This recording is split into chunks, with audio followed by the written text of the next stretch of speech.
Hey guys, welcome to my channel, and today we're going to take a look at another horrible case with you. Have you ever pondered the lengths people will go to in pursuit of love? However, what if that love turns out to be something else? What if everything you see is a carefully constructed web of deception and manipulation, and the protagonist of this tale is enmeshed in his own fantasies? The multi-millionaire from Wales, who appeared to have it all, ended up trapped in his own delusions, which caused him to let his life descend into a nightmare and bring down those around him. There are no simple solutions in this tale, and you'll be astounded to see how deeply feelings and passions drove events to a terrible conclusion. The Welsh tycoon and multimillionaire Peter Morgan, who was once at the pinnacle of his success and had unimaginable fortune, was suddenly on the verge of catastrophe. Pay great attention to every detail, because there is significantly less truth to this story than you might imagine. His life, which appeared to be full of wealth and perfect harmony, concealed behind its facade the darkness that frequently engulfs people going through a midlife crisis. A crisis that upends routine and forces a person to grasp at the opportunities they lost in their youth, ultimately leading them down a perilous path. This tale opens on a peaceful Welsh morning, in the traditional way that it was used as a haven for those looking for comfort behind its fortified walls. One woman admitted that her lover, who had previously made her happy, had turned into nothing more than a source of annoyance as they sat on a sofa in a hut nestled in the thick forest, revealing their secrets. She was about to make a choice that would alter everything.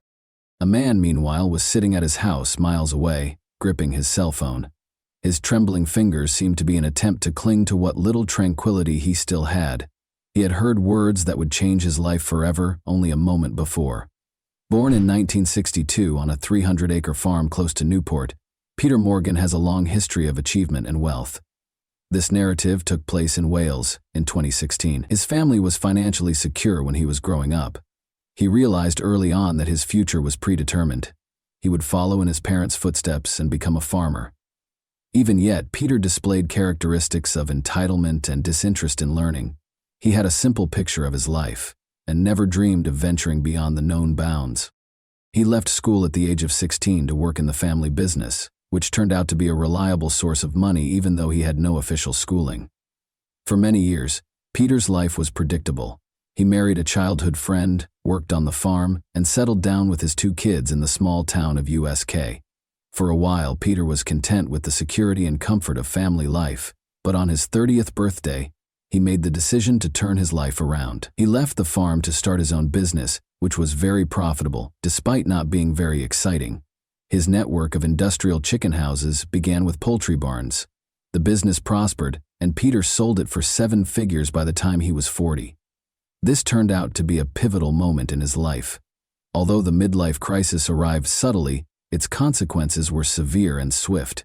It seemed as though Peter had suddenly changed from a reasonable businessman to a man who was driven to experience life in all its ferocity and disorder. He started spending money like there was no tomorrow, purchasing expensive vehicles like Lamborghinis and Ferraris, and furnishing his newly purchased estate with ostentatious accessories like a helicopter and a tank. It soon became clear that he was fascinated by weaponry. He had an AK-47 on the desk in his office, but that was just how it looked. Financial excess was only one aspect of the changes in his life. Peter initially stepped over the line when he paid a performer for an intimate service at a private club, while on a business trip to Amsterdam. He woke up and felt compelled to continue after this, which was his first act of infidelity. Peter lived a double life from that point on, one that was characterized by stability and family, the other by luxury and the indulgence in forbidden pleasures. At a VIP club in 2011, Peter's life changed when a friend introduced him to an app that allowed him to reserve top escorts. His demise began with this exchange of words. After returning home, Peter immersed himself in the virtual world where his dreams came true. Morgan soon made it a point to never see the same lady twice, so he spent all of his free time looking through profiles and setting up encounters with escorts all over the nation, from Newport to Cardiff. Every encounter was different and special.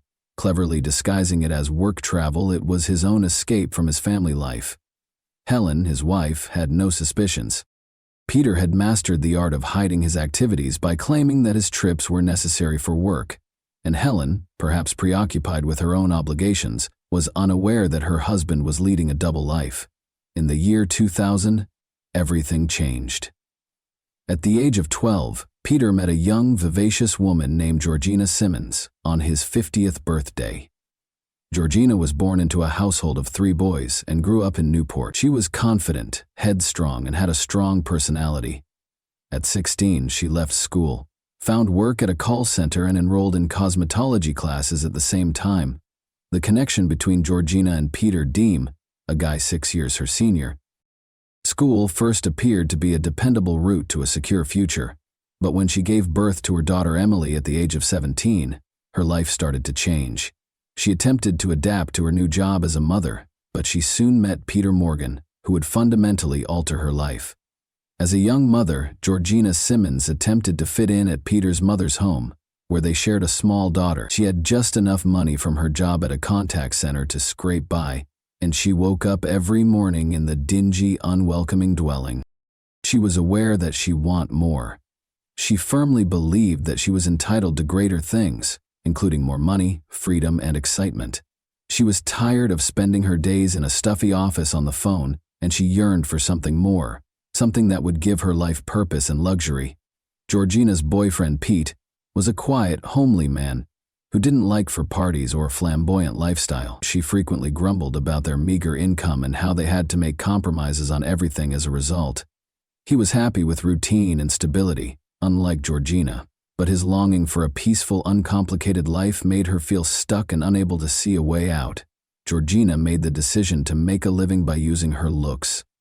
The young lady almost developed an obsession with her appearance. She started wearing provocative clothing, playing around with cosmetics, and exploring the potential of cosmetic surgery. She soon had liposuction, 2 breast augmentation procedures, and burlesque and exotic dance classes. A world with unrestricted financial flow became possible as a result. She began earning amounts she had previously only dreamed about while working at a private dance club. She made the decision to undergo a whole makeover in order to draw the interest of rich guys who could afford to hire her. Her life began to alter at this point.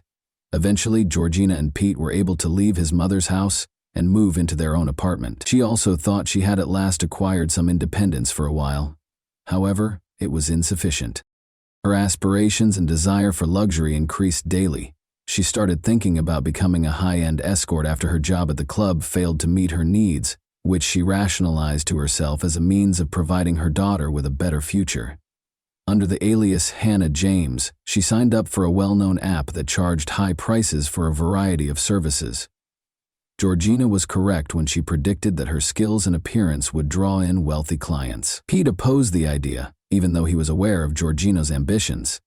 He didn't want his spouse to do such work because he was aware of the dangers associated with those kinds of interactions.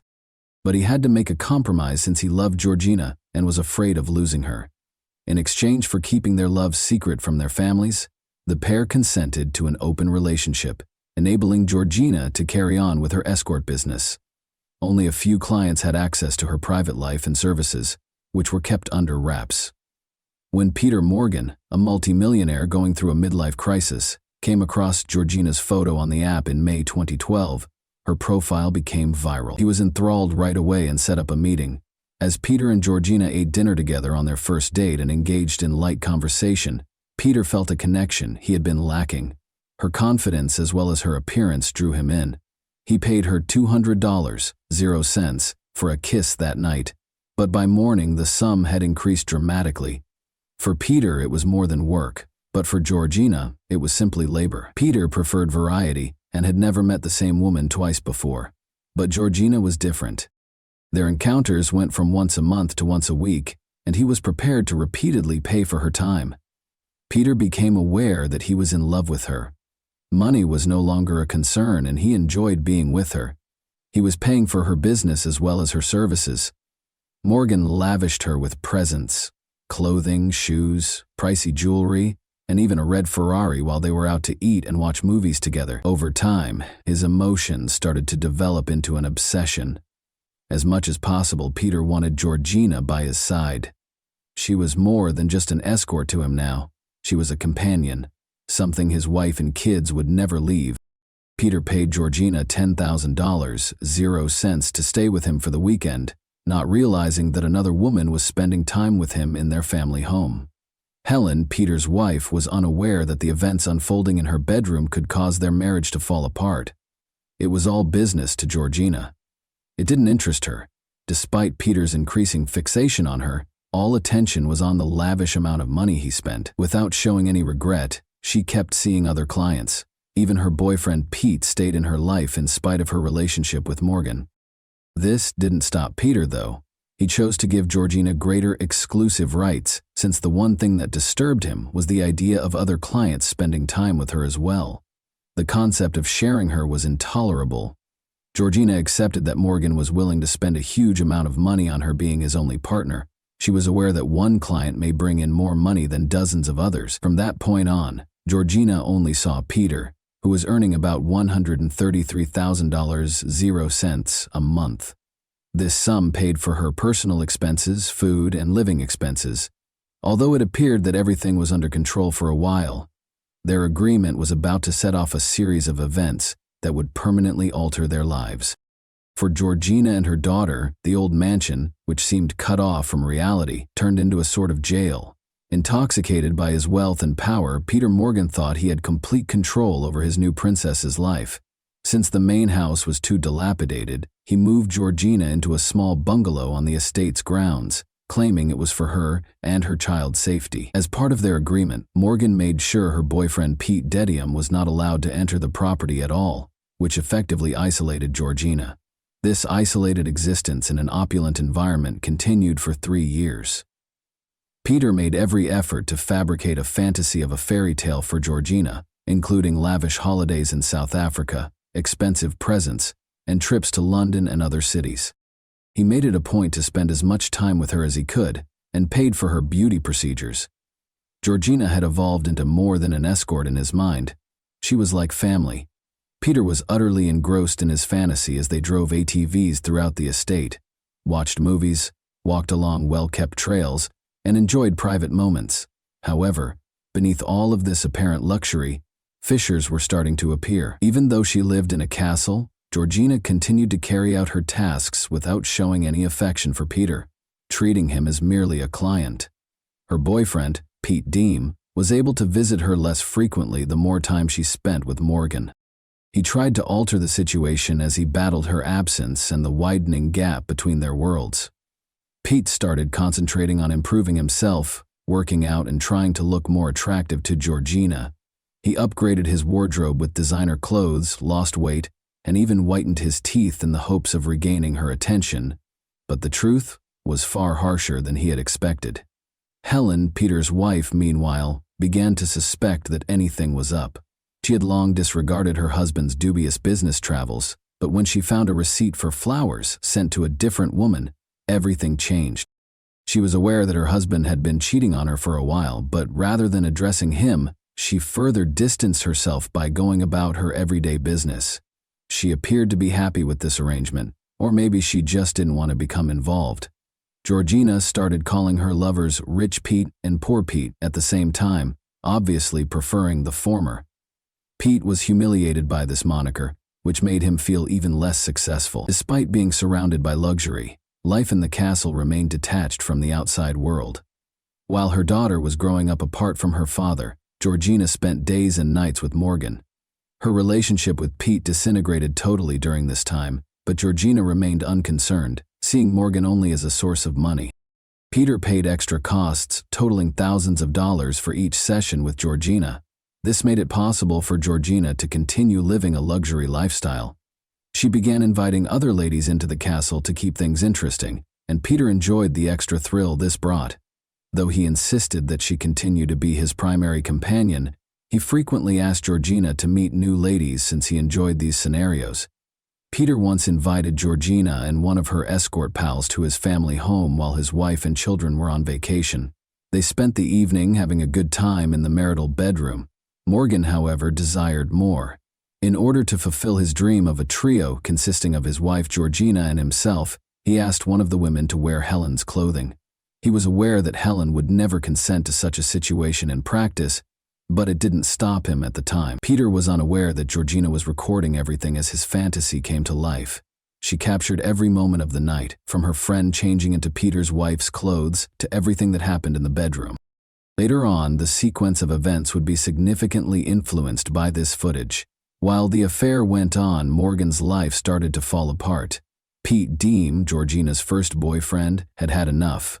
The fact that his partner was spending more time with Morgan than with him and their daughter was becoming intolerable to him.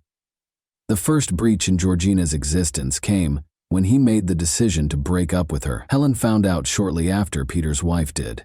When she unintentionally discovered texts between her husband and Georgina, she realized how serious the infidelity was and made the decision to cease ignoring it. Helen would no longer listen to Peter's explanations, even if he was confessing everything. She demanded a sizable portion of their assets when she filed for divorce. In a short period of time, Georgina experienced two catastrophes that she was unable to recover from. The first was when her father committed suicide in the middle of 2015. She was totally devastated by the incident, and before she could move past that loss, she experienced yet another catastrophe. After their split, her ex-boyfriend Pete Deem also committed suicide because he was unable to handle living without Georgina and their daughter, and had fallen into a deep melancholy. He was discovered hanging in a wooded area in November 2015. The last straw was these incidents. Georgina, who was once powerful and self-assured, plunged into a deep sadness. Alcohol and illegal drugs became her friends. She was drawn into a darkness that seemed unbreakable as her life began to fall apart because she was unable to cope with the loss and the suffering.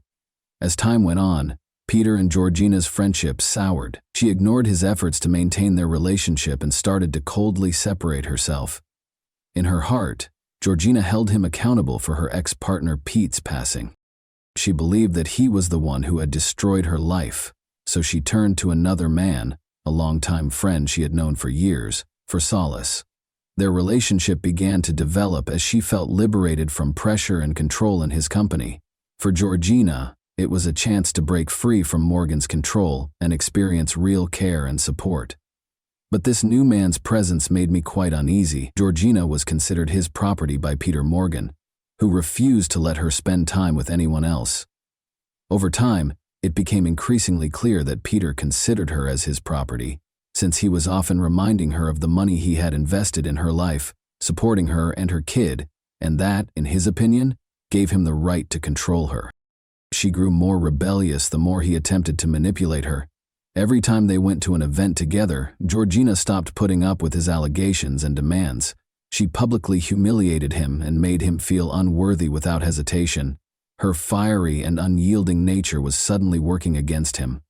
Her actions grew more damaging. As Georgina's use of mind-altering substances increased and Child Protective Services learned of her unhealthy lifestyle, she further plunged into a world of illegal drugs and alcohol in an effort to dull the agony of her losses and failures.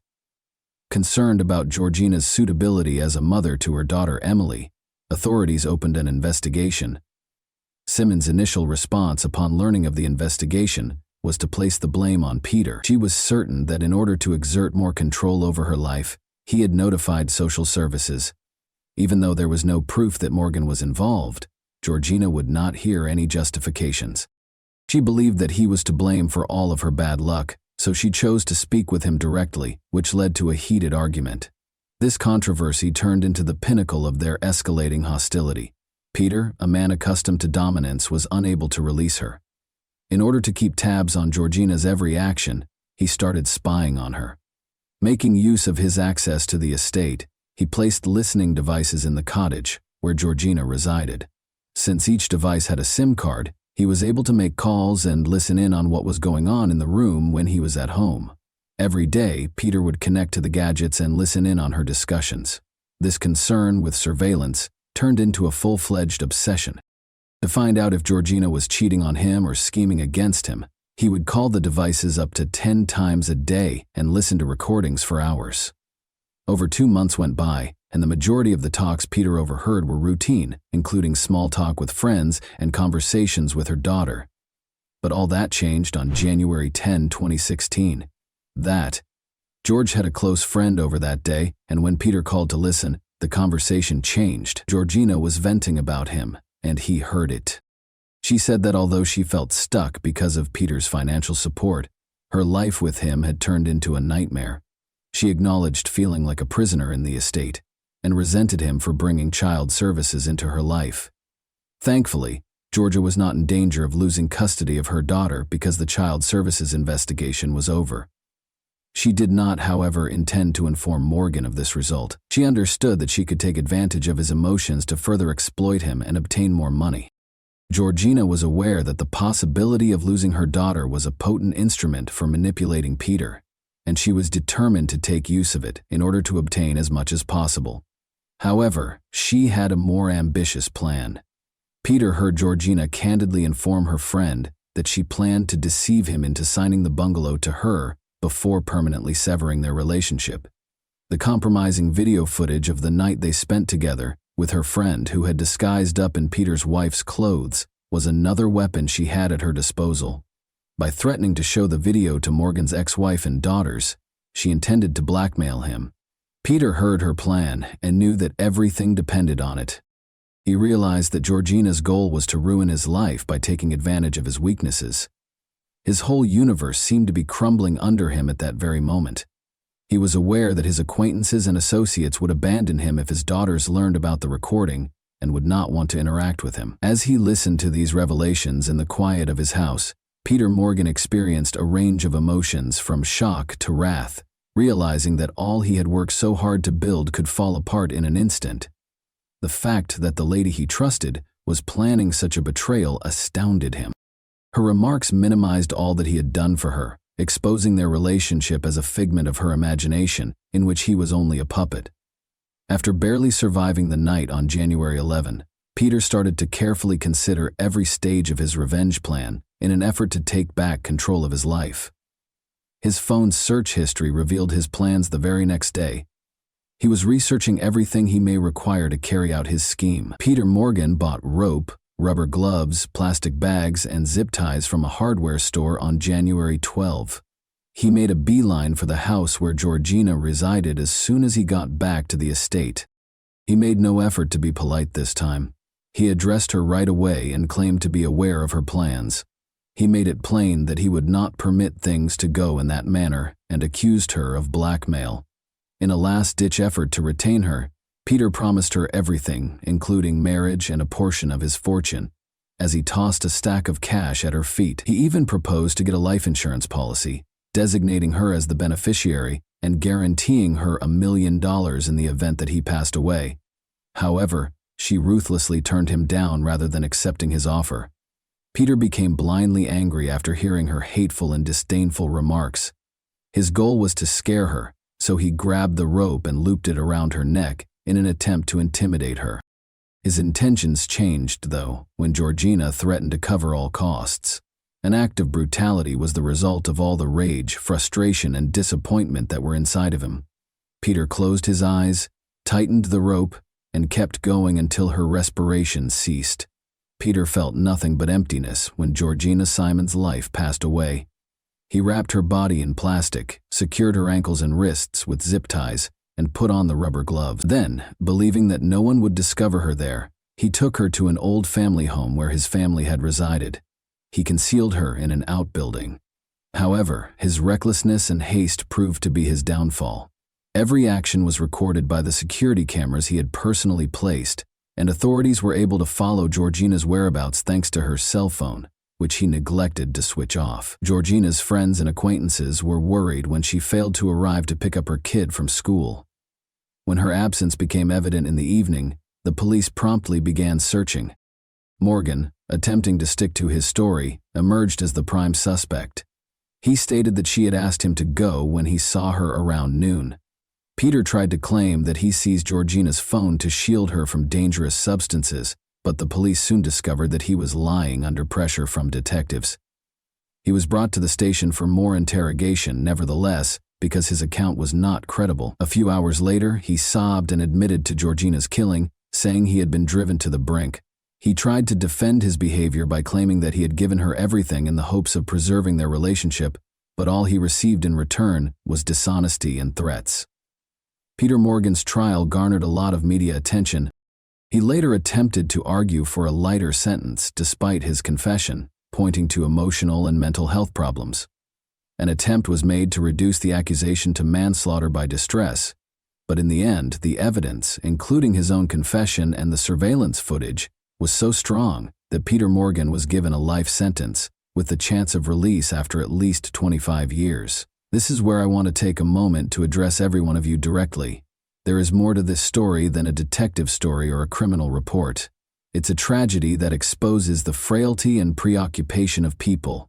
Attachment was mistaken for ownership by Peter Morgan, a man who yearned for acceptance and love. He ultimately fell prey to his own illusion that he could purchase a relationship with money. Motivated by her aspirations and the wish to provide her daughter with a brighter future, Georgina was unable to stop and became entangled in a game that ultimately led to catastrophe.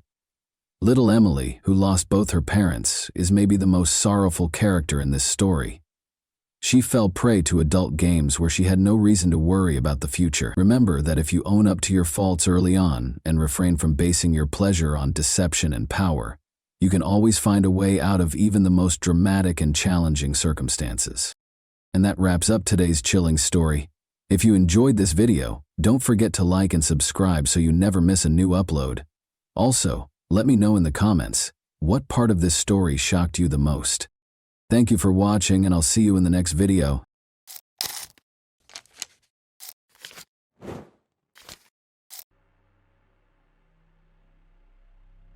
Hey guys, welcome to my channel, and today we're going to take a look at another horrible case with you. The Sumner family case has been buried alive. The worst betrayal is that of a loved one who has enjoyed unending love and trust.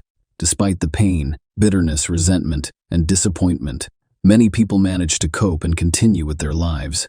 But what if the betrayal is discovered on the deathbed, and the realization is the last thing a person experiences in life? That is the basis for the horrifying Sumner family story. Even experienced criminalists with extensive experience, who've seen everything in their practice, were moved to tears by this case.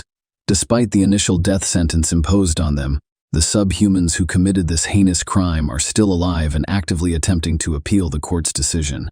But let's start at the beginning and try to figure out how a young girl whom the spouse, Sumner, loved and cared for as if she were their own daughter, decided to treat them so brutally.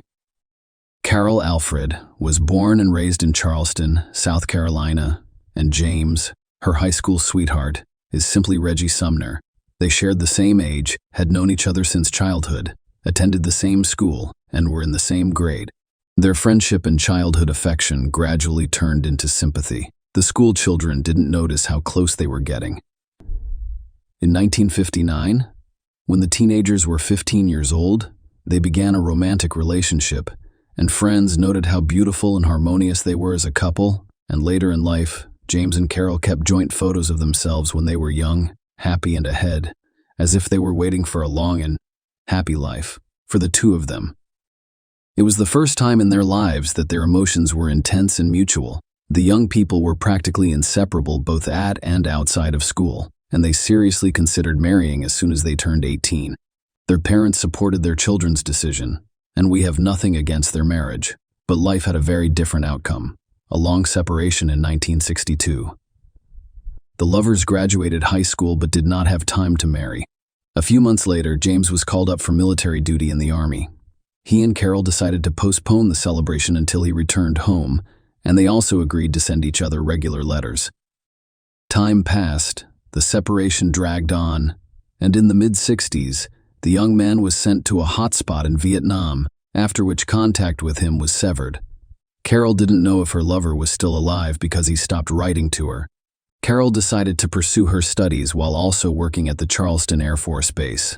She married a few years later, but her first marriage ended quickly, and the couple had no children together. The young woman married a man named Richard in 1975, and their only child, a daughter named Rhonda, was born in 1977. However, the second marriage also failed because the husband abused hot drinks and frequently raised his hand against his wife. Around the middle of the 1980s, Carol couldn't stand her husband's constant abuse, so she took her daughter and filed for divorce. But Richard did not leave his ex-wife alone. He literally pursued her, attempting to ruin her life. And in 1987, he succeeded. He purchased a handgun with ammunition. and after another large dose of alcohol, I went to deal with the ex-spouse. Offered rang the doorbell, and Carol unknowingly opened it for him. Rhonda, 10 years old, stood behind her in the room. However, the presence of his daughter did not deter the drunken father, who pulled out a gun and shot Carol several times right in front of the child. He then got into his car, drove to a deserted area, pulled out his gun, and shot the remaining bullet into his temple, killing him on the spot. Carol was lucky to survive because neighbors heard the gunshots and the child's desperate cries and immediately called an ambulance and the police. The young woman was on the verge of dying. She lost a lot of blood and was considered critical for several days. Carol underwent a number of complex operations, including blood transfusions, and gradually recovered. But she became completely blind in her right eye and was permanently disabled near the end of the 1990s. Her health has once again deteriorated significantly. She didn't feel good. I lost a noticeable amount of weight and experienced extreme pain and weakness. After a thorough examination in the hospital, she was diagnosed with liver cancer, which was disappointing news. In 1987, when doctors were fighting for her life, Carol's body was accidentally carrying the hepatitis C virus, which she was unaware of and did not treat. As a result, the virus that infected her liver ravaged it for years, causing cancer. Carol's condition, however, was stabilized as a result of treatment and carefully chosen supportive therapy. She had to take her prescribed medications on a daily basis for the rest of her life, as well as have regular medical checkups to make necessary adjustments to her treatment. Carol lost her job at the Air Force Base after receiving serious gunshot wounds. With cancer added to her list of disappointing diagnoses, she was unable to work physically or stand for extended periods of time. So Carol accepted a position as a call center operator for a cable TV company in her hometown of Charleston. James, on the other hand, did not have the opportunity to report for quite some time after arriving in Vietnam. The war dragged on. The man was severely injured, nearly losing his leg, and spent an extended period of time in hospital. His name was mistakenly included on the lists of the deceased, so even his relatives assumed he was no longer alive. The summoner was fortunate enough to live and return home years later. Carol's connection had long since been lost. She had relocated, married, and believed her first love had died in a hot tot. James soon married, but his injuries from the war caused him to develop diabetes and a number of other chronic diseases. He was never able to be a father. A few years later, the marriage ended, and he has been living alone ever since. James took a job as a simple laborer on the local railroad and stopped expecting pleasant surprises in life. The voice seems painfully familiar. Carol was going about her business as usual in the fall of 2000, answering phones and advising customers. When the young woman answered another such call, she recognized a voice that sent shivers down her spine. She recognized her first high school love right away, but she was afraid of making a mistake because she assumed James had died. Carol answered all of the customer's questions before suddenly turning to him and saying his full name. There was silence on the other end of the line, and the man inquired timidly about how she knew his name. Carol burst into tears in response, revealing that she was the girl he had dated in high school and had once planned to marry. For the next few minutes, they both cried into the tube, unable to say anything. They then discovered that they still lived in their hometown and agreed to meet the following evening at the meeting. According to Rhonda, 38 years later, her mother returned home from work that day, excited, looking like a lovesick schoolgirl, and talking nonstop about James. Carol prepared for the date the following day by trying on dresses and applying her hair and makeup. Carol realized she was no longer the youthful beauty. James Sumner remembered her as such, but she wanted to look good and reclaim her former lover's heart. It was an exciting meeting for both of them. As the couple had not seen each other in 38 years, they talked about everything in the world and couldn't stop. They talked about their lives' ups and downs, failed marriages, work, health issues, and how happy they were when they were together. Their old emotions flared up again. James and Carol were eager to make up for their lost years. They began to see each other daily. And after only a few weeks, they decided to move in together and begin living together. 5 months later, Carol married and moved into her husband's home in the Riverland Terrace neighborhood. Family life and disruptive neighbors. The couple first lived in their hometown of Charleston, South Carolina, They were in love, happy, involved in the details of daily life, and reverently cared for each other because they were both young and had health issues. James has known the Cole family for many years, and they live next to the couple. Stephen, the head of their family, had previously fought in Vietnam, was severely injured, and was confined to a wheelchair. Natalie, his wife, went missing at work and did not return home until much later, preferred to spend time with friends in a bar. Tiffany, their daughter, was left to her own devices from a young age, frequently hanging out on the street with nothing to do and no money for even small pocket change. Tiffany was still in high school and in good spirits when James and Carol first moved in. Carol immediately sympathized with the neighbor girl. She genuinely felt sorry for the schoolgirl, who had been rejected by her own mother, Carol, for 5 years in every way possible. Tiffany invited her to join her family for lunch and dinner, which were both delicious. She would occasionally buy the girl clothes and even give her money for minor expenses. Carol treated her as if she were her own daughter, showering her with affection and attention. When the Sumners decided to sell their car brand, the Chevrolet Lumina minivan, Tiffany asked if she could pay in installments. Because the girl had no money and needed the car, the couple agreed to give her the vehicle for next to nothing. The agreed upon amount was ridiculous, divided into a dozen payments spread over a year, a forced relocation, and a mysterious disappearance. In early 2005, the Sumners decided to relocate to the sunny state of Florida. It was a forced measure because both spouses' health had deteriorated significantly, and doctors recommended that they relocate south and closer to the ocean. They were both retired at the time, so they made the decision to make a significant life change. Carol and James sold their spacious Charleston home and purchased real estate in Jacksonville, Florida's largest and most populous city. They also bought a new Lincoln Town car. The couple was overjoyed and settled into a new environment, making plans for their future lives together. Carol called her adult daughter Rhonda every day, telling her about her life and sharing her thoughts and plans. As a result, the girl was surprised and excited one day in June 2005. Her mother did not call or respond to her calls. At first, Rhonda pushed the negative thoughts away and hoped that everything was fine with her mother and husband and that they would call her soon. The following day, however, the situation remained unchanged. Rhonda called her mother on James' cell phone every half hour, but the phones were no longer operational, and the answering machine on her home phone went off, but all messages went unanswered. On the third day, Rhonda decided to drive herself to another state to see how her mother and stepfather were doing. She left early in the morning and drove for approximately 5 hours before arriving at Sumner's house. The absence of a car was the first thing Rhonda noticed, but it was far from the only oddity. When the girl approached the front door, she discovered that it was ajar. The house was quiet, with a light on in one of the rooms. Even though the sun was shining brightly outside, Rhonda called out for her mother and James, but there was no response. Then she went into the kitchen, where she discovered a table set for two with food that appeared to have been there for at least 3 days. It appeared that the owners had gathered for dinner, but had abruptly abandoned the meal and gone elsewhere. In addition, the house itself was a complete mess. With items strewn about and some doors and cupboards left open, it appeared that something had been searched for. But what was it, and who was it, and who was it, on the couple's bedside table? Some medications were essential to them. There were their mother's cancer pills, which he took 3 times a day, as well as a bottle of insulin, which James took hourly.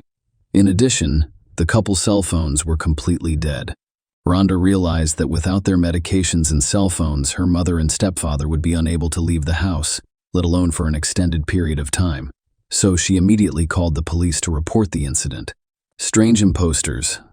The couple in their car were promptly added to the wanted list, and Carol and James' bank cards were blocked the same day. The first few days of the search produced no results, and neither the Sumners nor any witnesses on the trail could be located.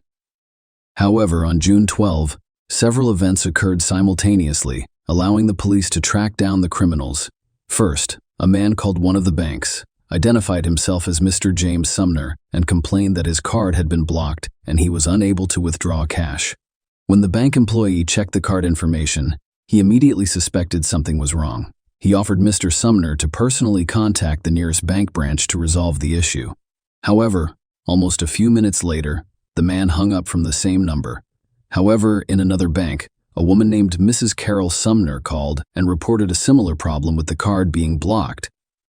When asked to come to the bank in person, She flatly refused, claiming that she couldn't do so due to health issues, but was in desperate need of money right now, and asked for access to her savings, which was of course denied. The information about the calls, as well as the recordings of the calls themselves, were immediately turned over to the police the same day. They were played to Rhonda at the station, who confirmed that the voices were not her mother's or stepfather's. This was obvious from the start, as both spouses were in their 60s, and their voices sounded too young. The police assumed that the imposters were directly responsible for the summoner's disappearance. They either kidnapped the couple and held them captive or killed them. The missing couple's car was discovered abandoned on a deserted road in a wooded area a few days after being extorted for information about bank accounts and cards. There were no signs of blood or struggle in the cabin. Experts discovered hair and sweat marks in the trunk, which turned out to be both spouses. When the police investigated the couple's bank transactions, it became clear that they had been kidnapped in the trunk of their own car, and there was little hope of finding them alive. It turned out that money had been deducted from their card several times after the summoners stopped contacting their daughter. After reviewing the ATM surveillance footage, it was discovered that the money was withdrawn by a young man who could not be identified. In addition, a request was made to trace all calls from the number used by the imposters to call the bank. The SIM card was purchased without a contract with prepaid time shortly before the spouses disappeared. It was not possible to determine the buyer's name in this case, but it was discovered that on June 6, a call was placed from this number to a car rental company. As it turned out, a guest at one of the hotels rented a Mazda RX-8 in the name of Tiffany Cole, and it was in this car that an unknown young man later drove to Adams and withdrew money from the Sumner's cards. He deducted $1,000 from the woman's card and nearly $3,000 from her husband's card.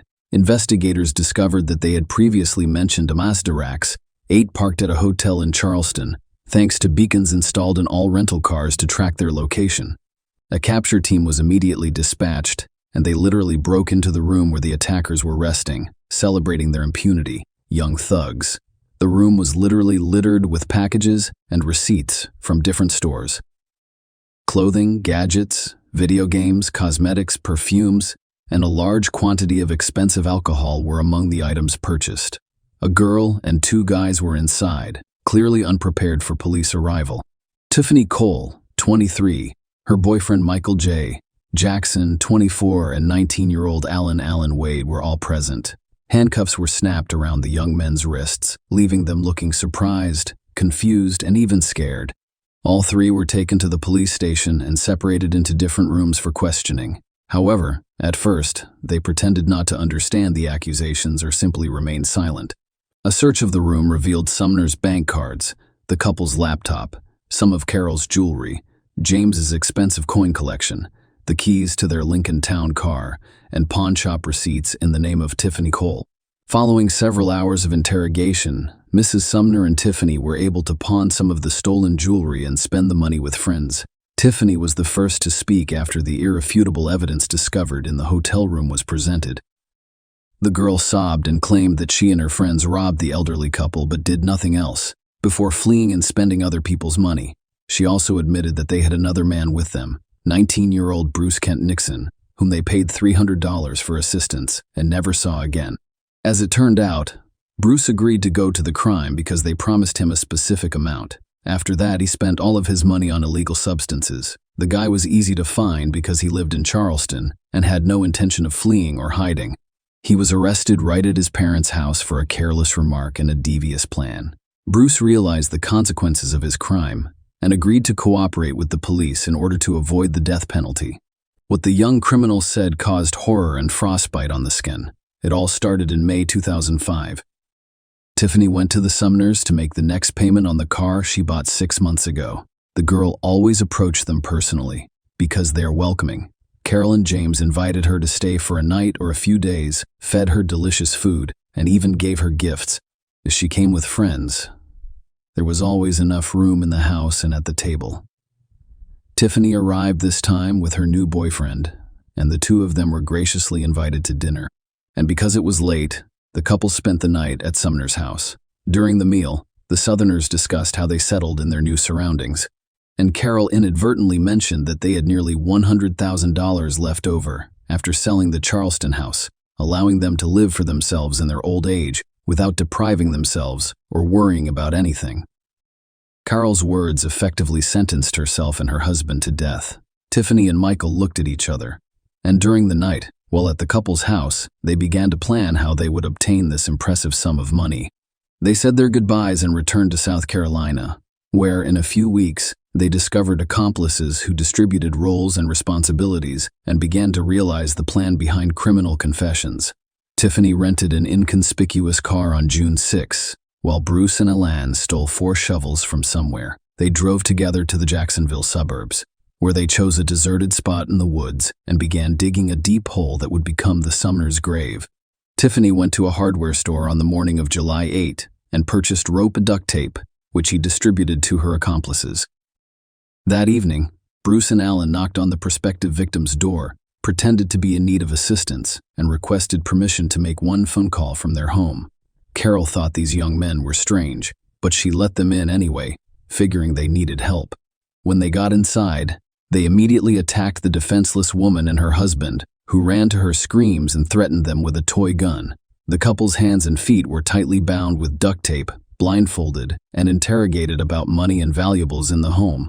Under torture and death threats, the couple gave the intruders all of the information about their bank accounts and the PIN codes for their cards, hoping that their lives would be spared. However, once the bandits had the necessary information, more people entered the house. They assisted in dragging the couple into the house's backyard and stuffing them into the trunk of their family car, which was driven by Alan and Bruce. Tiffany and Michael drove a rented Mazda Rex 8. In the event that they encountered a police patrol on the way who intended to stop the car with the couple in the trunk, the second car should have diverted their attention to itself by accelerating rapidly. They are blatantly breaking the rules. However, there was no one in their path, and both cars arrived at the scene safely. In the trunk, James was able to free his arm and remove the bandage and duct tape from both his and his wife's faces, preventing her from suffocating.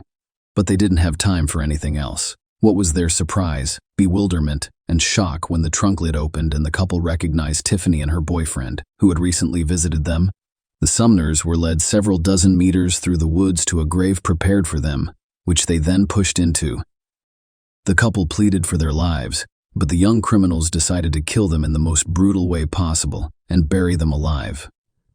Bruce stated that they covered them with earth for about an hour. Throughout the process, the bound elderly people cried, confessed their love to one another, and said goodbye. The spouses died of suffocation, as revealed by a later examination, and pieces of soil from their mouths, respiratory tracts, and even stomachs were discovered. After completing their gruesome task, the outlaws abandoned the Lincoln in the woods and returned to town in a rented car. They went to Sumner's house and took everything valuable they could find before returning to South Carolina and spending the loot.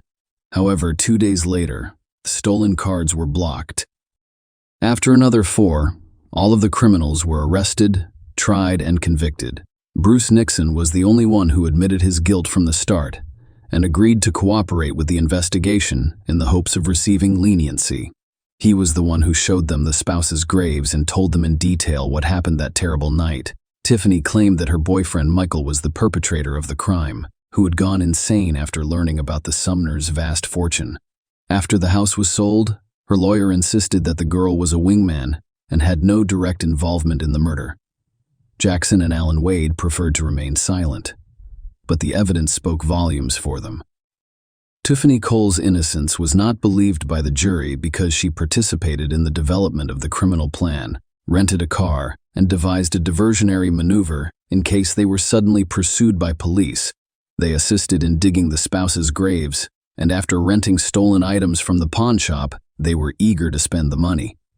This was demonstrated by a large number of photos she took wearing the purchased clothes and in a limousine rented by the criminals to celebrate their success. As a result, Bruce Nixon received a life sentence with no possibility of parole. Jackson, Tiffany, and Alan Wade received the death penalty. The criminals filed numerous appeals and grievances, but they were all denied, and the sentence remained unchanged, with the exception that in 2023, 18 years after their heinous crime, the same death sentence was never executed. Share your opinion with us in the comments and subscribe to the channel for more.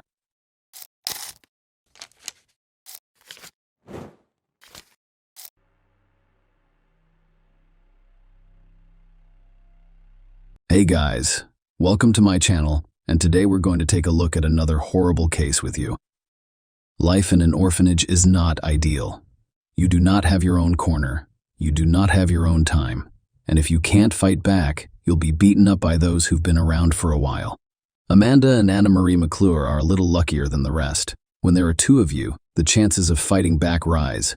Aside from these juvenile aggressors targeting loners, the sisters were content to be alone and did not attempt to make friends. They hoped their stay in this hell wouldn't last long. Their mother would soon learn that their father had been imprisoned, so the girls were placed in an orphanage and taken away as soon as possible. It's impossible not to learn that their father, Larry McClure, was imprisoned. It was widely covered on television and in newspapers for a long time. Time has passed. Days progressed into weeks. As the weeks turned into months, we realized we could forget about returning home. One day, the sisters rescued Meredith, a newcomer, from being bullied. The girl lived with her drug-addicted mother, who was extremely thin, terrified, and flinched at the slightest rustle. She arrived at the shelter after her mother died of an overdose. Meredith was also afraid to call the emergency services, so she stayed with her body for a few days. When a friend came to visit her mother one day, she called emergency services from a payphone to avoid getting involved. Meredith became friends with the McClure sisters, and the three of them started having more fun and feeling safer. Amanda and Anne-Marie had never told anyone why they were here.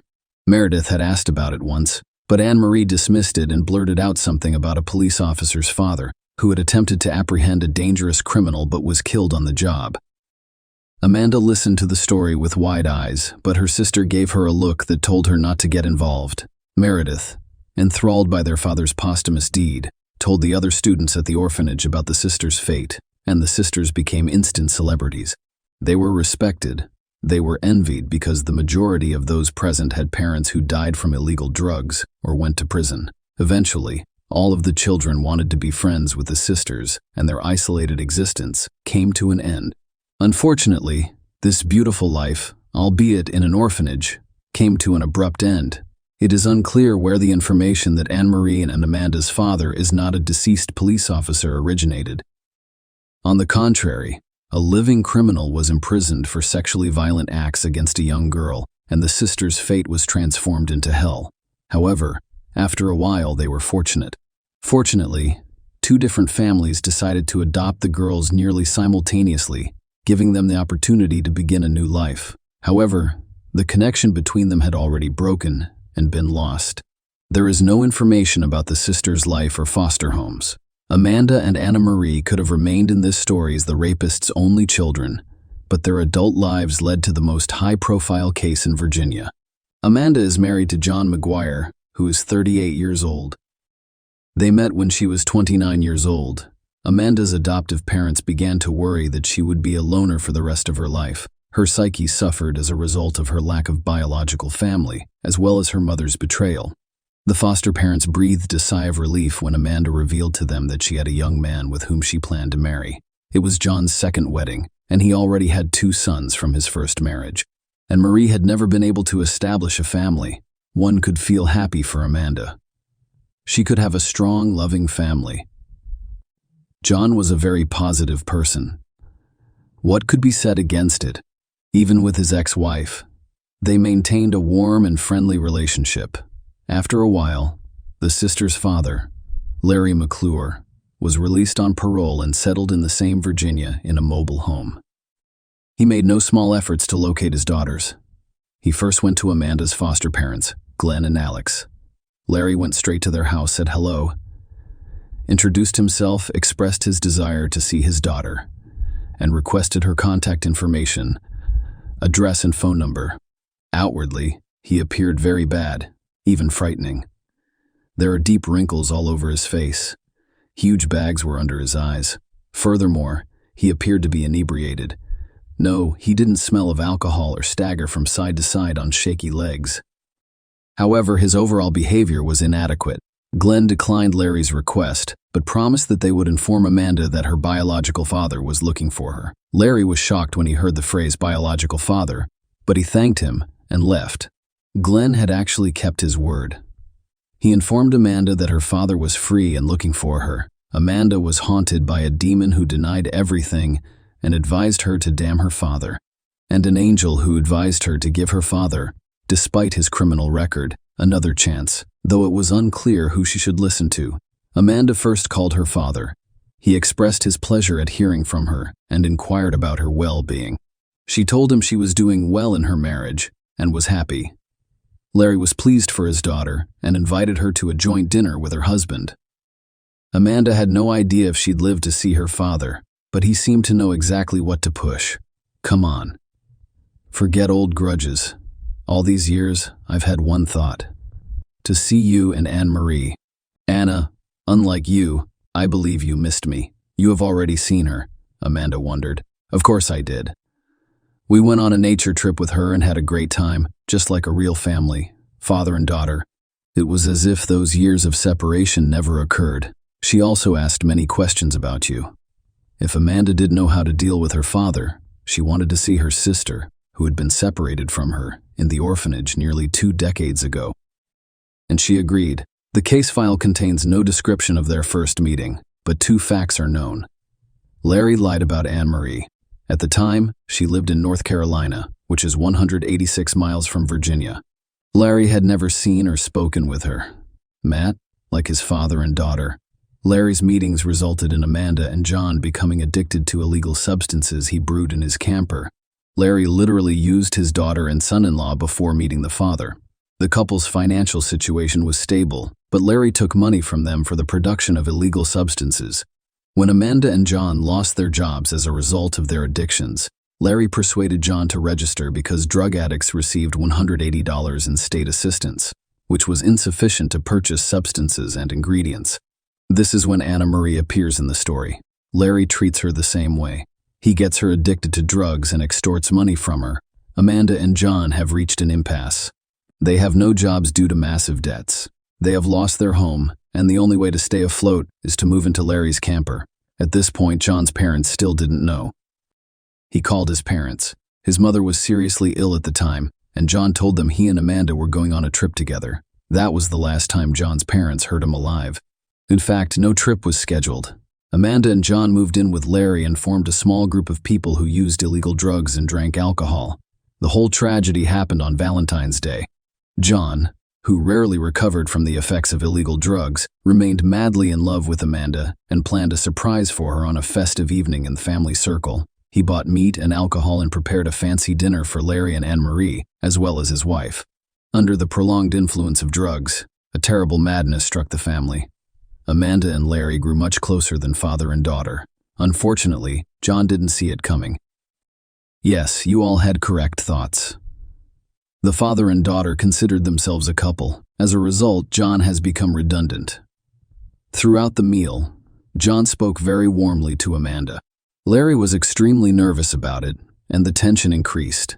Larry eventually interrupted his son-in-law's speech, asking him if he could be completely honest with his wife. The man agreed. Larry then proposed a game in which John's legs were tied, and he was asked to honestly answer all of the questions about his previous life. Yes, at first the questions were quite innocent. Childhood, school, university, and so on. However, Larry, under the influence of drugs, began accusing John of being an undercover FBI agent.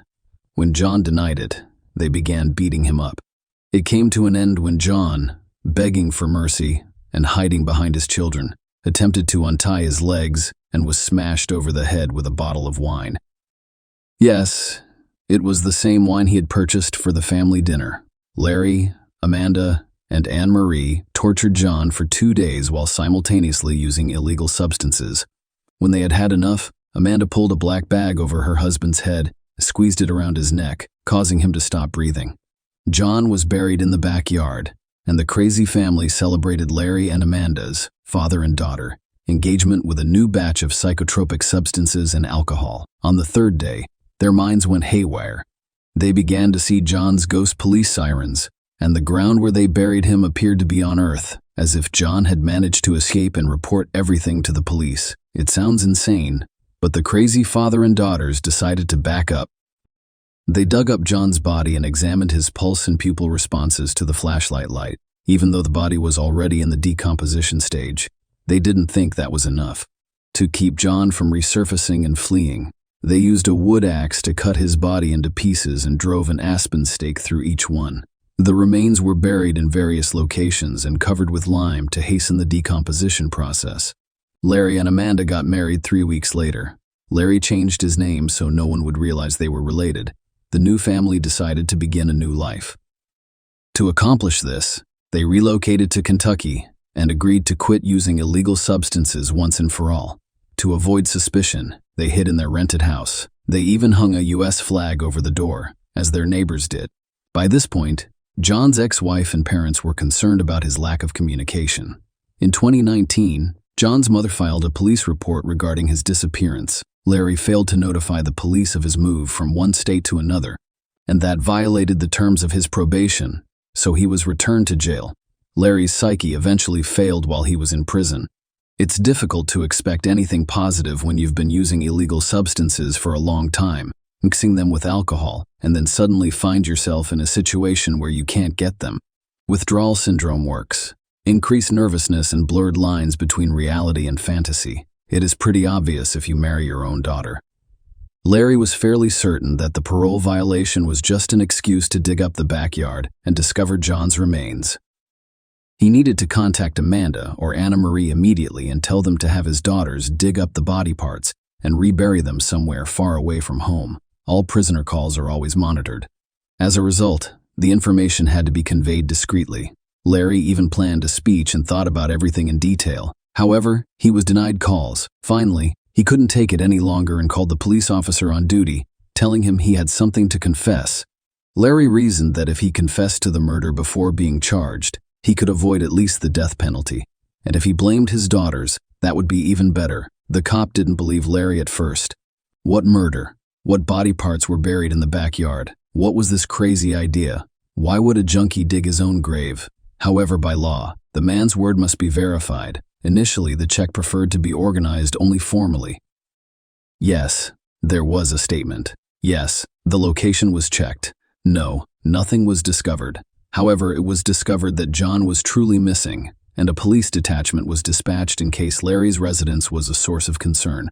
On the ground, they discovered traces of the lime that Larry had mentioned. The criminal's words were then confirmed in their entirety. The McClure sisters were arrested immediately.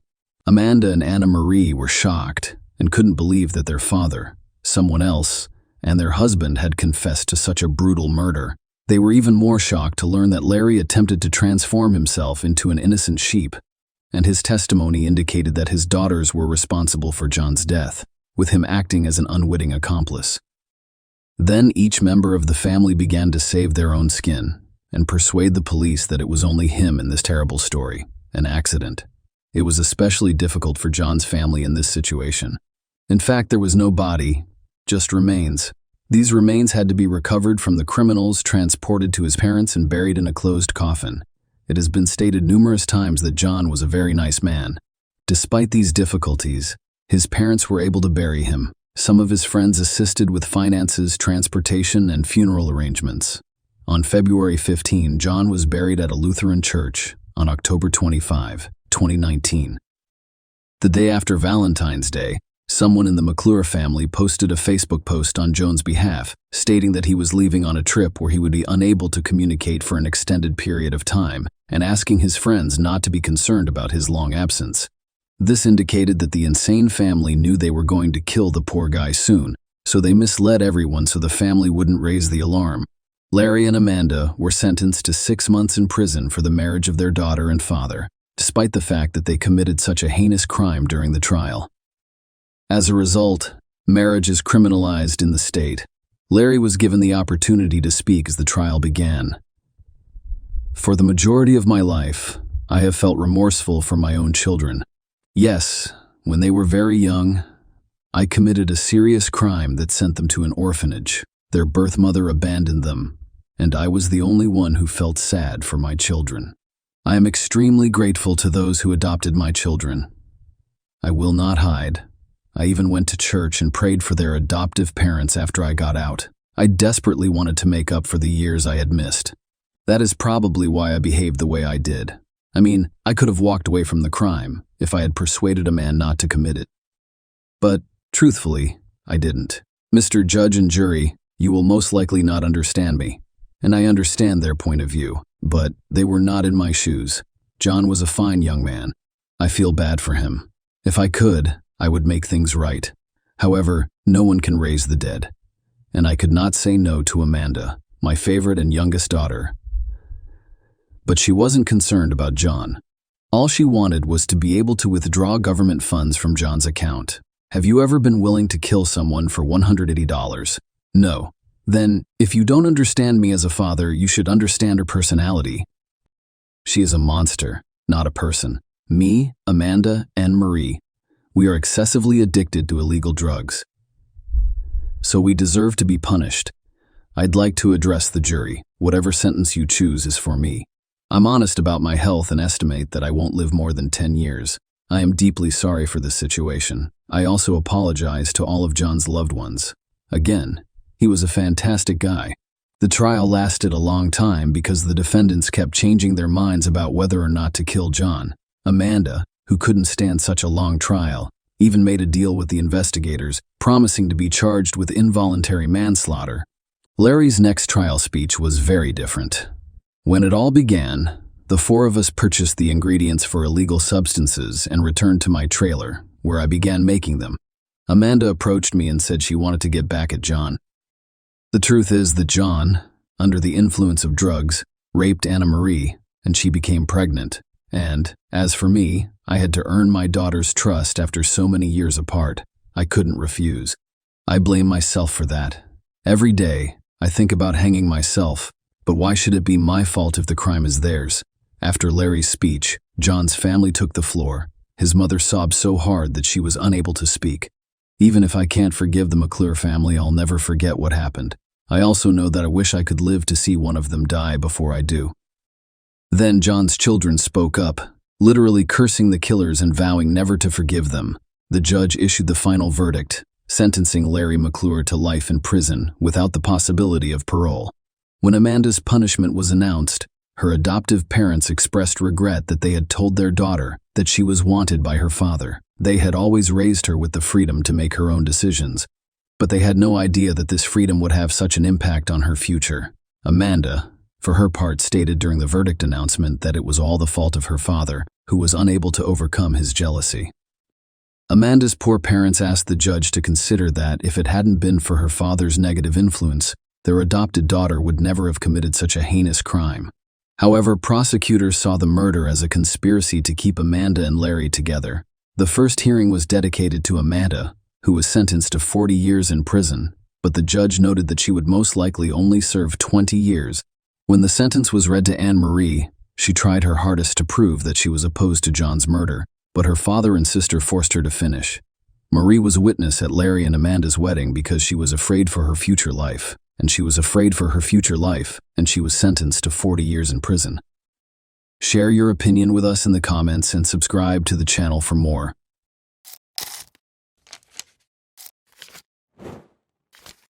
Hey guys, welcome to my channel, and today we're going to take a look at another horrible case with you. We're going to go over another terrible instance with you today. Statistics show that the number of crimes perpetrated by young people has been rising globally. Violence among school children has increased recently, typically targeting their friends. As a result of these attacks, victims are frequently hospitalized, handicapped, or even killed. The main objective of such violent activities is typically to demonstrate their own dominance, authority, and tolerance. Furthermore, adolescent offenders have confidence in their impunity because many countries' laws are liberal. The nation was rocked by the tale of Agnes Marin, a French girl who was killed by a high school student. They attended a famous university with a stellar reputation, where it seemed impossible for anything like this to occur. The culprit had previously attacked the girls, as it turned out, but his affluent parents were able to conceal the truth about his exploits by securing their son's admission to a prestigious school in a different city. Adolescent anger is said to be a kind of protest during the time of self-discovery and personality development. However, in today's narrative, the boy's brutality sprang from a total lack of empathy, or the capacity to understand and feel the same emotions as others. He became the second teenager in French history to receive a life sentence because he was deemed to be incorrigible and a serious threat to society. Agnes Mara was who? The only child of Paula and Frederick Marin. Agnes Mara was born in Paris on November 26, 1999. The girl was raised in a rather prosperous household. Her parents wanted to give their child the finest because they loved her. I didn't know how to say no to Agnes from a young age. She was taken to the sea, dressed in name-brand boutiques, and purchased pricey toys and technology. Marin was a lively, outgoing, and restless youngster. She always had a large social circle and many interests. She had a creative streak, enjoyed movies and music, and hoped to work as a filmmaker. She did well in school and her teachers recognized her high potential, but she was frequently hindered from achieving the best outcomes by her general inattention and laziness. Agnes joined a bad firm when she was 13, which had a detrimental effect on her conduct and academic performance. She began skipping school, consuming beer and smoking cigarettes, not just conventional cigarettes. Her parents opposed harsh parenting methods and made multiple attempts to have a dialogue with their daughter, but were unsuccessful. When the girl was once again discovered smoking and drinking beer on school property, she lied about her vows to change her ways and stop interacting with unsavory people. The issue of her expulsion came up. Her parents understood that nothing would change if their daughter remained in Paris and continued to interact with negative influences. In order to escape the hustle and temptations of the capital, Frederick and Paula made the decision to move Agnes not merely to a different school, but also to a different city or even a province, a brand new school. The closed private college Sévenol, which is situated in the commune of Le Chambon-sur-Lignon, in the department of the Upper Loire area of Auvergne, was the choice made by Marin's parents after weighing their possibilities. With nearly a century of history, it is a distinguished educational institution. Established in the 1930 cc's, the institution operated on the boarding school model, where students resided in addition to studying. However, in a small town with a population of barely 2,500, the college was in severe financial trouble by the end of the 2000s and was in fact on the verge of going bankrupt. The local educational institution faced a dearth of students and consequently a shortage of funding as young people increasingly preferred to study in the capital or a major metropolis. In the past, admission to this college required both good character and a high grade point average. However, as there were multiple competitors for a single spot, even this did not ensure entrance.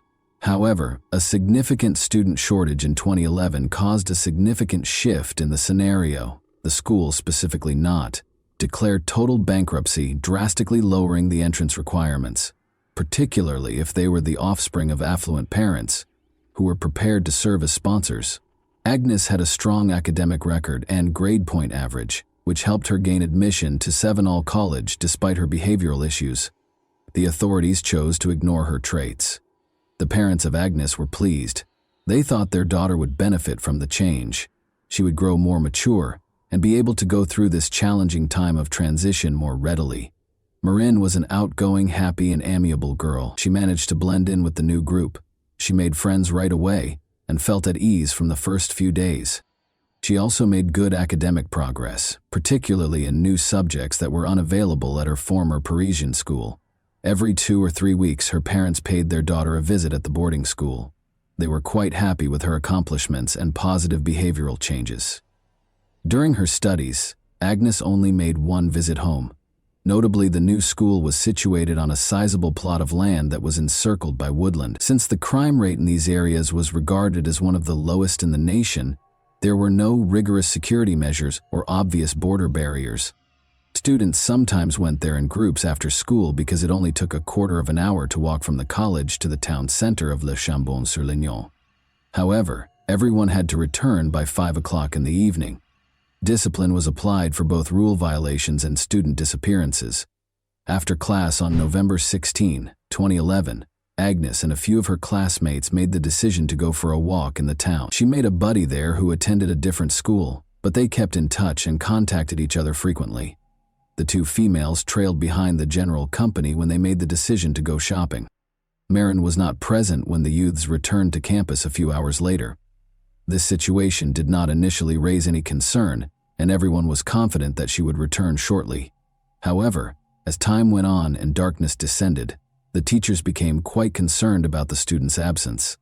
The school administration reported the event to the police without hesitation because she was nowhere to be seen on campus and her phone was off. Students, instructors, and law enforcement officers performed the search, which started that evening.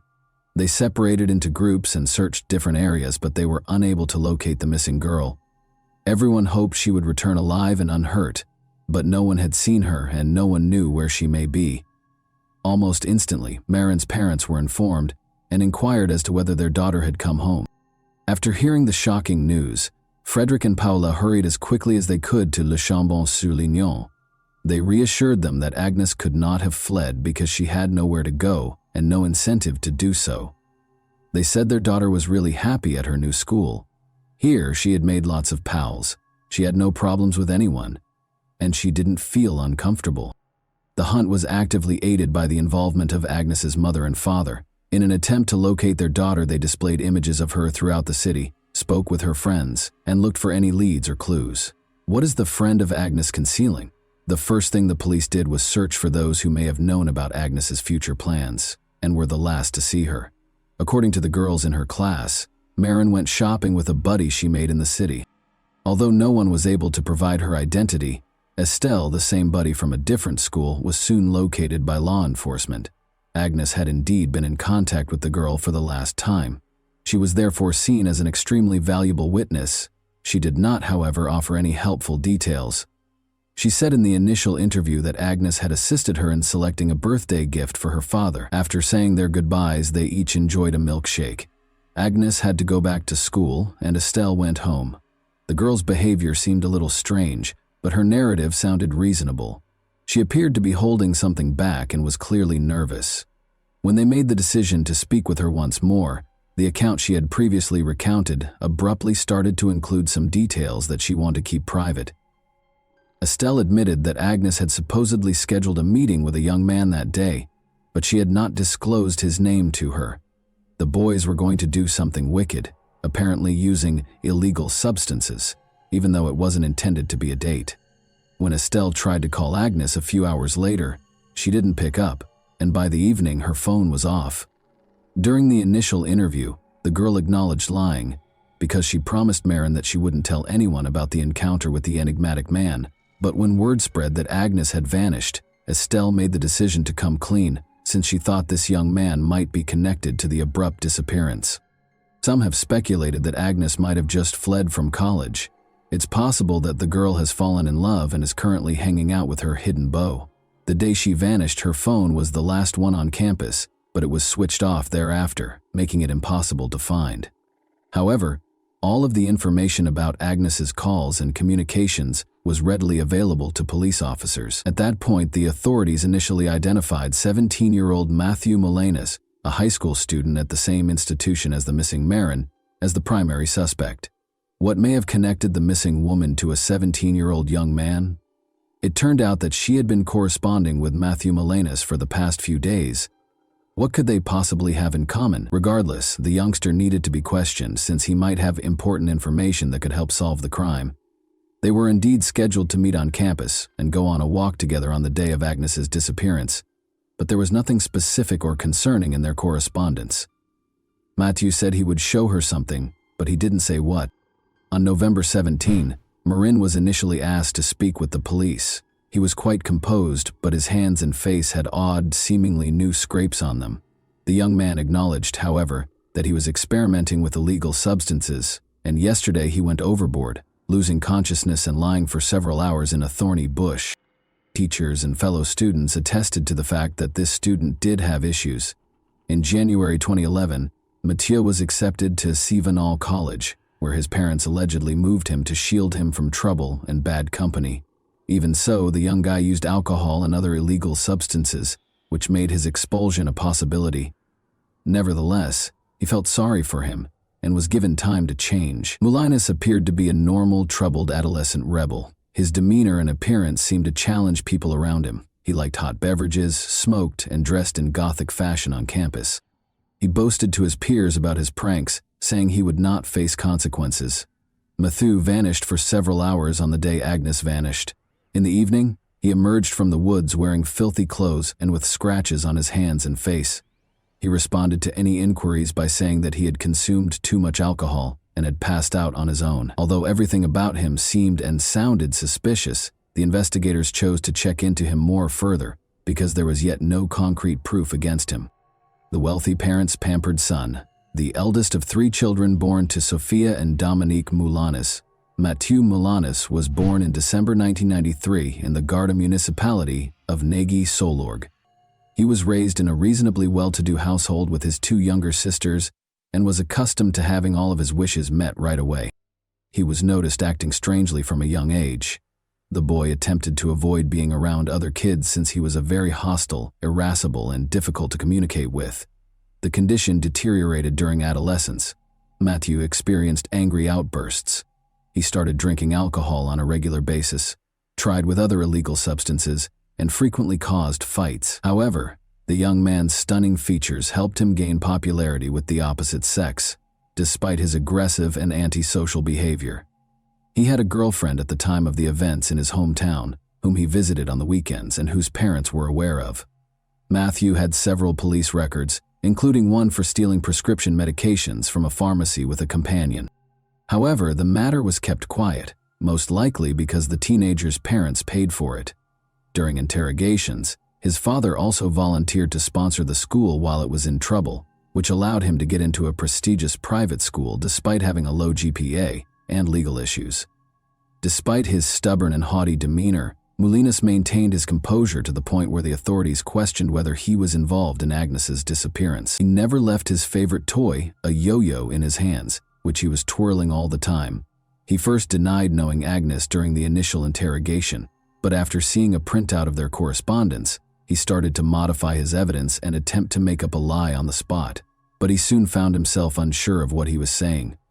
The man claims that he promised to show Agnes a mushroom-growing area in the forest. They allegedly utilized them in tandem. Following his illness, Mathieu collapsed under a prickly shrub, where he remained until dusk. He also saw that Marraine was gone when he woke up. Since it was growing late, he returned to the campus without searching for her. During all of the interrogations, a lawyer who had been retained by the Moulanis' parents suggested that his young ward indicate the location where he had last seen Agnes and where they allegedly consumed mushroom. However, Mathieu claimed that he would not be able to locate that clearing because they had accidentally discovered it. He left the area on autopilot, without really comprehending his surroundings or where he was. However, specialists quickly disproved Mathieu's claims after discovering no evidence of mushroom consumption in his blood. Furthermore, it was determined that the wounds on his body were the result of a battle. That is, he was scratched with nails by someone who was presumably a girl, a gory finding in the thicket. The school children who had witnessed Mathieu emerge from the forest that night indicated the direction from which he had come, and it was determined to conduct a comprehensive, extensive search in that area of the forest. There was still a slim chance that Marraine would be found alive at that point. On November 18, however, searchers awaited the horrifying discovery of the missing Agnes's severely disfigured and partially burned remains in a tiny space tucked away in a thicket. Her clothing was ripped. There was no sign of her underwear. In addition to evidence of deep knife wounds, there were all the telltale symptoms of violence. Don't believe Moulins was responsible for this horrible crime. There was no question, but it was important to wait for the forensic specialist's conclusions and to get the killer to confess. The strangler admitted in Confessions of a Ruthless Killer that he purposefully lured Agnes into the woods to abuse her but allegedly had no plans to kill her. In fact, Matthew did not particularly deny the horrific discovery when he was informed about it and started to testify, explaining how everything was. She, however, resisted vehemently. He had to use the rope from his favorite toy, the yo-yo, which he always carried with him, to tie up the victim after he scratched him. The man was upset about going to jail when Agnes yelled and threatened to turn him in to the police. He chose to kill the unlucky and dispose of the body since he did not want to. Agnes suffered 17 knife wounds, the majority of which were to the neck, face, and chest. after Mathieu viciously beat her, fracturing her arm, nose, multiple ribs, and shin. He doused the victim with a combustible concoction from a canister and lit her on fire when she ceased exhibiting any signs of life in the hopes that the flames would totally destroy the body. Then, as night fell, he hastily left, failing to see that the fire had been put out. He removed his toy from the corpse and carried it away. As though relishing each word and seeing the investigators' response, the high school girl described the incident calmly and in great detail. He had neither regret nor sympathy for the victim. The investigation revealed that Agnes had evidence of the rapist's biological fluid in her body and pieces of mature skin and epithelium beneath her fingernails. Additionally, traces of the victim's and the offender's perspiration were discovered on the rope of the actual toy yo-yo. Agnes's parents received her body following all required tests and medical evaluations, and they buried their only daughter in Paris. Notably, the burial for the first victim of a young psychopath was held on her birthday, November 26, 2011. The fact that Marin was not the only victim of Moulinas stunned law enforcement when they closely examined his biography, but this information was purposefully concealed. It turns out that since he was a young boy, he had been mean to other people, including his own sisters, other kids, and animals. He always enjoyed causing pain and suffering to people in an unmatched way. Mathieu attacked Julia, his young neighbor whom he had known since childhood, in August 2010. The attractive neighbor chose to capitalize on the girl's interest in him. After luring her into the woods, the man struck her on the head, tied her up with household-bought Scotch tape, and proceeded to mistreat the unlucky. After that, Moulinas started strangling her and most likely would have murdered her, but as her mobile phone rang, the criminal flinched away, glanced around, and just walked away. After a scared Julia freed herself, she called her parents, who promptly called the police to report the occurrence. The following day, Mathieu was taken into custody.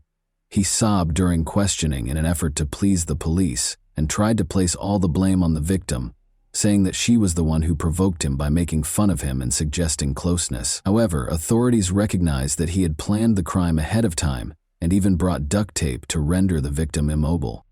However, Mathieu escaped punishment in spite of the seriousness of the offense. Because the offender was so young, the court committed him to a psychiatric center for 4 months of mandatory treatment instead of sending him to prison. Psychiatrists and psychologists assessed his condition and worked with him during this period. The chief specialist overseeing Moulinas concluded in December 2010 that he was completely recovered and that following the course of treatment, he was no longer a threat to others.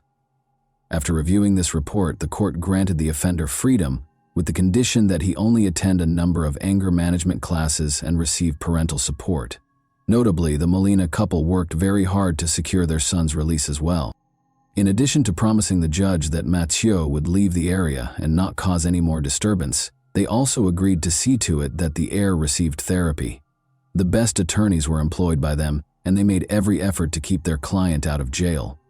Following that, the parents began searching for a new school for their kid, but they were unwilling to accept him anyplace because of his criminal record for such a significant issue. The father then went to the provincially closed College 7 himself and scheduled a meeting with the director.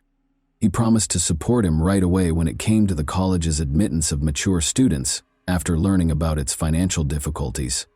In every manner possible, Dominic Melinis defended his son by lying that there was only violence against his ex-girlfriend, despite the director's observation that the man's academic performance was too poor and that the criminal case of a prospective student could negatively impact the school's reputation. After the breakup, she allegedly sought to get back at him.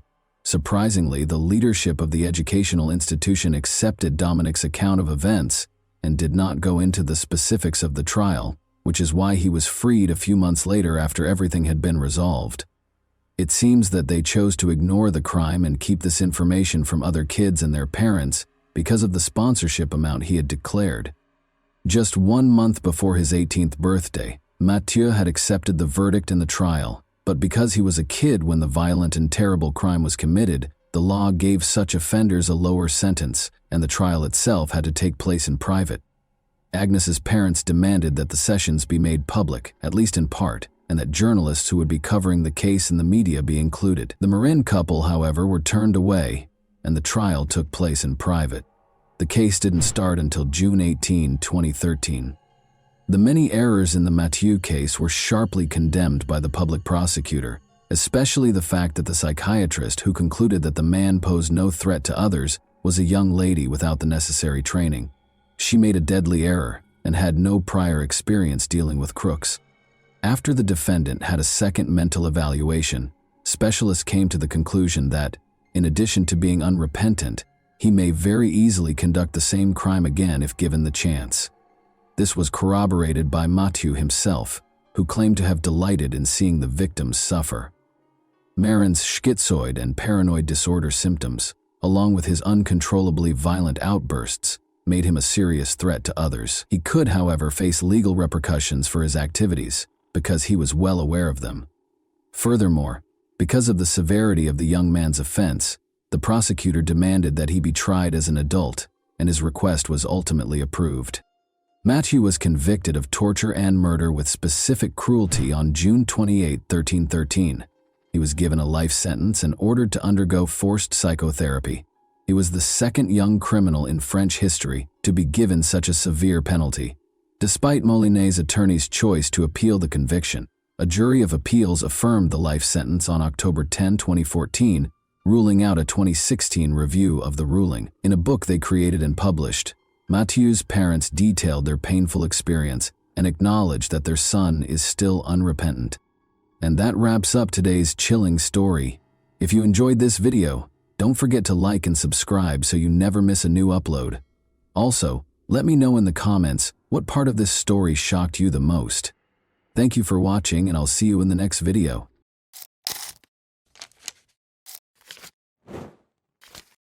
Hey guys, welcome to my channel, and today we're going to take a look at another horrible case with you. Residing in the dying neighborhood. Generally speaking, those who haven't moved in a long time know their neighbors well. They are aware of whom to avoid and to what degree, as well as whom to trust. After years of cohabitation, neighbors can occasionally get closer than certain family members. When the family is traveling or on vacation, they are expected to take care of the house and property. Without thinking twice, they invite each other over and let their kids eat delicacies from these people. On occasion, though, the longtime neighbor may prove to be a true madman who has been waiting for the proper opportunity. In recent years, the Diana Garnica case has grown to be one of Argentina's most dramatic. The inquiry took a great deal of time and effort, and the culprit might have avoided punishment because the victim's body was never located. There was hardly any direct proof against him, and he refused to acknowledge his guilt. Who was the family of Diana Garnica? Early life. On March 3, 2000, Diana Abigail Garnica Cisneros was born in the town of Villa Mariano Moreno El Colmenar, Argentina, in the province of Tucumán. Being the youngest daughter and the seventh and second to last child of her parents, she grew up in a huge impoverished family. Her parents, Elizabeth Susana Cisneros and Ramon Garnica, put a lot of effort into providing for their numerous children and making their homes at least passably comfortable. Diana, the family's youngest girl, was adored by all. Her older siblings looked after her, and her parents loved her. She performed well academically, had a gift for sketching and a love of dancing from an early age. She was very close to her elder sister Sonia, who basically looked for her upbringing while their parents were at work, and she was exceptionally smart and reasonable for her age. She also never lied to her family and had no secrets from her parents. Due to the Garnica family's strong religious beliefs, the parents and kids routinely went to church and made an effort to live morally upright lives. In order to assist their parents to some extent, the elder kids also started working when they were teenagers. Each of the younger ones had their own duties and was responsible for keeping the house in order. Diana always wanted to help others around her, thus she dreamed of becoming a doctor, was incredibly responsive, friendly, and sensitive. She stated that she would purchase her parents a large home so that her mother could create the flower garden and fruit trees she had always imagined, and she intended to establish a prosperous career to support her family.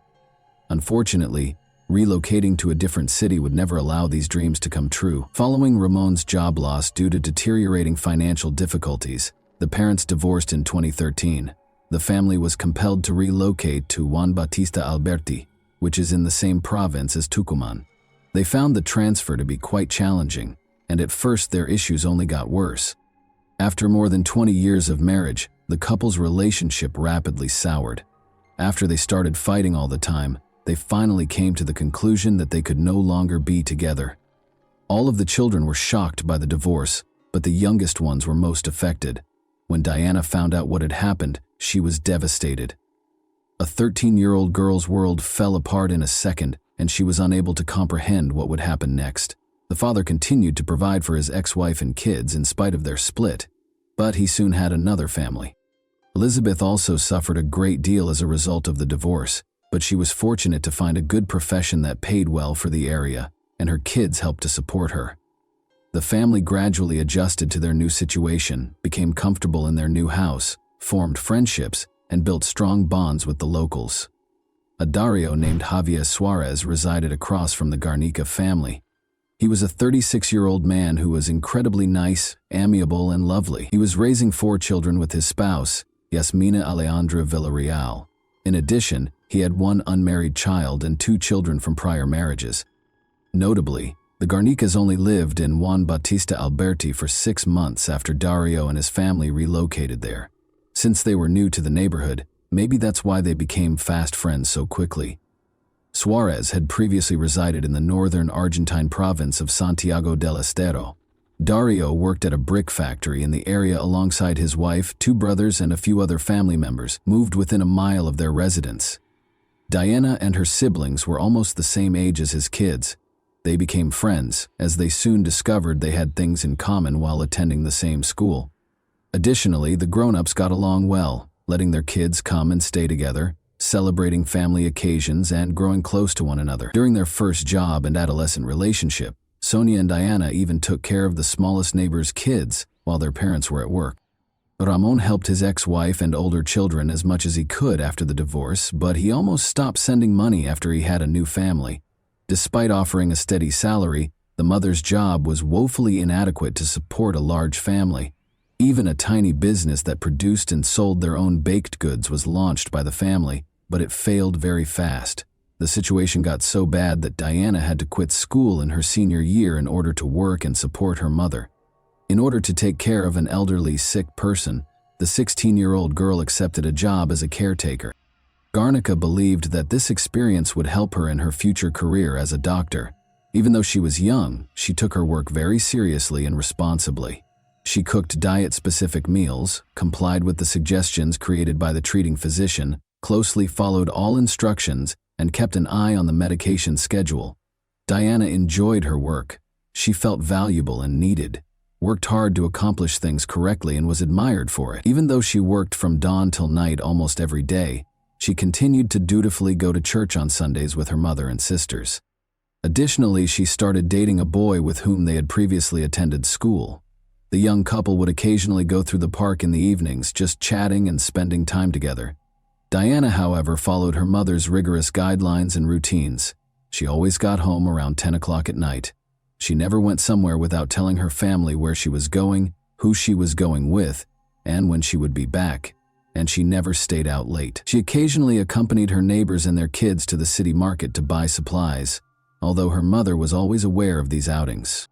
Dario looked after the neighbor's girl as if she were his own kid, spoiling her with modest presents every now and then. When the man found out she had a boyfriend, he gave her paternalist advice about how boys may be dishonest and cautioned her against letting him take advantage of her innocence and naivete. The girl, who still had no secrets from her mother, told her about this talk. Although Elizabeth thought the neighbor's behavior was a little odd, she concluded that it was his way of showing concern, because he had teenage daughters who were Diana's age, which was an odd request. Late in the afternoon on May 6, 2017, Diana suddenly got a call from her neighbor, who, out of pure kindness, said he wanted to assist her family.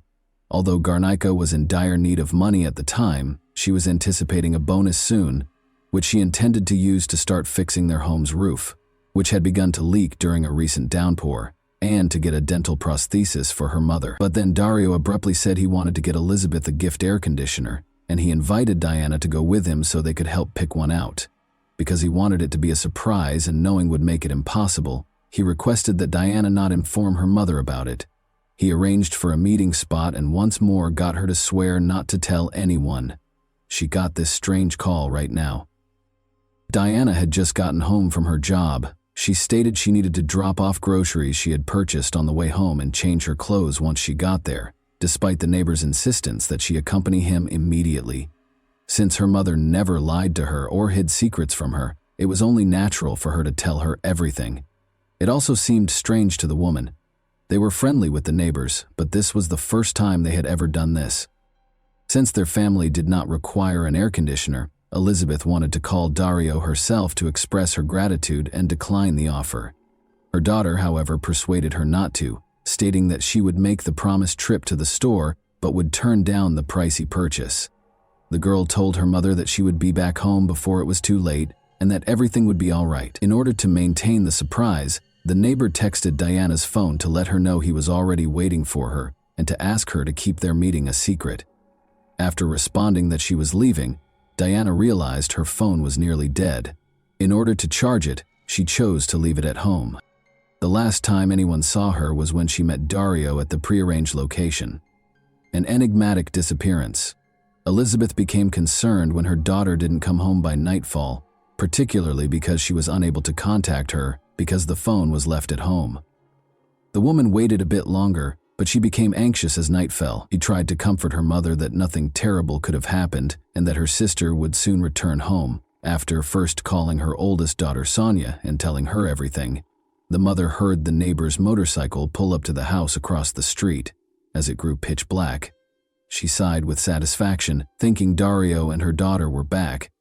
But by 5, 10, 20 minutes had gone by, and the girl was still not inside the house. The neighbor was by himself when the woman went outside. When she asked him about Diana, he was taken aback and claimed not to have seen her that day and to know nothing about her. Elizabeth was taken aback. She couldn't decide if the neighbor was telling the truth or whether her daughter had cheated on her for the first time in her life and gone somewhere else. The man persisted in telling her his story, though, and even gave her his phone to make sure he hadn't spoken to her daughter. He had, of course, erased all the messages and calls by then. Concerned about the girl's whereabouts, Dario even volunteered to drive around the area with her mother to find her and question the teenager's friends and neighbors if they had caught anything unusual. But instead of accepting his assistance, the woman chose to begin the hunt on her own. No one had seen the girl that day, but she and her older kids wandered the area until late at night, phoning all of the girl's friends and acquaintances and questioning everyone they encountered. When Elizabeth got home, she checked her daughter's phone and discovered that her daughter had not erased 2 missed calls and a message from the neighbor. The woman was so certain that Dario was lying that she called the police and her ex-husband to report their youngest daughter missing. After hearing the disturbing news, the man drove to his ex-wife's house, which was several hundred miles away, to assist in the hunt for his daughter. The horrifying scene at the brick factory and police indifference. When a concerned mother reported her daughter missing to the police station in the middle of the night, the officers did not take the case seriously, assuming the girl had either run off with her boyfriend or gone to a party with friends and would return home by morning. The authorities ignored Elizabeth's fears, stating that they would not begin a search until at least 24 hours had elapsed, despite her sharing her suspicions about the neighbor and even displaying the conversations and messages on her daughter's phone. When the Garnica family realized they were on their own, they launched a large search. The father had already come from a different city by then, and they proceeded to the neighbor's house to have a serious conversation. But the house was quiet, dark, and vacant, and when they knocked, nobody answered. After that, the family visited the brick factory where the neighbor and his family worked, when the missing girl's relatives found a horrifying discovery. As the senior member of his staff, Dario had access to the plant even when it was closed because he possessed the keys. The lights were on that night, and the girl's relatives came in to find a terrifying scene. Even though it was a day off and the facility was meant to be closed, the brick-making furnaces were operating. In addition, every adult member of the neighbor's family was there. They were obviously burning stuff in the furnaces and seemed restless. A horrible suspicion struck the Garnicas. Dario wasn't in the factory, and when they inquired about his whereabouts and the situation, those in attendance attempted to divert attention by claiming that they were performing maintenance and getting equipment ready for use, adding that the man had just arrived and may have gone to the bathroom. However, the suspect was able to covertly escape the search for evidence and the arrest of suspects by leaving the factory through the back door within the brief time that this conversation lasted. The family of the missing girls made the decision to get in touch with the prosecutor's office following the terrifying scene at the workplace and the peculiar actions of Dario's relatives. At that point, the adolescent had been missing for about 24 hours, and the inquiry was scheduled to start. It turned out, though, that the police station where the parents had reported the girl's disappearance had not provided any information. Got to them. Prosecutor Claudio Benari was incensed by this circumstance, took charge of the case personally, and vowed to discipline the police officers who had failed to perform their duty. He started by asking for a warrant to search the brick plant and Dario's house. Nevertheless, because it was Sunday and the legal system was not functioning, the prosecutor chose to handle everything himself in order to save valuable time. Benari asked his family for assistance in getting rid of the body and evidence because he thought the suspect may have attacked the adolescent, abused her, and then killed her. The fact that Dario's whole family was in the plant on their day off in the middle of the night and had mysteriously started the furnaces raised suspicions in his mind. As the family looked for the daughter, including on social media, the man's calls and messages to his young neighbor's phone also seemed odd. As soon as the case gained widespread attention, several conjectures and guesses were made. The young beauty might have been abducted and sold into slavery at a brothel or for organs, for example, according to a widely held notion. One woman even named a specific individual, but it was later discovered that she was merely attempting to get revenge on her ex-boyfriend by sending him to prison. The suspect's home was searched, but nothing was found. The crime had obviously taken place somewhere else, and he had not brought the girl there. At the brick plant, no signs were discovered either. Benari did not, however, rule out the possibility that the corpse and evidence were destroyed in a cremation using the furnaces, but they were merely conjectures and speculations. However, the prosecutor used the missing girl's phone data as a major justification to start Dario's arrest. As potential accomplices, his mother-in-law, sister, wife, brothers Cesar and Marcus, and a few other family members were also taken into custody. The defendant rejected all of the claims against him during questioning, saying he had not seen the neighbor and had not spoken to her that day. Clear disparities in their claims were found, nevertheless, based on data analysis from his phone and devices that belonged to the victim and his family. While his family members were charged with criminal conspiracy and involvement, the guy was charged with unlawful detention, potential assault, and depriving the girl of her life. While the investigation into the search for Diana was underway, all suspects were placed in jail for 3 months. Her parents remained optimistic. Even though the authorities initially didn't think the missing girl would be discovered alive, they increased the number of persons that participated in the search, demanded that Dario reveal where their daughter was and what he had done to her, coordinated marches and protests, and involved the media in the investigation. In an attempt to sway the inquiry and coerce the suspect into delivering a statement, the parents desperately sought meetings with the security and justice ministers at the time. Unfortunately, this did not translate into practice, even when the highest governmental levels welcomed the family of the missing girls. Despite the efforts of more than 200 police officers, assistance dogs, and specialized tools including search drones and helicopters, the search was unsuccessful. Disturbing findings in one of the kilns at a brick plant. A second examination revealed a tooth part and an odd, heavily melted metal thing. This item was thought to be the nose piercing the missing girl had on, but to verify this, specialized forensic analysis was needed, and it would take time as law enforcement awaited the findings. The man's notebooks with highly suspicious entries were discovered after a second, more extensive search at Dario's home.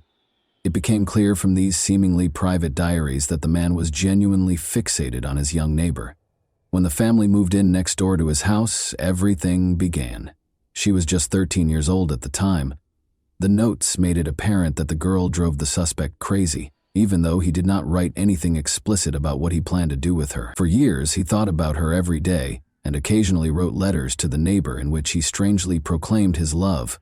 Investigators came to the conclusion, after going through all the notes, that the man's addiction only got worse with time and that he was unable to control his disgusting cravings.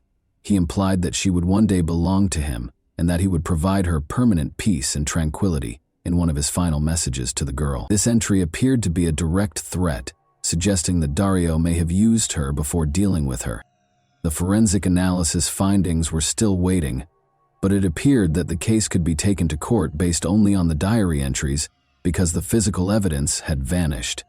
Ben-Ari discovered that the evidence had just vanished as he attempted to determine the cause of the holdup. Neither the identity of the unusual metal object nor whether the toothpiece belonged to the missing girl could be ascertained by DNA analysis. The police officers in charge of protecting the evidence were promptly dismissed and placed under arrest for criminal negligence and potential aid to the suspects after the prosecutor made the decision to categorize information regarding the investigation's advancement. Following this heinous crime, federal authorities took immediate control of the investigation. Furthermore, it quickly became apparent that several of the documents discovered at the suspect's house had vanished as well. The final letter, in which he pledged to provide the girl eternal rest, was one of them.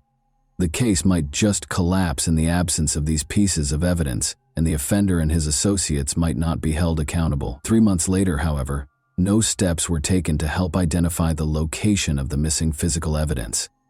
Although the suspect's incarceration period had ended, it was dangerous and clearly threatened to result in a loss to take the case to court without important evidence. The child's phone data and the testimony of a random bystander who saw the suspect and the missing girl strolling together down the street on the day she vanished were all that was left. The court only partially approved the defense's request, which called for Dario's attorney to have the entire investigation ruled unlawful. His client released immediately, and the search results revoked because they were carried out without a special order. All of his relatives were freed because no particular charges could be brought against them, but the primary suspect was still in detention. But Dario was also freed in May 2019, 2 years after the girl vanished. The body had not been located, no new evidence had surfaced, and the investigation had not advanced during that time. The long-awaited trial and verdict, the investigation was still ongoing, even though the primary suspect was freed. Testimonies and other information occasionally surfaced that suggested Diana might still be alive. For example, a banknote purportedly written by the girl with a request for assistance was discovered. Only in June 2021, however, was it determined through handwriting analysis that the missing girl's writing was not hers. Prosecutor Ben-Ari was able to finally take this difficult case to trial, more than 4 years after the daughter vanished, but the Garnica family was growing more and more discouraged as the proceedings were continually postponed because of the global pandemic. The family no longer wished for a good result or the rightful punishment of the guilty. The offender didn't show up in court until April 2023, 6 years after the crime was committed, when the trial finally started. Everyone thought Dario's diaries were lost forever, but at that time the missing entries had been located. These turned out to be the main pieces of proof that established the man's guilt. Nevertheless, more professional examination was necessary to confirm these documents' legitimacy. Furthermore, 2 additional witnesses entered the case. One was the ex-lover of Dario, who said he had wooed her when she was just a teenager. She also said that she was by no means the only young girl the suspect had abused in this manner, and that he always had a weakness for them. The second witness was a likely collaborator and neighbor of Suarez, Dario's brother. He claims that the brothers arrived together on a motorcycle with an odd big bundle in the sidecar the night the girl vanished, grabbed some equipment from a shed, and then departed together. Because Suarez was always erratic and violent, the witness had been silent for a long time out of concern that he may hurt his family. The defendant, who said he would never hurt the adjacent girl since he considered her to be his daughter, never acknowledged his wrongdoing. However, a guilty conviction was rendered based on the limited evidence. The missing girl's body was never located, and the events of that terrible day were meticulously reenacted. This proved that the man had seduced the adolescent, taken advantage of her, killed her, and disposed of her remains, likely with the assistance of his family. Dario was convicted of kidnapping and exploitation on May 2, 2023. He was given a life sentence without the chance of release for taking Diana's life. No other family members, including his brother Suarez, could be held responsible. And that wraps up today's chilling story. If you enjoyed this video, don't forget to like and subscribe so you never miss a new upload. Also, let me know in the comments what part of this story shocked you the most. Thank you for watching, and I'll see you in the next video.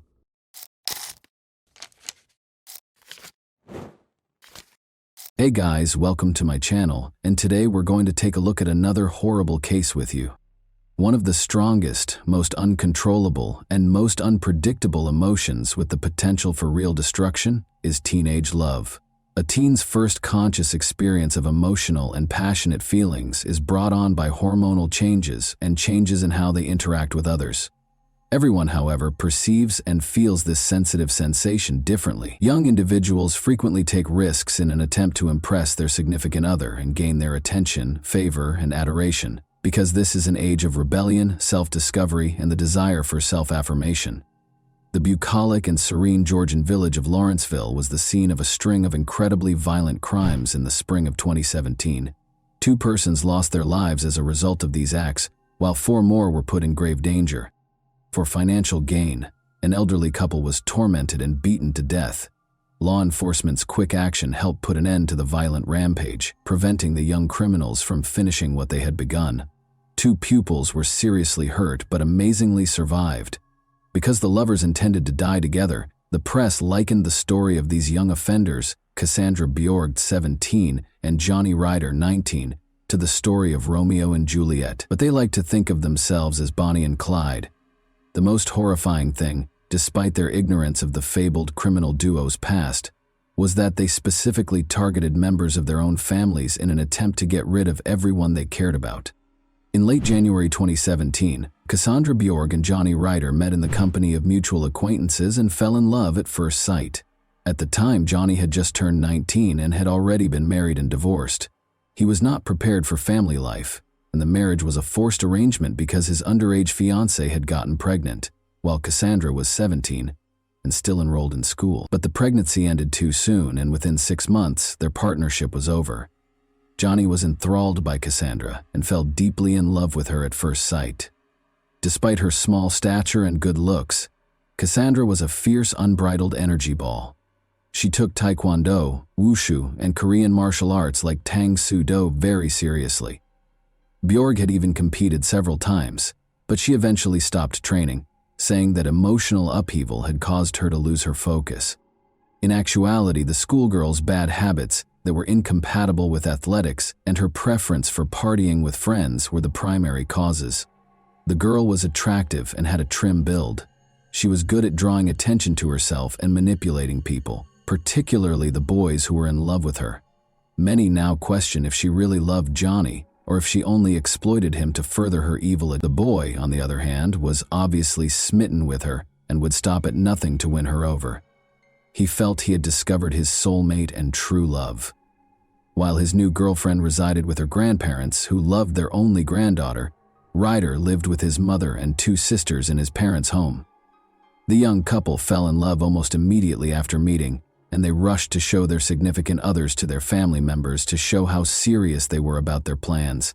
But their loved ones disapproved of their decisions, which infuriated them and put them in grave peril. In this criminal case, too many circumstances came together to create a terrible tragedy, even though it is likely that this couple would never have committed a severe crime on their own, much less deprived their family members of their lives. Johnny revealed that Cassandra was the source of horrific ideas that her partner was prepared to carry out without hesitation, while his girlfriend was susceptible to manipulation and influence due to her addiction to illegal substances. What information is available about Cassandra Bjorg? On January 19, 2000, Cassandra Bjorg was born in Peachtree Corners, Georgia, which is in Gwinnett County. She was born out of wedlock to Amanda Sterling, who had her as her sole child. Cassandra never interacted with her real father and never knew him. Cassandra had behavioral and aggressive problems from an early age, since her mother was more concerned with her personal life than with rearing her daughter. Cassandra's mother married Stephen when she was 15 years old. Her stepfather started making attempts toward his young stepdaughter and displaying abnormal interest in her. As a habitual liar who was always getting into trouble, Cassandra tried to inform her mother about this, but she did not believe her and assumed that her daughter was making it up. The teenager then complained about the situation to her grandparents, Wendy and Randall, over the phone. The elderly couple felt it would be better for their lone grandchild to live with them, after becoming very worried about the situation. The 15-year-old girl so relocated to her grandparents' large 2-story home in Lawrenceville in October 2015. She had her own room there, and her grandparents rarely denied her anything, giving her all she needed. Cassandra deftly used Wendy and Randall's generosity, who thought that their love and attention would help their granddaughter recover. She ran away from home frequently, stopped playing sports, missed school, and hooked out with the wrong crowd. She also began taking money from her family members and using it to buy illegal drugs and alcohol. She once threatened to kill her grandma after she was unable to obtain the quantity she required. The Borgia family phoned the police over 30 times between October 2015 and March 2017 due to Cassandra's uncontrollable behavior, which included frequent runs, unexplained disappearances, fights, theft, and aggressive behavior while under the influence of drugs. After Cassandra started dating Johnny Ryder, her conduct became unmanageable. Wendy and Randall were adamantly opposed to her bringing her boyfriend to her grandparents' house and telling them he would now live with them. When Johnny attempted to invite Cassandra to live with him at his family's house, a similar circumstance happened. The pair was expelled due to opposition from his mother and sisters. The couple quickly came to the conclusion that anyone who obstructed their relationship ought to be removed. They intended to see Cassandra's mother and stepfather to make amends, take all of their savings, deal with Cassandra's grandparents, get rid of Johnny's family, seize their money, and then run away to Florida to spend as much money as they could from the 3 residences. The harsh treatment of the grandparents. Cassandra was aware of the precise location of her grandparents' home where a sizable quantity of money was kept. Cassandra didn't know the password to the little safe that was kept in a closet in one of the second-floor rooms. The explanation is that Wendy and Randall started hiding the money after they saw it was missing and realized their cherished grandchild was stealing. Randall, Wendy's husband, had just turned 64, and Wendy herself was 63. After more than 40 years of marriage, they had a daughter, bought their ideal house, and intended to spend their golden years on the second floor. They occupied 2 bedrooms that were next to each other and had separate bathrooms. Because they thought their granddaughter could be rehabilitated and didn't want to ruin her life, the old couple didn't want to send her back to her mother or place her in juvenile detention, despite their inability to handle her. Cassandra allowed Johnny to enter the residence with kitchen knives and baseball bats on the evening of April 2, 2017, after the elderly couple had already gone to bed. The pair made their way to the second level via the stairs. While Johnny went to Randall and began striking him with the bat, Cassandra went into her grandmother's room where she was sleeping and stood beside her bed. It took the old man a while to comprehend what was going on. He was scared, confused, and helpless to protect himself. Johnny leaped onto the bed, stood on top of his victim, and kept striking him. Wendy, meantime, awoke to the commotion, hearing slow thuds and what sounded like a garbled cry in the shadows. She recognized the figure by her bed as her granddaughter. She was stabbed in the shoulder as soon as she attempted to stand up. Deep slashes on the woman's hands showed that she attempted self-defense, but the forces were not equal. In the adjacent room where Johnny was mistreating her grandfather, Cassandra pulled her grandma by the hair, demanding the code to the safe and threatening to kill them if they didn't comply. The young couple bound the elderly couple with tape and kept beating them. The elderly couple prayed their granddaughter wouldn't dare to take away the lives of her closest relatives, even though Johnny was holding a knife to Randall's throat. But when Cassandra Command's boyfriend began stabbing Randall in the stomach a minute later, Wendy screamed, pleading with them to stop, and revealed the code to the safe. In order to open the safe, Cassandra hurried to her grandmother's room right away.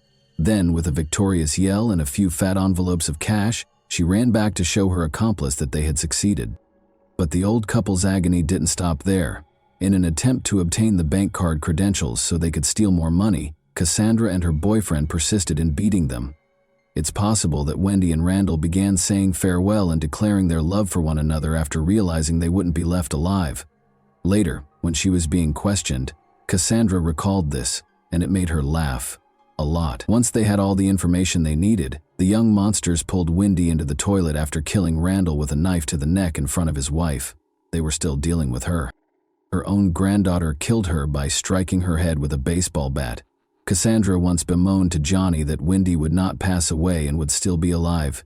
Then, to make sure the woman had no chance of surviving, Johnny cut her throat. Cut party on the bones. Their granddaughter and her companion remained in the house, while the 2 bodies rotted in the second-floor rooms, following the cruel treatment of the elderly couple. The young pair used the pilfered funds to purchase anything they want, including alcohol and any illegal drugs they could find. They admitted during questioning that they wanted to try everything and that they could now afford to do so. A few days later, Wendy's sister called the police to ask for a welfare check on her relatives, who hadn't spoken to her since April 1st. Wendy's bad vision made it unusual for her to simply send texts rather than answer the phone. The texts requested not to worry and said that everything was okay. However, this just made matters worse. To make sure everything was okay, law enforcement dispatched a patrol officer to the specified house, but nobody answered the door. Nothing looked strange at first.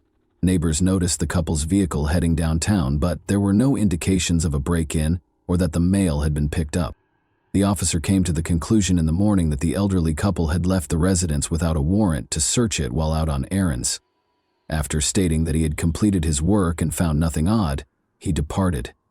In the meantime, the juvenile offenders went shopping in the victim's vehicle. They ordered meal delivery and purchased food and drink every day, but they were unable to consume all of the food they purchased, so the rotten and uneaten goods were left to fester in boxes on the floor, tables, windowsills, and every other surface in the house. They took money out of Wendy's bank card as the money started to run low, but they were unable to locate Randall's wallet using his cards. Cassandra and Johnny invited their friends to a party at their residence, approximately a week after the crime against her grandparents. They had a major issue, though, because the remains on the second story had decayed considerably and were giving off an odor that was hard to ignore. After discovering 2 cans of construction sealant in the garage, Johnny made the decision to seal the doors of the rooms containing the remains, but first they had to cover up the stench. They covered the bodies with several liters of chlorine bleach that they purchased from a hardware shop. After that, Johnny meticulously caulked all the cracks around the bathroom door and the bedroom door. The couple informed their pals over the phone that Cassandra had a lot of money after her grandparents left town for a few days, and that she intended to have a large party with wine and more entertaining activities. But their buddies found the story highly dubious. The majority of them were aware of the several occasions Wendy and Randall had called the police due to their inability to manage their granddaughter. As a result, nobody dared to go to this peculiar gathering. Only a tiny bad company of problematic youths, including those who could obtain illegal substances and consented to do so in exchange for a reward, eventually assembled at the house. The guests complained about the awful stench, even while they were drunk, and Cassandra attributed it to a clogged sewer. It became intolerable for the criminals to remain in the residence, so the following day they decided it was time to depart. But they needed additional money for their getaway, because they were running low on cash and had almost used all the card's balance. The strategy to obtain it had been simmering for some time and now had to be put into action. However, more of their family members would have had to die for this. On Friday, April 7, 2017, the family was saved by an unintentional victim. The pair infiltrated the Ryder household. Johnny had keys, so it was home. They got there in the morning when Johnny's sisters and mother were at the university working. They found enough cash and goods to sustain them for a while once they were able to raid the house. The criminals purchased bear spray, a considerably larger and more potent aerosol that resembles pepper spray, and armed themselves with baseball bats. This unique spray, which is intended to deter hostile bears, contains potent tearing and irritating chemicals that burn skin and mucous membranes chemically, causing acute coughing and excruciating agony in humans. This weapon has the potential to be lethal. They planned to attack and kill each member of the family one at a time, then take the loot and flee with it. They knew roughly when each member would arrive home. Assuming the mother and sisters had left for the weekend, no one would be searching for them by Monday, giving the criminals a few days' advantage.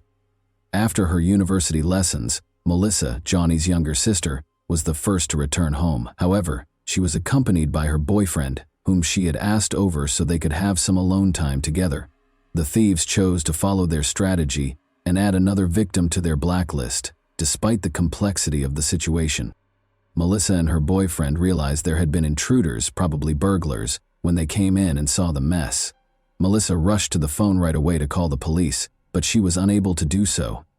And bitter orange haze filled the room, causing their skin to feel like it was on fire, their throats to burn, and their eyes to water. Abruptly, 2 bat-wielding figures with scarfed faces emerged and started beating the pupils. The victims, however, surprisingly put up a strong fight. Unaware of the bear spray's potency, the attackers started strangling themselves during the ensuing altercation. The homeowner, Johnny's mother, who had come home from work earlier than normal, appeared as the front door opened abruptly. While the criminals were able to flee through the kitchen door, she shouted and dialed 911. Johnny took extra keys to his mother's car during the robbery, and they used them to escape, leaving behind the primary piece of evidence, a car registered to the late Randall, while Cassandra dropped the car keys they had brought with them during the attack. Although the crooks wanted to murder the additional witness right away, the couple didn't expect Melissa to return home with her boyfriend because it was difficult to attack and kill two strong young people at once. Luckily, they were unable to finish their plot. They obviously miscalculated the might of House of Horrors, their weapon of choice, and overestimated their own talents. Although both attack victims lived, they were admitted to the hospital with various levels of wounds and chemical burns. The abandoned vehicle in the backyard, which did not belong to the Ryder family, piqued the interest of the responding law enforcement authorities. They identified the legitimate owner of the vehicle by looking through the registration plates. It soon became apparent that the car's owner had phoned the police earlier that week, but no one had come to the door. Officers went straight to Randall and Wendy's house, and this time, after failing to receive a response, they pried open the door and went inside. They were instantly struck by the smell of rotting, which was obviously coming from one of the bedrooms upstairs. The floor and bed were stained with blood, and the closet was open, exposing an empty safe. The door had been sealed with construction adhesive, making it hard to enter the other bedroom, and taking time and effort to pry it open. The decomposing body of an elderly guy with his hands bound behind his back and obvious marks of extreme torture was on the floor when the cops eventually made their way inside. Additionally, the bathroom door was sealed, making it more difficult to break in. The homeowner's wife's remains were discovered. She had clearly been beaten and tormented before having her neck cut, which is how she died. Empty beer bottles littered the house.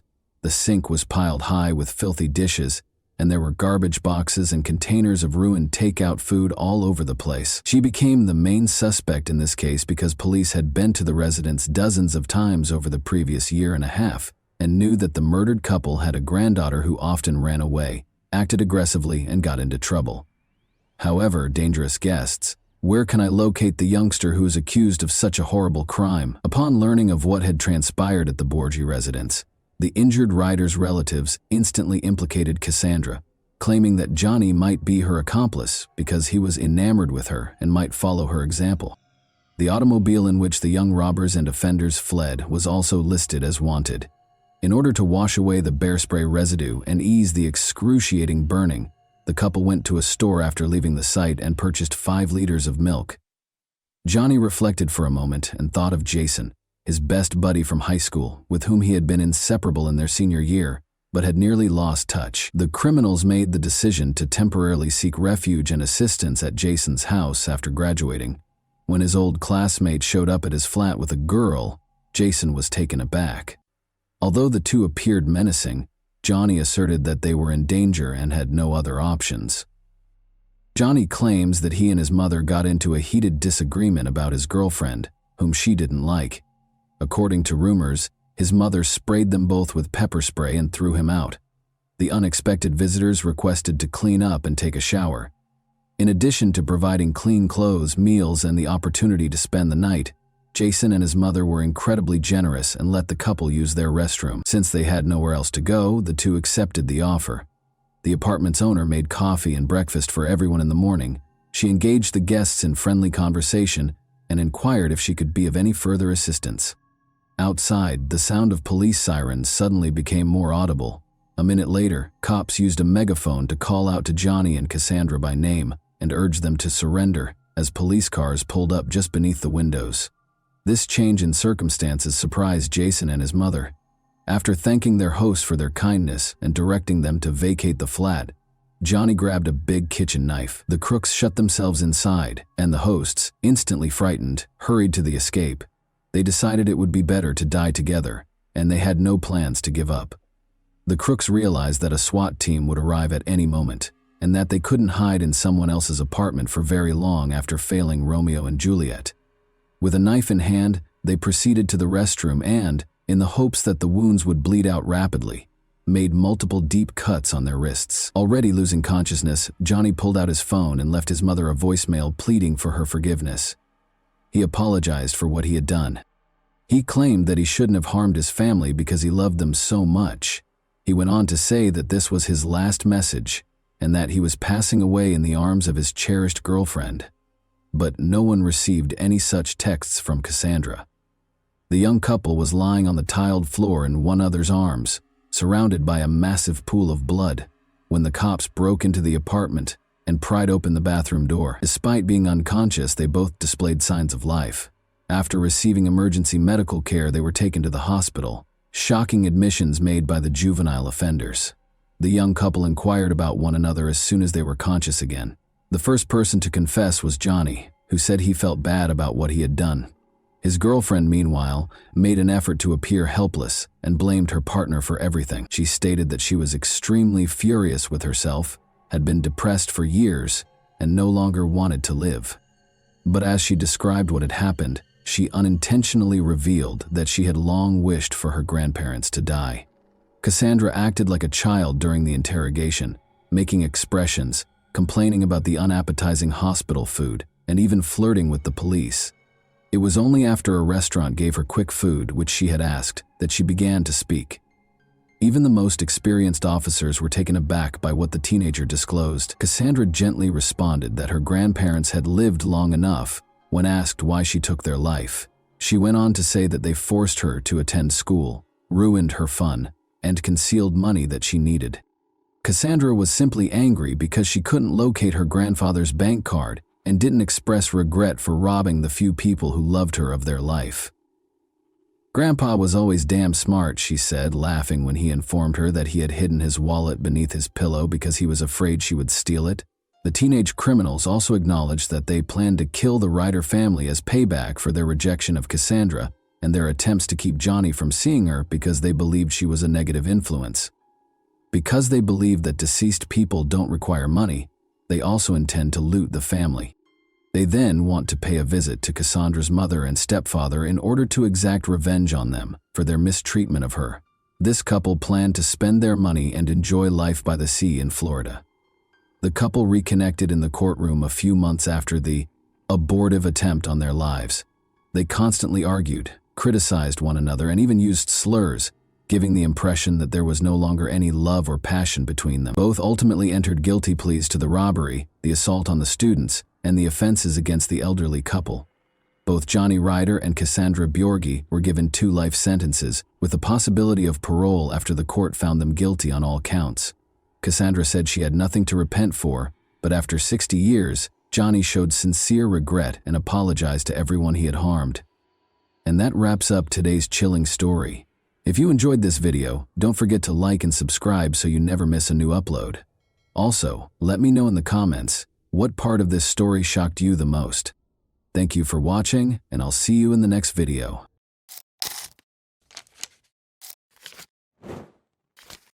Hey guys, welcome to my channel, and today we're going to take a look at another horrible case with you.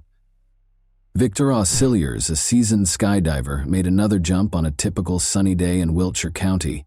The sensation of wind on her face, the rush of adrenaline, and the view of the infinite sky were all familiar to her. However, she became aware that something had gone horribly wrong shortly after she had deployed her parachute. The reserve parachute did not deploy correctly, and the lines were tangled. Victoria fell with a terrifying velocity. Her only concern during that heart-stopping moment was her kids and how they would be left without her. However, how could a seasoned teacher like this make such a mistake, and why?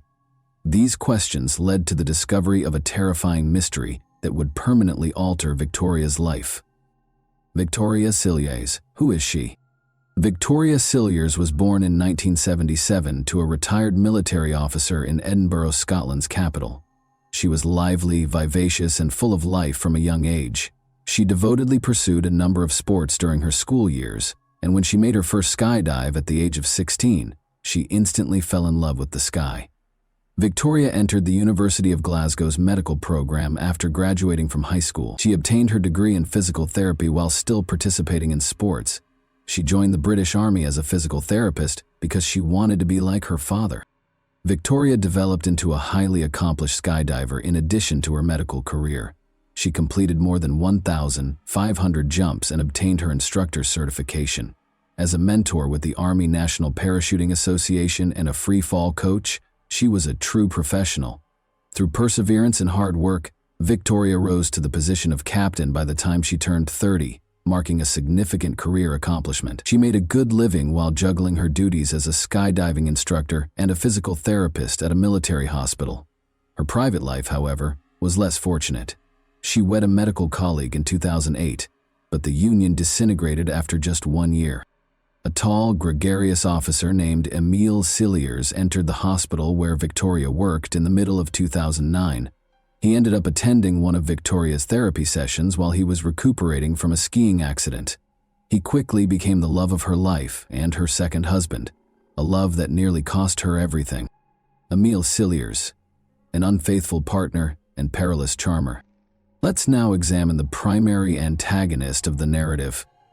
Born in South Africa in 1980, Emile Cilliers came from a wealthy British expat family that ran a construction business. His parents catered to all of his needs and desires, allowing him to grow up pampered and conceited. Emile began dating Nicolene Shepherd, a young girl, when he was 17.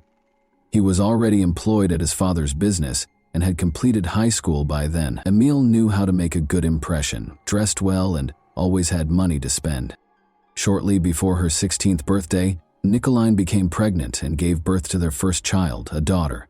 A second child was born to the couple approximately a year and a half later. However, they never made it to the altar, even though they had 2 children together. Emile asserted that he was not prepared for the obligations of family life. He kept having affairs with other women in spite of his role as a father. Although he didn't try hard to conceal his actions, he was always able to win Nicolene back and persuade her to stay with him. Emile made the decision to relocate to the UK in the early 2000s with the intention of establishing a prosperous career, purchasing a house, and eventually bringing Nicolene and the children to live with him. On a work visa, he went to the UK, but his trip didn't go as expected.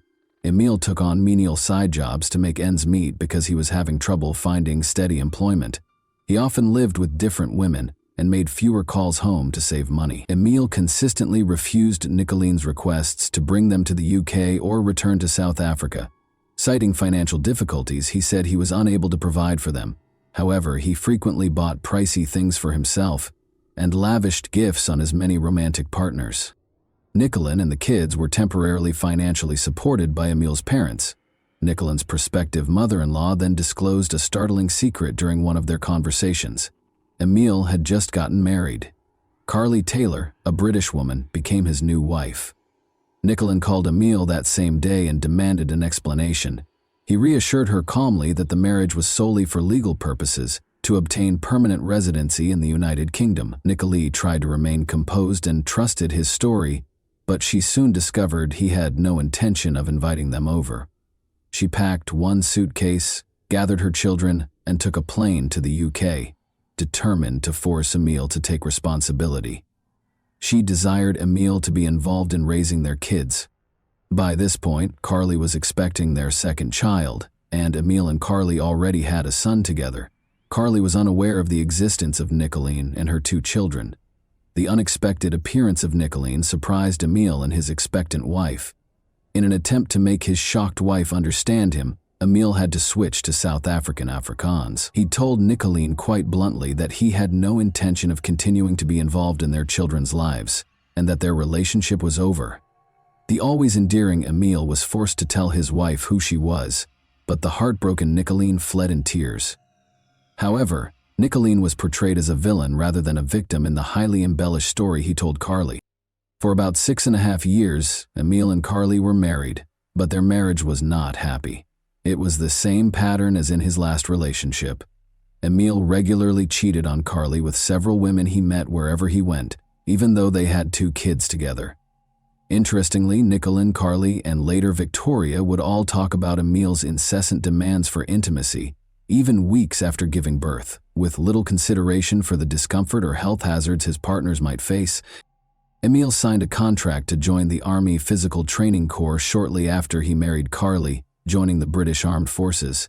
He basically turned into a fitness instructor who earned a respectable salary and a military rank. Emil and Victoria's love story. Emil broke his ankle in a skiing accident in 2009 and ended up in the hospital. Victoria, a physical therapist, was there when he first met her. Immediately sparks flew between them. It made no difference that Victoria was 3 years older. Emil tried his best to comfort her in any way he could, because she was still emotionally healing from a recent divorce. Victoria was initially unaware that her new romantic interest was still married. Similarly, Carly was unaware that her husband was meeting with a divorce lawyer and getting ready to file for divorce. When the truth was revealed, Emil attempted to blame Carly for his marriage's failure, but she responded by telling Victoria that Nicolai and Emil had 2 other children. This realization astounded Victoria. Her ostensibly ideal partner had a convoluted past, including 4 children and 2 prior relationships. Emil, however, insisted that he had never felt this way about anyone else and declared his unwavering love for her. Victoria had already fallen deeply in love with him. Even though those words might have meant nothing to someone else, she discovered that she could accept him for who he was, flaws and all, and forgive the lies. With time, Carly and Victoria were able to establish a true friendship in addition to becoming cordial. The 2 women had become so close that Carly even trusted Victoria to take care of her kids. Emil quickly proposed to Victoria after completing his divorce in 2010. The couple threw a lavish wedding after she gladly accepted. After her parents died, Victoria used the money she inherited from them to buy a large house in Wiltshire, where they now reside. The couple's first child, a daughter named April, was born in 2011.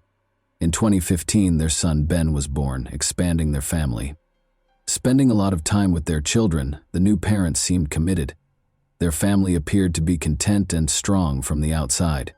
Victoria was an enthusiastic skydiver who had even introduced the sport to her husband, Emil. He became an expert in packing both main and reserve parachutes and obtained his own certification as a skydiving instructor, giving the family an additional source of income. With 2 gorgeous kids, a devoted husband who had just been promoted to sergeant, and a life that appeared ideal to their friends and family, Victoria's marriage seemed like a dream come true. However, Emil soon got tired of this seemingly perfect life. He started looking for affairs, and even though he didn't do much to conceal his actions, he would constantly beg Victoria's pardon on his knees. He would vouch for the fact that these liaisons were pointless and that she was the only person he loved. In order to keep up appearances, and the appearance of a perfect family in front of friends, family, and co-workers, Victoria repeatedly forgave him. As previously stated, Victoria had been an instructor at the Army Parachute Association and had a deep love for skydiving since she was a young girl. By early 2015, she had performed more than 2,500 jumps without any mistakes or mishaps. Naturally, Victoria had to take a break from the sport she loved so much during her pregnancy, and she missed it terribly. Her second child was born in early March 2015.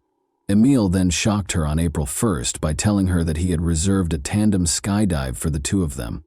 Victoria was ecstatic, perceiving this as a considerate act from her spouse, who appeared to wish to inject some excitement into their everyday routine. The couple arrived at the skydiving base with their older daughter on April 4, the day of the scheduled jump. They prepared, but the weather abruptly changed against them. Heavy clouds rolled in and the wind increased, making it impossible for the plane to take off. The jump was rescheduled for Easter Sunday the following day. Upon arriving home, Emil abruptly informed Victoria that he would not be able to accompany her the following day. In addition to insisting that it would be best to leave the kids at home because they would only grow tired and no one else would be available to watch them, he said that urgent matters had arisen. Emil wished Victoria luck as he bid her farewell on the morning of April 5 and remained behind with their 5-week-old son and 4-year-old daughter. With a positive attitude, Victoria set out, looking forward to her long-awaited jump. However, the weather wasn't great again. After waiting for several hours, the group was finally given the all-clear to take off.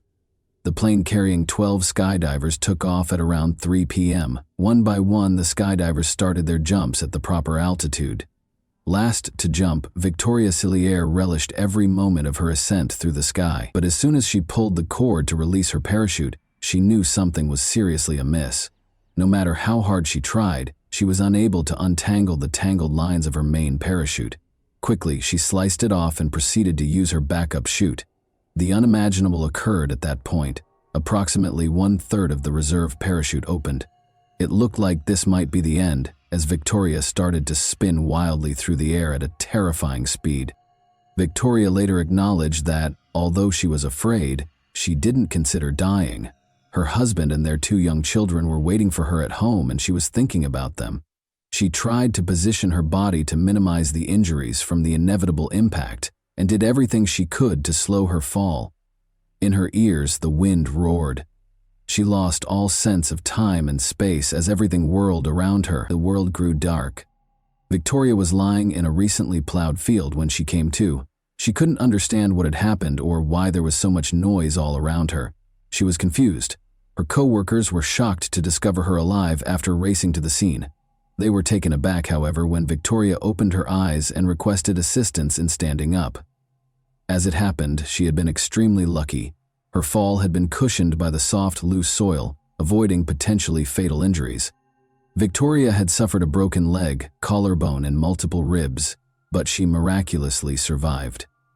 However, her head, internal organs, and spine were largely intact on the side she landed on. After being airlifted to the closest hospital by emergency personnel, it is almost unheard of for both parachutes to fail, and it is rarely necessary to deploy a reserve parachute. Red flags were raised right away.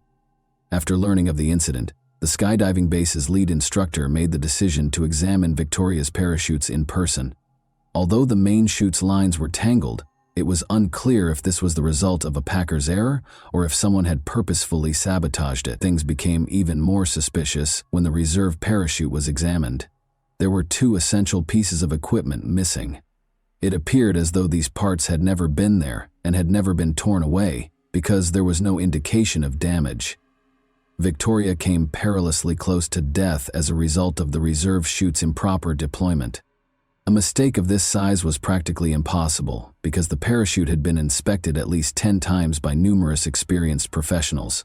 The lead instructor was extremely concerned about both parachute failures. He made the decision to report a possible murder attempt to the police on his own. It just so happened that, at about the same time, Victoria's best friend Caroline called the police with a similar worry. But Caroline didn't think twice about naming the suspect she had in mind. When Caroline learned of the suspicious accident, she became concerned. She told investigators that Emil, Victoria's husband, might be connected. Caroline claims that although the marriage appeared to be happy on the surface, Emil was actually a toxic and manipulative partner. Victoria disregarded numerous warning signs because she was so consumed by her love for him. An expanding study. The parachutes turned out to be important pieces of evidence during the police's thorough investigation into the incident. Victoria, meanwhile, recovered remarkably quickly and was in the hospital for less than a month. She credited her husband's constant care and support for her quick recovery. Emil seemed to be the ideal husband, showing her affection, taking care of the house, and assisting with their kids. Victoria was therefore taken aback when policemen arrived at their door to talk to Mr. Cilliers. Emil didn't fight back. He went to the station voluntarily to respond to their inquiries. Emil, a negligent father and an unfaithful husband, maintained his composure while being questioned, but he was aware that investigators would soon find text messages he had exchanged with his many lovers. He made the decision to discuss his affairs with others in the hopes of avoiding the disclosures. He acknowledged that he had been dissatisfied in his marriage and blamed Victoria for not providing for him. He claimed that although he had been preparing to divorce her for some time, he had put it off due to the children. Emil admitted that he had been seeing an Austrian ski instructor named Stephanie Galler for about 6 months, and even had plans to wed her shortly. Emil disclosed his financial difficulties as well. He owed a lot of money to a number of individuals and businesses that provided high-interest loans. He was a self-confessed gambling addict who regularly wagered and lost, which led to his debts skyrocketing. He said that some of his creditors had started threatening him, and even implied that Victoria's death attempt might have been a warning to him. As it happened, Emil Cilliers did have a mountain of debt, but his account of the parachute incident sounded so implausible. The fact that Emil casually stated that he had personally examined his wife's parachutes and never left them in his sight, even bringing them with him when he used the restroom, only served to heighten investigators' suspicions. The police detained him for additional interrogation after this detail raised serious concerns. Officers conversed with Victoria at home during this time, telling her about the strange details and the suspicions expressed by the lead instructor and her friend Caroline. Victoria was shaken and in disbelief.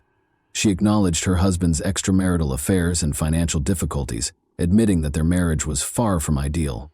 She also disclosed that Emil had not been very enthusiastic about the birth of their youngest son and had hardly spent any time with her children. Victoria found it difficult to accept that her husband would ever wish to hurt her, in spite of everything. Emil didn't initially seem to have a strong reason to divorce his wife. First of all, despite his mounting debts, Victoria had always supported him financially and forgiven him for his infidelity, giving him unfettered access to her bank account. Emil led a comfortable life and indulged in his vices. Second, Victoria had safeguarded her resources. In her will, she left her savings account and the house she purchased prior to their marriage to her sister. Her sister would take on the role of guardian for the children in the event of her death, guaranteeing Emil would not be able to access the inheritance. Victoria feared her husband would waste everything because she knew he was not responsible for his finances.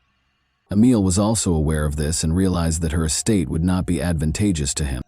Investigators believed that he might have been motivated by the possibility that he would receive a life insurance payout of almost £200,000 if Victoria died. Emil was also planning to move abroad with his new girlfriend as part of their future plans. Victoria recalled an important detail when questioned about the parachute. Taking Victoria's backpack with him, Emil had taken their daughter to the bathroom when she needed to use it on the day of the jump. According to the rules, all equipment had to be returned because the jump was canceled that day due to bad weather. However, Emil persuaded Victoria to leave the equipment in a locker, claiming that doing so would avoid the lines at the equipment window the following morning and save time. Victoria insisted, however, that her husband was not allowed to tamper with the parachutes. She noted that he had only been gone for roughly 5 minutes, which was, in her opinion, not nearly enough time to make any changes to the equipment. Caroline talked about a terrifying experience that happened a week prior to the unsuccessful parachute jump during her interview. Victoria had almost died from a gas leak at home. Victoria and their 2 kids were left alone when Emil said he had to spend the night at the barracks the previous evening. Victoria smelled gas the following morning. When she called Emil to tell him, he told her that she was just dreaming and told her to start cooking without worrying. Fortunately, Victoria was not easily persuaded. When the technician from the gas company arrived after she called, they found a significant leak at the gas valve located inside a cabinet close to the stove. The valve nut's noticeable scratches indicated that someone had used a wrench to tamper with it. Emil was notoriously clumsy with tools, so it appeared that he was the one who made the marks. Additionally, there were blood traces on the valve from a cut he probably sustained while working on it quickly, and he hadn't bothered to clean up the evidence.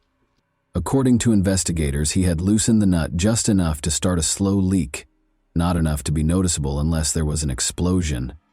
Later, Emil asserted that the valve had most likely come loose due to vibrations from a nearby building's construction. The incident was written off as a strange accident at the time, and no one suspected Emil of foul play. However, if an explosion had occurred, Victoria and their 2 small children might have perished, instantly resolving Emil's issues. Determined to depart for Austria with his new partner Stephanie, he swiftly came up with the plan with the parachutes after that plan failed. The suspected attacker is defended by the victim. Victoria persisted in defending her husband, claiming he could never want her dead, in spite of all the dubious evidence and witness statements. At that point, investigators decided it was time to expose her to the harsh reality of the man she had lived with. They told Stephanie about Emil's messages, in which he essentially asked her to marry him. He had written about his desire to start a new life, and his profound regrets about marrying Victoria. That wasn't all, though. Emil had profiles on several dating apps, was seeing a number of other women, and even went to speed dating events to meet new people for casual dates. But finding out that her husband had been having an affair with his ex-wife Carly was the greatest betrayal for Victoria. Unaware of Emil's dishonesty, Carly and Victoria were good friends who frequently worked out weekend custody arrangements for the children. Although Victoria acknowledged that the gas leak incident had raised suspicions from the beginning, She chose to ignore them because she believed her husband would never endanger their children. In addition, he had been gone nearly 3 times as long as Emile, who had only been in the bathroom for 5 minutes with her parachute. He said their daughter had spent a lot of time in the restroom when he got back. Victoria was also aware that her husband was using her credit cards to make extravagant purchases for his mistresses. Emile, however, had consistently maintained that fraudsters had somehow obtained his account details and pledged to notify the authorities of the theft, even though he never did. The case was taken to court because of Victoria's and other witnesses' strong testimony. An expert would only need roughly 10 minutes to sabotage both parachutes and repack them carefully enough to evade detection, according to a reenactment done during the investigation. The fact that Emile had allegedly attempted to harm his wife twice, putting not only her but also their children in danger, persisted even though the majority of the evidence appeared circumstantial. When the trial started in November 2017, Emile vehemently denied all of the charges. He asserted that he would never endanger his own children and that he would never harm the mother of his children. In addition, he claimed that Victoria had been on the edge of a breakdown after multiple heated arguments with him and that she may have tampered with her own parachute because she was suffering from severe postpartum depression. Victoria was experiencing an odd situation. Emile almost seemed to hypnotize her. She reiterated his allegations in court, saying he couldn't have hurt her or their kids. She even acknowledged that she had experienced depression following the birth of their son. Attendees at the trial were unable to ignore how strongly Emile continued to influence her. Emile was found guilty of all charges on June 15, 2018, and given a life sentence with the possibility of release after at least 18 years. Victoria finally admitted to herself that she had been living with a real monster for all those years, and she filed for divorce shortly after the trial. And that wraps up today's chilling story. If you enjoyed this video, don't forget to like and subscribe so you never miss a new upload. Also, let me know in the comments, what part of this story shocked you the most? Thank you for watching, and I'll see you in the next video.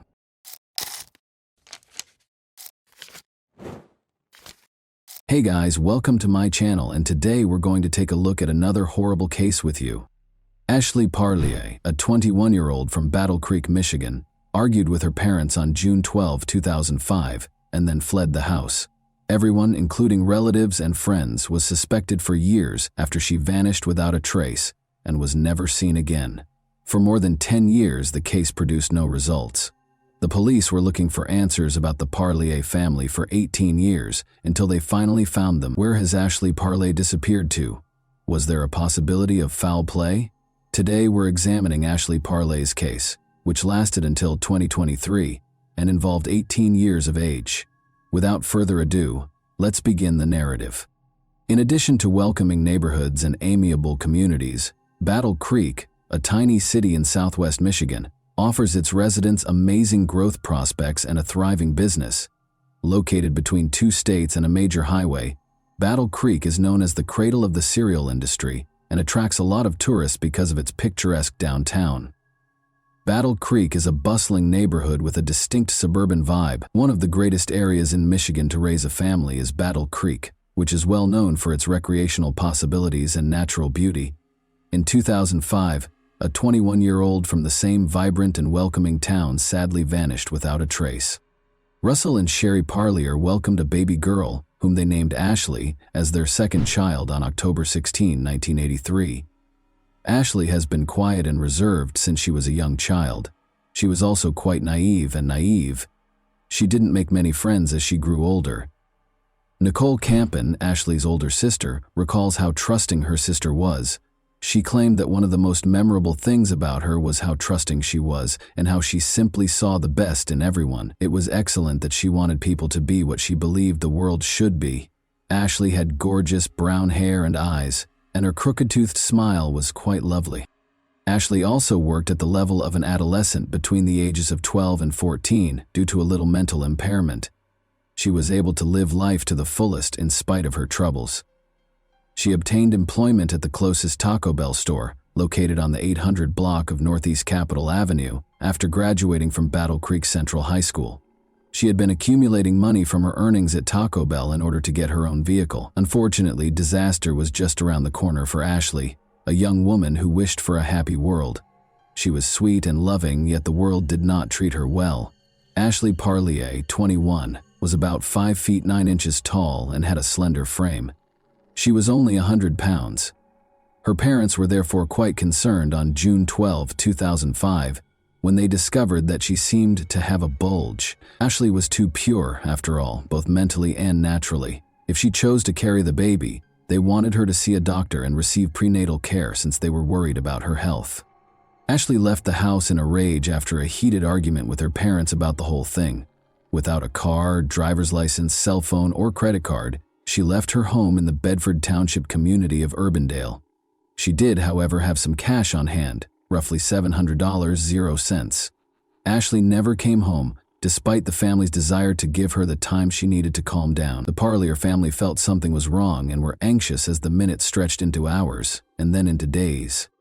At first, they had assumed Ashley would stay at one of her friends' homes for a few days, cool off, and then come back to them. However, they were forced to report her missing to the police after she hadn't returned after many days, and they couldn't contact her. The police made Ashley Parlier's photo and physical description public in the hopes that it would help them find any leads, because they had little evidence to work with and no leads to pursue. They disclosed information about her build, weight, and physical characteristics, as well as the clothing she was wearing at the time of her disappearance. She was last saw wearing blue trousers, brown leather sandals, and a checkered top. Soon after, the police received a lot of tips regarding sightings, particularly in the vicinity of Houghton Lake. There was a sigh of relief from the family. In the event that she was discovered, they planned to convince Ashley to return home.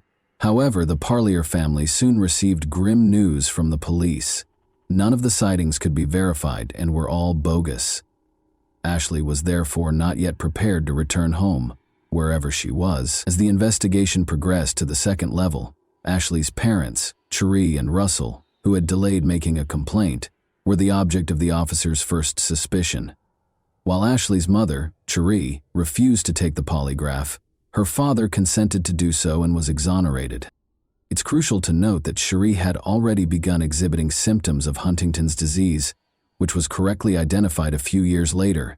Nicole, Ashley's sister, explained that since Ashley had never done anything like that, not returning home for this long was undoubtedly uncommon behavior.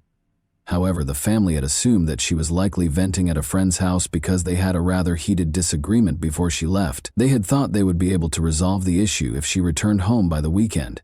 The police were clearly concerned because, according to Nicole, her parents were the last two people to see her at that time. She continued, "Again, we are a small-town Michigan family. We never thought that this would be a 16-year ordeal of trying to figure out where a daughter and sister is." In the months prior to her disappearance, the police also attempted to look for her then-estranged partner. At the time of the interrogation, Ashley's family thought she was carrying his child, even though they had split up. Another girlfriend of his was pregnant as well. Although the cops were unable to locate any evidence against him, he was not ruled out as a suspect. Ashley's close friends and family members were again questioned, but once more no information was discovered. But there was another angle. The officers discovered that Ashley might have had suicidal thoughts. The police had a suspicion that they would be able to locate the body if she had committed suicide. Thus, the police conducted a thorough search for her body. There was nothing substantial to find. They then speculated that Ashley might have been robbed, but her social security number remained unchanged during her absence. The police were prepared to deliver more unfavorable news to the Parlier family by this point. They told her relatives that Ashley was probably already dead and that they suspected foul play. Additionally, they promised the family that they would not give up on her. Although they conducted a thorough search for Ashley Parlier, the case ultimately came to nothing. Ashley's case was handled by a number of Battle Creek Police Department personnel throughout the course of the following 18 years. The department as a whole was baffled by her disappearance, as they kept discovering people of interest, but none of them had ever been shown to be suspects. The sheriff's department was given the case in 2020 after they had suspicions that she had been murdered outside of Battle Creek City. Only in 2021, when they least expected it, did they make progress in the case. The case has stalled after about 16 years of little progress. Then, however, something occurred that would alter everything. When police in Pennsylvania suddenly discovered a lead in Ashley Parlier's case in January 2021, they contacted officers in Calhoun County. Harold David Holman III, a 44-year-old serial murderer, was being questioned by Pennsylvania authorities in connection with the killings of Tiana Phillips and Erica Schultz. Holman did not want a trial at that time, so he asked the authorities if they could combine the three cases of Phillips, Schultz, and Parlier. Ashley Parlier had not been brought up by the police at any point during the exchange. They questioned him further about the Parlier case, since they were unsure of what he was talking about, and the results were startling. It was a complete confession, rather than merely a lead. The detectives promptly contacted the Calhoun County Police Department to update them on the latest case development. After taking over, the Calhoun County Police Department's investigation showed that Holman had resided in Battle Creek from 2002 to 2009 and had communicated with Parlier. Following Ashley's argument at home, police discovered that Holman had been in communication with Parlier. In Emmett Township, Michigan, she paid him a visit. Ashley informed him that a pregnancy test was requested by her parents. After getting into a fight with Ashley, Holman attacked her, knocked her out, and carried her to the Pennsylvania hills, where he struck her skull with a piece of wood until she was immobile. He also told police that he had disposed of his bloodied clothes after leaving Ashley someplace in Newton Township's northern section. On November 29, 1978, Harold David Holman III was born. Before becoming a young man, Holman lived in Germany with his father from his early teens until his father moved to Turkey, leaving him to live with his girlfriend. He looked like a typical young man at the time. The fact that he would become a serial killer was not anticipated. Holman killed someone for the first time when he was 20 years old. On May 3, 1999, 21-year-old Joseph Whitehurst, the son of an Air Force colonel, was residing at a military installation in southwest Germany. He was discovered outside Ramstein Air Base after going missing. A club discovered at the scene of the murder had been used to bludgeon him to death a few days later. Holman admitted to killing Whitehurst after being apprehended by German police for an unrelated offense. Holman claimed that he attacked Whitehurst first because he felt threatened by him when he had begun dancing around the campfire. As Holman told the authorities, "I don't know how many times I hit him and then I was gone, but it was the biggest rush I ever felt, like your whole body to this day." He was only given a 6-year sentence at a German reform school in spite of his confession. A person under the age of 21 must be tried in a juvenile court in accordance with German legislation.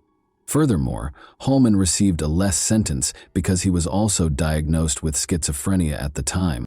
After that, he returned to America and worked as a truck driver in Emmett Township, living close to Battle Creek, Lakeview, and the Fairfax Addition. Around this time, he appeared to play a significant part in Ashley Parlier's 2005 disappearance. Tiana Phillips, a mother of 2 children, vanished on June 13, 2018. 3 years later, when he was eventually arrested and being questioned by the police, he said that he had wanted to kill again rather than specifically kill Phillips. Erica Schultz knew a man online as Dave, and she wasn't sure if she would ever meet him. Erica went missing on December 6, 2020. Because Erica was a habitual person with autism, the police looked through her phone records and linked Holman to her murder when she failed to appear.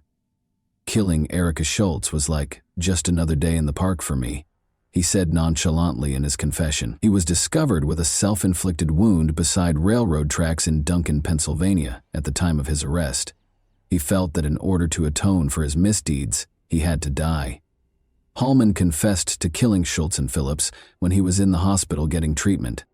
He confessed to killing Phillips, whom he had slept with, in a letter to his estranged wife while he was incarcerated.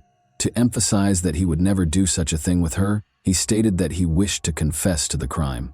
His ex-wife was clearly alarmed and took the letter to the police. She added that she had not believed Holman when he had previously claimed to have killed a lady. He was a serial killer due to the commonality of his acts. His victims had all vanished. They were all injured in the head. After attacking them and rendering them unconscious, he completed the task. He did not bury the remains. Instead, he disposed of them in isolated locations. Actually, Schultz and Phillips were killed on the same day. In the cases of Tiana Phillips and Erica Schultz, Holman has been accused of abduction, criminal homicide, and abuse of a corpse. Detective John Pignatch of the Calhoun County Sheriff's Department stated that Holman was not a temporary resident and did not have a permanent address in Pennsylvania in 2021. He attributed all of this to his family and a failed marriage. According to him, there are alphas and non-alphas. That's simply the case. A master and a slave, or whatever you want to call them, are present. That's how life is constructed. He had to seek that dynamic in extramarital affairs because his wife refused to yield to him. He studied serial killers after Parlier's passing. He always said that he remembered every murder, including specifics of what he did to each one, when asked which one he remembered the most. He needed to be removed from the streets right away because police were certain he was a serial killer. Holman actually acknowledged that he would have killed again if he hadn't been apprehended. In his confession, Holman made it clear that he had met Ashley Parlier, who had been with her parents, in a bowling alley. The confession in the court document also made clear that he struck up a conversation with her, which later resulted in a deeper relationship when she argued with her parents. After phoning Holman, she went to his house. Ashley told him that she was being forced to obtain a pregnancy test by her parents. He admitted to being the father of the child Ashley was expecting. Their subsequent dispute infuriated him and he knocked her out. Then, on the night of June 13, 2005, he killed her by repeatedly beating her in the head. He described it as an overgrown meadow 10 miles from the town in the middle of nowhere, Michigan. There was a small house nearby, perhaps a garage, but it was deserted. We took a seat.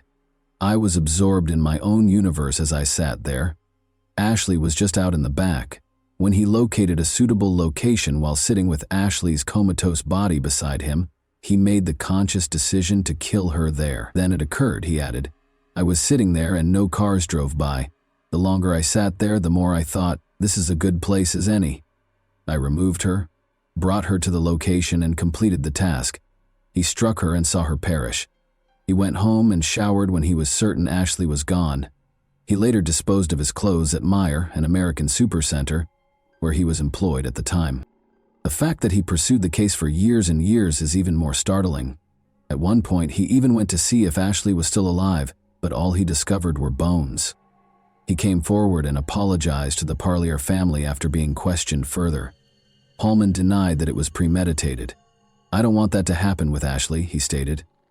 I regret Ashley's murder more than any of them, he continued. It should be mentioned that he had already killed several people when this confession was made public in recent years. Ashley's sister, Nicole, was puzzled and unable to contain her emotions after learning that Holman had claimed that Ashley had approached him for assistance. She was appalled that Holman had killed Ashley in cold blood in spite of this information. Holman killed her because he thought that things had gotten out of control. On the one hand, he claimed that he was intoxicated for 3 weeks in a row because he felt terrible for killing her. He wanted to put the incident out of his mind. However, he clarified that the entire killing procedure gave him an adrenaline high that was unmatched by anything else. Nicole was discouraged to learn that his apologies was merely a pretext for flaunting his horrible behavior.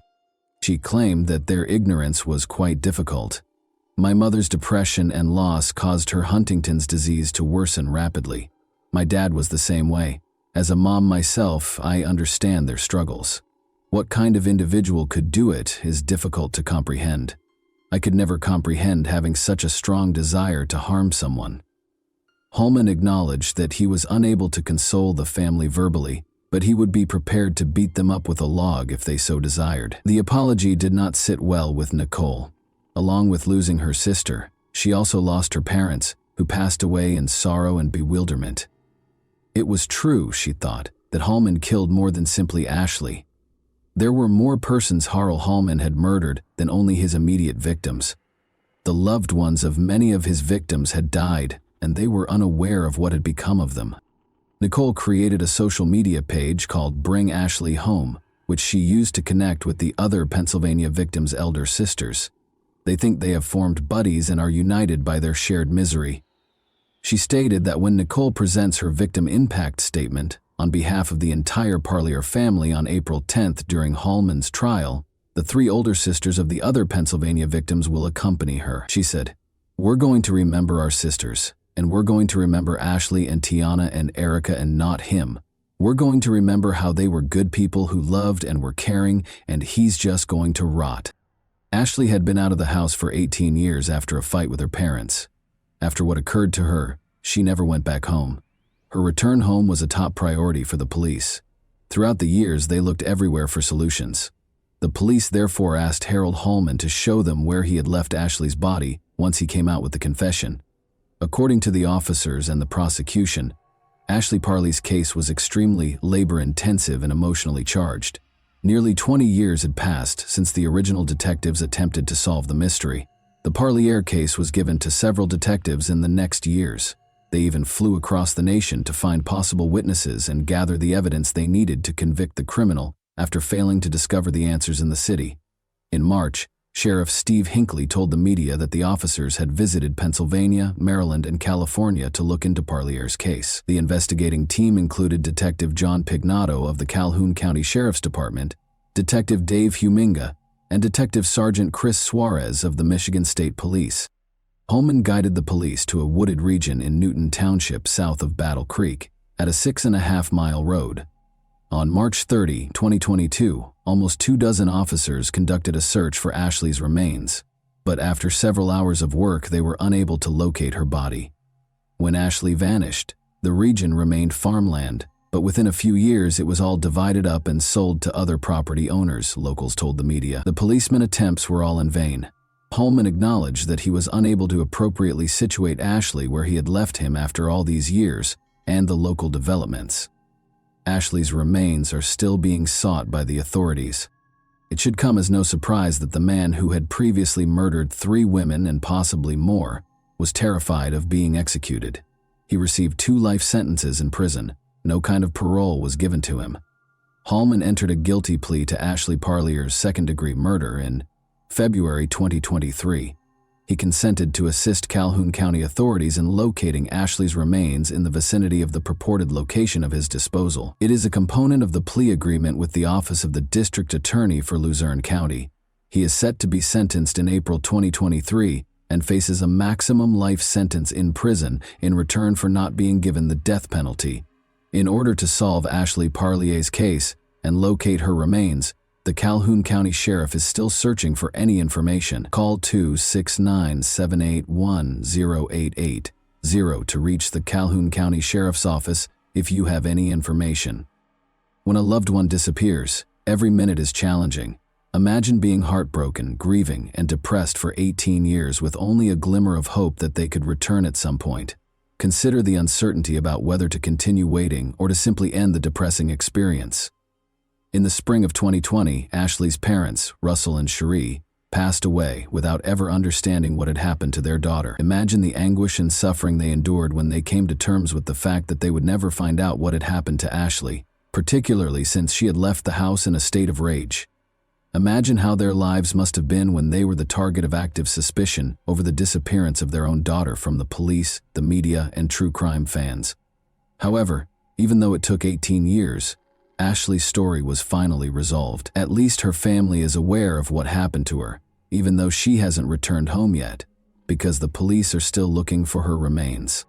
Do you believe that Harold Holman might have had other victims? Regarding Holman's apologies, what are your thoughts? Does he kill people for fun, or does he actually have a mental illness?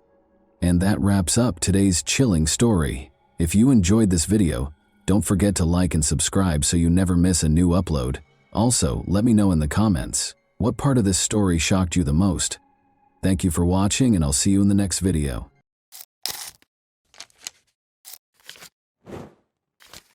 Hey guys, welcome to my channel, and today we're going to take a look at another horrible case with you. The son of a wealthy businessman, 6-year-old Robert Bobby Cosgrove Greenlease Jr., was abducted from his school, Notre Dame de Sion in Kansas City, Missouri, on September 28, 1953. As the authorities began a large search for the young boy, the city was engulfed in panic and commotion, but the abductor eluded capture. Soon after, Bobby's family started getting a flurry of phone calls and letters demanding an outrageous sum of money in exchange for their son's safe return. The case's twists and turns became even more startling as it attracted national notice. Who was responsible for the abduction? Was it a stranger or a member of the family? Would Bobby's family ever be reconciled with him if he were ever discovered alive? We are examining Bobby Greenlease's unsettling situation today. So let's go straight to the riddle without any more ado. With a population of over 500,000, Kansas City is situated in the western region of Missouri.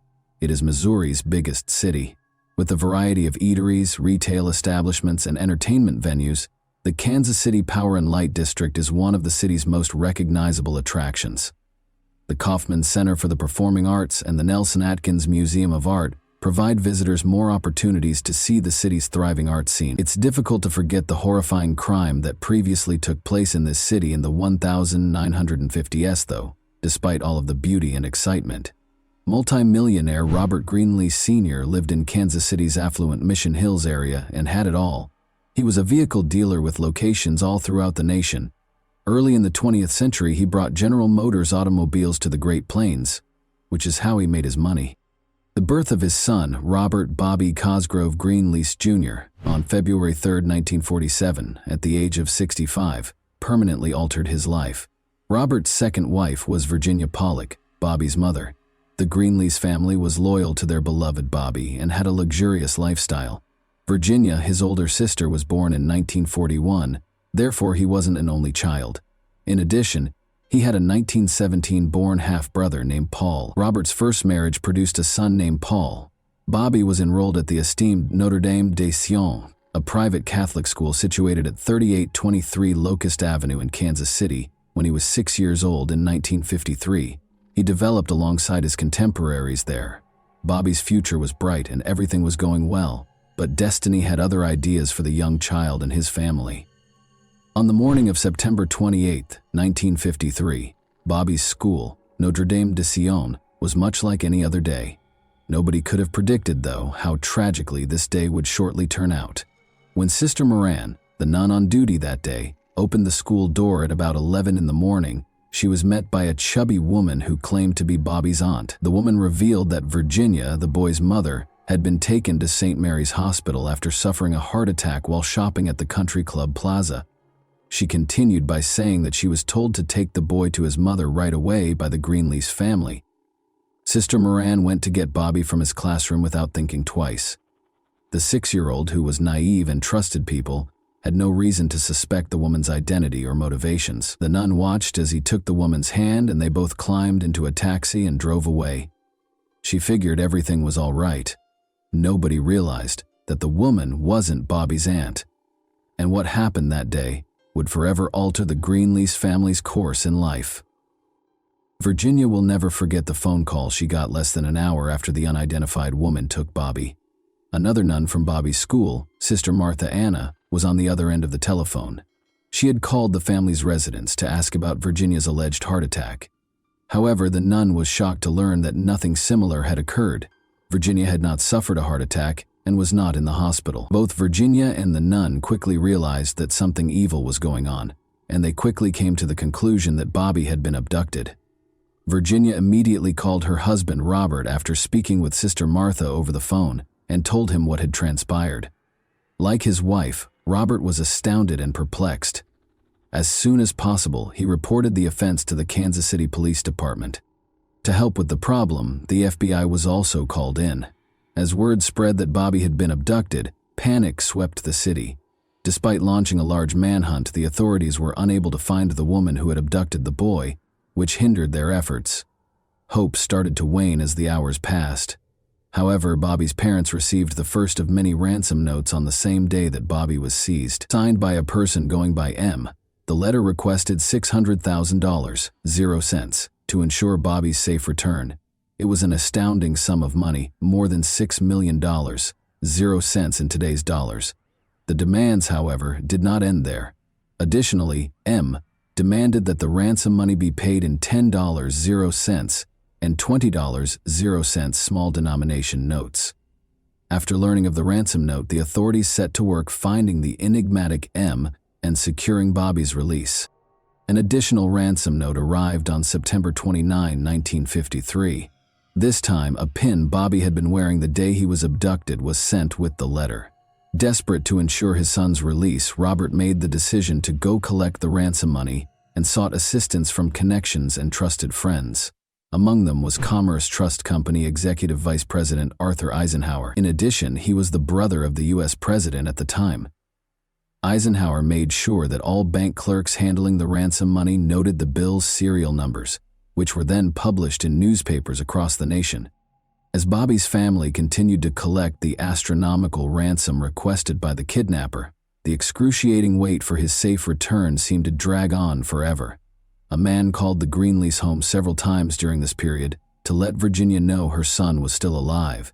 Despite the family's desperation, the kidnapper appeared to relish his perverse game.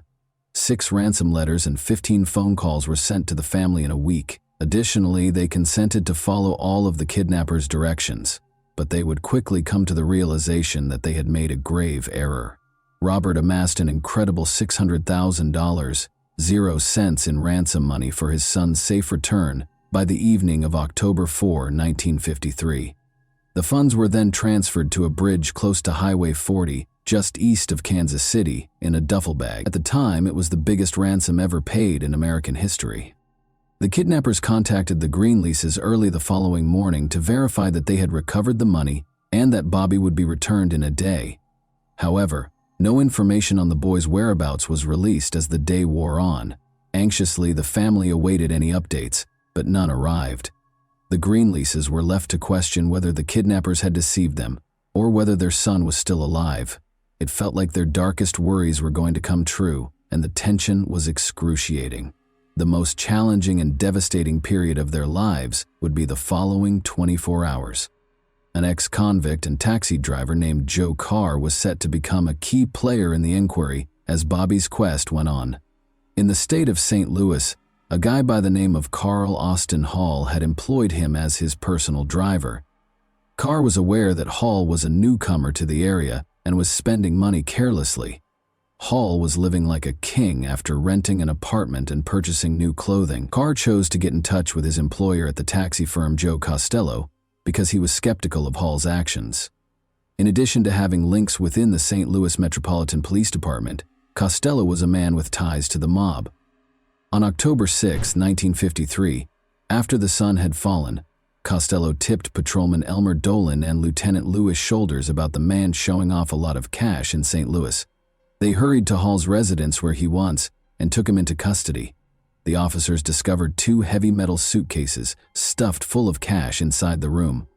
The sight was stunning. After that, Hall was taken to the Newstead police station in North St. Louis, where he was questioned by the police on the money's origin. Hall insisted that he had done nothing illegal at first, but investigators quickly started to piece the puzzle together.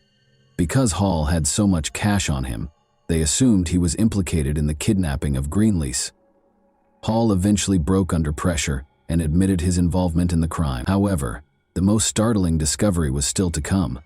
When questioned about Bobby's whereabouts, he disclosed that the boy had passed away. He had not acted alone, Hall disclosed. A woman named Bonnie Hetty was his accomplice. They had come up with the idea to kidnap Bobby and demand a large ransom from his affluent parents. Investigators were able to piece together the events and discover the startling specifics of how the kidnapping took place, thanks to Hall's confession and a comprehensive background investigation. It was a network of treachery and deceit, with avarice at its core. It was discovered by authorities that Hall was from a wealthy family. He was a lawyer's son. He received a sizable inheritance and his parents' 1,100-acre Pleasanton, Kansas homestead after they died. However, Hall's life took a turn for the worst when he lost his riches, was divorced, and developed an addiction.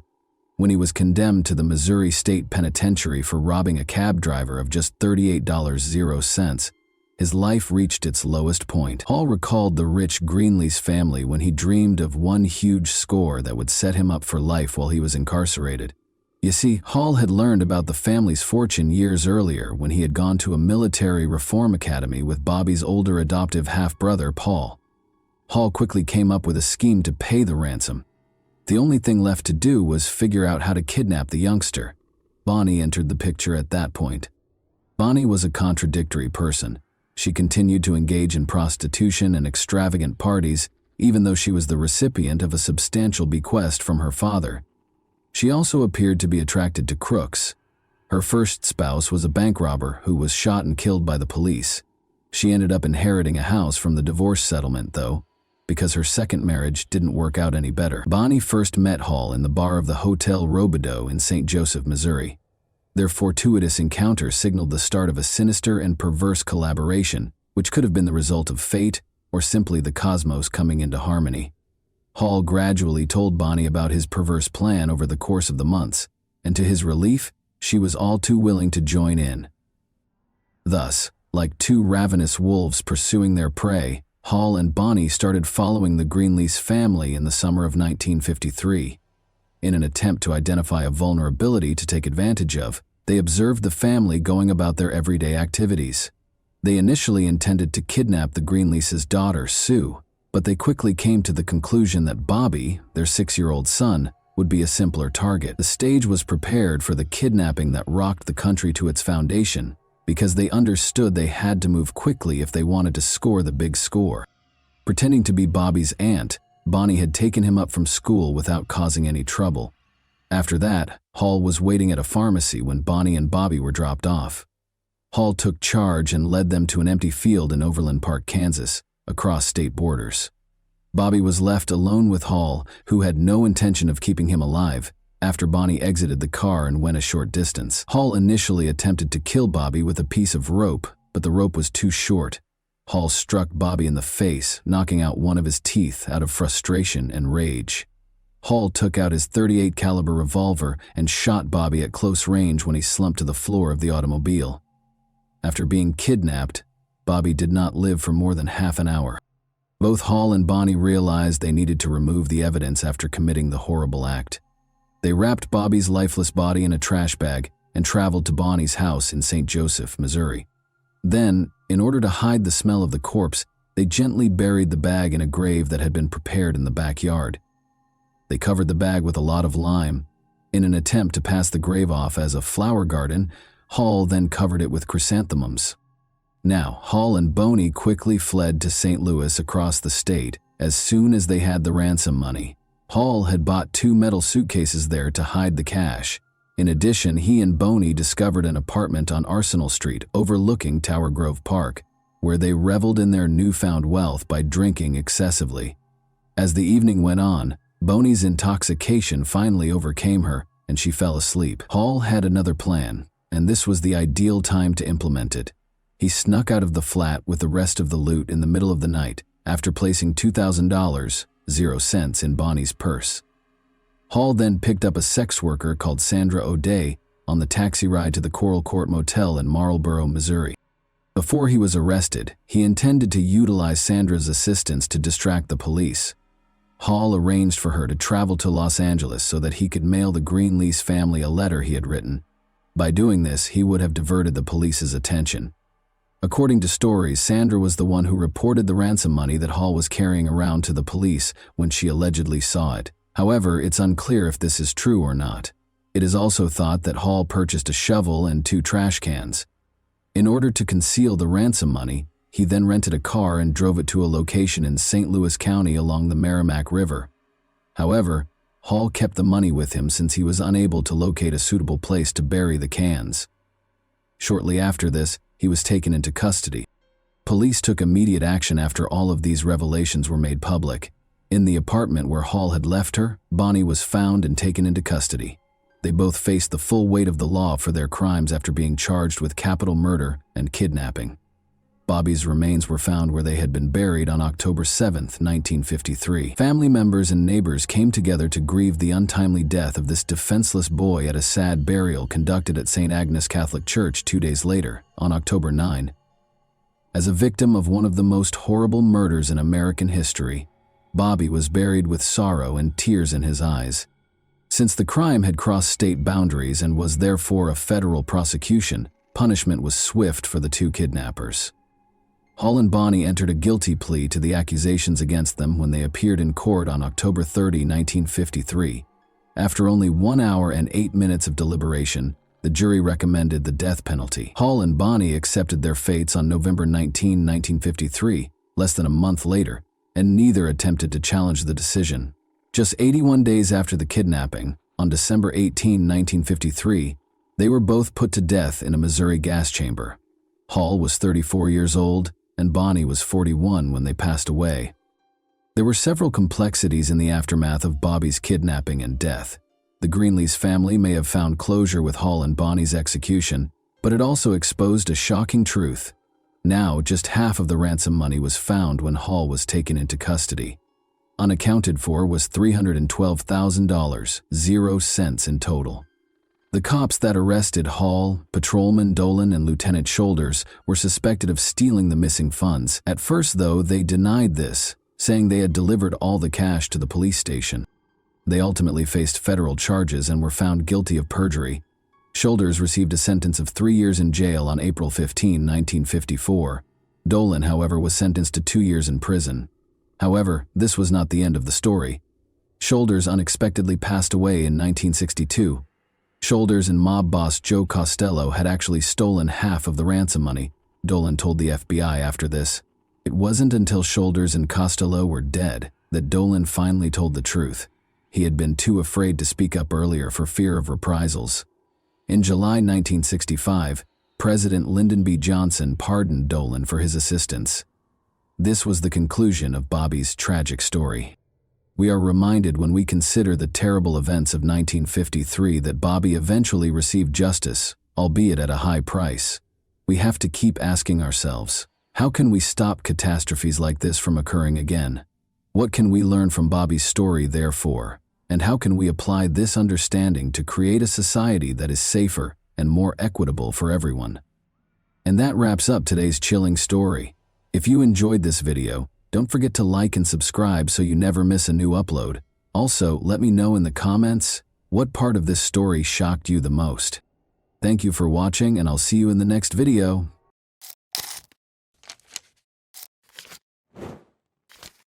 Hey guys, welcome to my channel, and today we're going to take a look at another horrible case with you.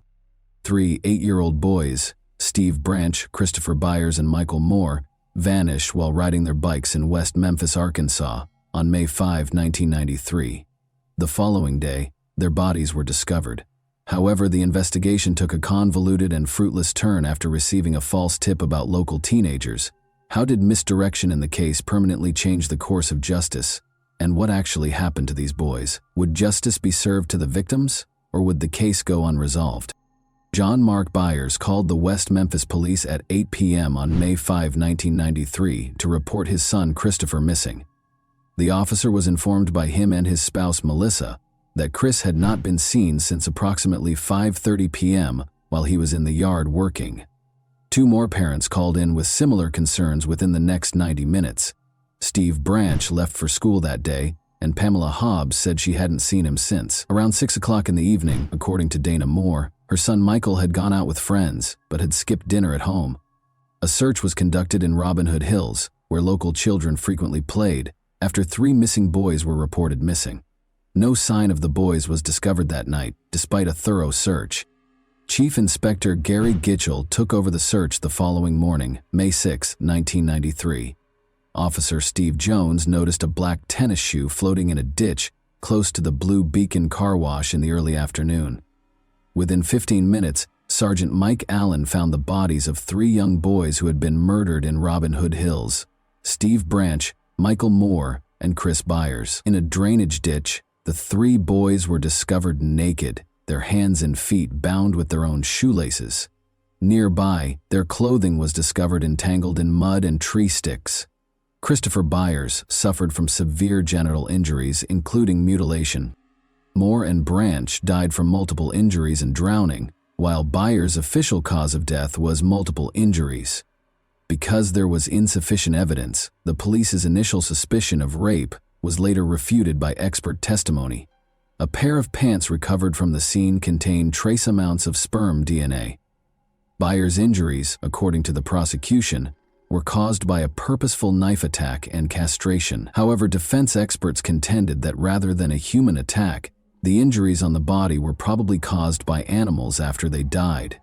The only victim with drugs in his body was Byers. Ritalin, a drug for ADHD, was prescribed to him in January 1993. Nevertheless, the initial autopsy report misidentified the medication as carbamazepine and noted a dosage that was less than what was recommended. Surprisingly little evidence was found at the crime scene on May 5, 1993, despite the heinous nature of the crime. The absence of blood and fibers perplexed the police, who also observed that the area appeared to have been cleaned. They had to deal with a well-known case that attracted national attention, but they had few leads to help them find the person or people responsible. Terry Hobbs, Steve Branch's stepfather, broke down in tears as Gitchell came to the group of people gathered at the edge of the woods to break the terrible news. The town was shocked by the crime's savagery, which prompted an immediate investigation. In this instance, the notion of a satanic connection emerged for a number of reasons. The community was horrified by the gruesome details of the crime, including the castration and the placement of the bodies. The crime scene's remote location further heightened the anxiety. Media reports frequently contributed to the widespread fear of satanic rituals in the United States in the early 1990s. Many communities were especially vulnerable to these fears, particularly those with strong religious convictions. The combination of local beliefs, the graphic nature of the crime, and media coverage made people believe it might be connected to a cult, even though there was no concrete proof of satanic activity in West Memphis at the time. More rational explanations, like the possibility that the boys were harmed by a person they knew, were frequently eclipsed by this suspicion. Chief Inspector Gary Gitchell's announcement that the police were looking into a number of theories, including cult activity, fueled the fire. This preliminary inquiry sparked controversy, resulting in erroneous convictions and posing significant doubts regarding the validity of the evidence and the participants' intentions. 3 young men, Jason Baldwin, Damian Eccles, and Jesse Miskelly Jr., were soon identified as suspects by investigators, and the pursuit of answers permanently altered their lives. A local teen with a problematic past was Damian Eccles. He was a 17-year-old high school dropout who was well known for his sinister hobbies and mental health issues, which included severe depression. He was a prime suspect in the case because of his unusual appearance, which included tattoos, long hair, and black clothes. Because of his interactions with Eccles, Jerry Driver, a juvenile probation officer in Crittenden County, also thought that there was a satanic cult in the area. In the past, Eccles had exhibited erratic conduct, including threatening his father, his ex-girlfriend, and her new boyfriend. Eccles had a history of mental health problems, including being put on suicide watch during his stay in a mental health facility in Oregon. He had additional difficulties in juvenile detention after returning to Arkansas, which ultimately resulted in his hospitalization in Little Rock. He kept going to therapy even after being freed, and he made disturbing claims that he wanted to follow infamous criminals like Charles Manson. Jerry Driver was extremely troubled by these remarks and grew to believe that Eccles was responsible for the killings. Eccles was close friends with another suspect, Jason Baldwin. They were both viewed as social misfits. Despite Baldwin's academic success and his lack of interest in magic, they connected because they had both felt alienated. Eccles had previously been charged with shoplifting, and Baldwin had previously been arrested for vandalism. Baldwin, on the other hand, demonstrated drawing ability, and one of his instructors urged him to study graphic design in college. Jesse Miskelly Jr., the third suspect, had little to no relationship to Baldwin or Eccles. He was notorious for getting into fistfights with other teenagers at school and for having a short fuse.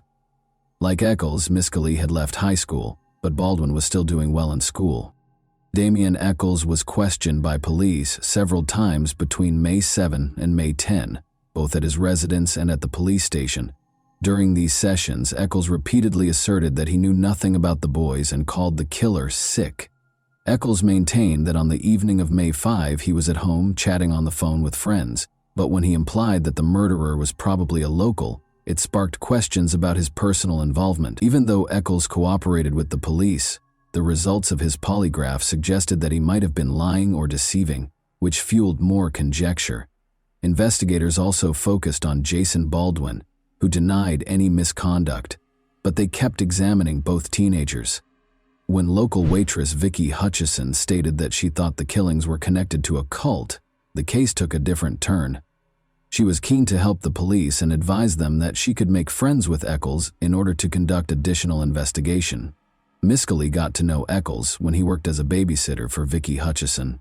After introducing him to Eccles, Hutchison started questioning Miscali about the case. Miscali reportedly joined Hutchison at an occult event, or sabbat, where she observed strange rituals and sexual activities involving young people.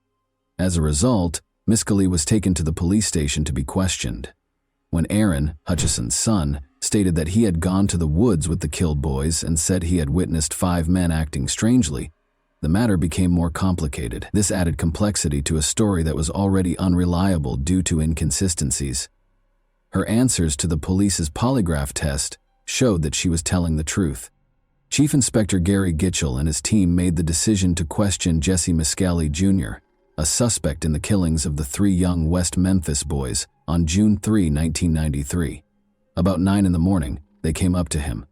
The $35,000 reward for information that could result in arrests was highlighted. Jesse denied having anything to do with the killings during the polygraph examination. Detective Bill Durham thought he was lying, though. After being interrogated extensively, Jesse finally stated that he, Jason Baldwin, and Damian Eccles were responsible for the killings. The officer yelled at him and insisted he knew more than he was confessing, according to Jesse's later account. He found it difficult to claim his innocence and started repeating what the detectives had told him. Gitchell corrected him when he wrongly claimed that the boys were bound with rope, stating instead that they were bound with shoelaces. As a result, Jesse altered his account to fit the officer's specifics. Jesse was questioned for hours before her confession was captured on tape. He stated, "Damian hit Chris Byers and Jason assaulted Steve Branch," claiming to have seen what happened in Robin Hood Hills. Soon after, Deputy Prosecutor John Fogelmill requested warrants to search Jason, Damian, and Jesse's residences. All 3 were taken into custody and accused of capital murder by 10:30 p.m. At a press conference the following morning, Gitchell affirmed his strong belief in the case. Damian Eccles was 18, Jason Baldwin was 16, and Jesse Miscali Jr. was 17 when they were taken into custody. Judge David Burnett held a pretrial hearing in Marion, Arkansas, on August 4, 1993. He made the decision to try Jesse Miscali apart from Jason Baldwin and Damian Eccles. Additionally, even though the defense claimed Jesse's confession was coerced, the judge permitted it to be used as evidence. The defense brought up a number of coercive strategies that the police employed while questioning Jesse. They pointed out how officers rejected his claims and showed a diagram that implied he might either be a member of the murderer's circle or work with them. A disturbing audio recording of Aaron saying, "Nobody knows what happened but me," was also brought to light. In a landmark decision, the judge determined that all 3 defendants would face adult trials. This ruling raised the stakes in a case that was already garnering national attention and sparking debates about the treatment of young suspects in the legal system. Miscali claimed he tried to cooperate without realizing the repercussions of his remarks because he was perplexed by the police's actions. The 3 boys were still being held while the defense and prosecution got ready for trial. Blood was discovered on a knife that had belonged to Chris Byers' stepfather, John Mark Byers, during the evidence collection process. The blood on this knife matched that of Chris and Mark, and it had been given away soon after the killing. The police did not pursue this lead, though. The night the boys vanished, a local restaurant employee also claimed to have seen a confused man covered in blood and mud. Despite gathering samples, the police never pursued this lead and eventually lost the evidence after the man left blood smears in the restroom. Miscali withdrew his confession and refused to repeat his previous statements, despite the prosecutor's intention for him to testify against Eccles and Baldwin. Baldwin and Eccles' trials began on February 28, 1994. As Judge Burnett, Prosecutor Fogelman, and the defense teams determined what evidence could be presented to the jury, both trials received significant media coverage and encountered legal difficulties. A jury consisting of 5 men and 7 women heard Jesse Miscali Jr.'s trial in Corning, Arkansas on January 18, 1994.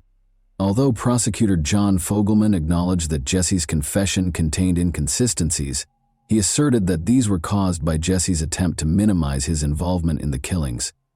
He maintained that Jesse had relationships with Jason Baldwin and Damian Eccles. Dan Stidham, the defense lawyer, retorted that Jesse was unfairly singled out because of pressure to make arrests, He claimed that the investigation was skewed by what he referred to as the Damien Echols tunnel vision. Stidham maintained that he was afraid while being questioned and that Jesse's confession was coerced. When the mothers of the 3 murdered boys testified about their final moments with their sons on May 5, 1993, the trial became emotional. Because he was concerned that it might annoy judges who felt sorry for the bereaved families, Stidham decided against asking that line of inquiry. The prosecution's version of events was unsettling. Investigators explained how the boys' bodies were painfully found during the search for them. In the courtroom, the jury noticed the boys' bicycles leaning against a wall. The mood was solemn, as Fogelman displayed more than 30 gory images of the corpses. As more unsettling pictures were displayed, pathologists talked about the autopsy results. Jesse appeared extremely at ease throughout the lengthy interrogation, according to Inspector Gary Gitchell. The jury was silent when Fogelman played a recording of Jesse's 34-minute confession to support his argument. Jesse's statements showed significant inconsistencies during cross-examination. The evidence did not support his claims that the boys were bound with brown rope and that the killings occurred at noon. Detective Gitchell claimed that Jesse's confusion was the cause of these mistakes because they were concerned that Aaron Hutchison's story might be discredited. The prosecution decided not to call him. Vicky, his mother, was called instead, and she talked about her quest for justice. She maintained that her concern for the boys drove her, not the $35,000 reward. Jesse's statements revealed some serious contradictions during cross-examination, particularly with regard to the dates of the murders. Aaron Hutchison, a crucial eyewitness, was not called to testify by the prosecution. Rather, they introduced his mother, who spoke about her attempts to get the boys justice. Regarding tangible proof, Jesse's involvement in the crime was not demonstrated by any signs. Regarding certain fibers discovered close to the bodies, a crime lab specialist testified. She subsequently explained, though, that those fibers might have originated from more than just Jesse. Stidham was worried about Jesse's low IQ, so he decided not to have him testify. Rather, he called a polygraph examiner to discuss false confessions in an attempt to raise reasonable doubt. The judge permitted the examiner to describe the pressures that can cause someone to make a false confession, but he decided that the polygraph results could not be used. In his defense testimony, social psychologist Dr. Richard Offshee discussed how Jesse's confession was impacted by police pressure. He was permitted to explain, in spite of the prosecution's objections, that Jesse made a false statement as a result of the pressure he was under, particularly because he had low self-esteem. The prosecutor brought up the fact that Jesse had not been physically hurt by the police during cross-examination. This gave Stidham the opportunity to highlight how Jesse's confession was impacted by the type of questioning, and how psychological pressure played a significant role in what transpired. In his closing remarks, Fogelman referred to the defense's arguments as distractions and advised the jury to believe the detectives and disregard allegations of coercion. The prosecutor emphasized that Jesse's confession was unambiguous, but Stidham cautioned that it would be a grave error to execute an innocent person. The following day, Jesse lowered his head as he walked into the courtroom. He was devastated when the jury convicted him of first-degree murder. When the judge asked him if he had anything to say, he simply replied, "No." The trial brought up serious issues with the legal system, with many people thinking that an innocent person was punished. He was given a life sentence without the possibility of parole. The emphasis on coerced confessions sparked calls for improved questioning techniques and fresh data, which prompted a re-examination of Jesse's punishment. In Jonesboro, Arkansas, the trial for Damien Echols and Jason Baldwin started 2 weeks after Jesse Miskelly Jr. was sentenced. Dan Stidham, the defense lawyer, declared that Jesse would not testify, leaving the prosecution with scant evidence. The prosecutors could claim that Echols' apparent interest in witchcraft was connected to his involvement in the case because the judge prevented the 2 defendants from having separate trials. In essence, they could infer Baldwin's guilt from Echols' background. John Fogelman, the prosecutor, asserted that they would demonstrate the defendant's guilt for killing the 3 boys. Echols' lawyer contended that there was no proof of guilt, while Baldwin's lawyer highlighted his client's good character. To talk about the boys' final moments, the prosecution called the detectives and the victims' parents. The judge rejected the defense's request for a mistrial after detectives brought up Jesse's confession. Ridge further asserted that Damien implied he was engaged in supernatural activities by mentioning demonic forces.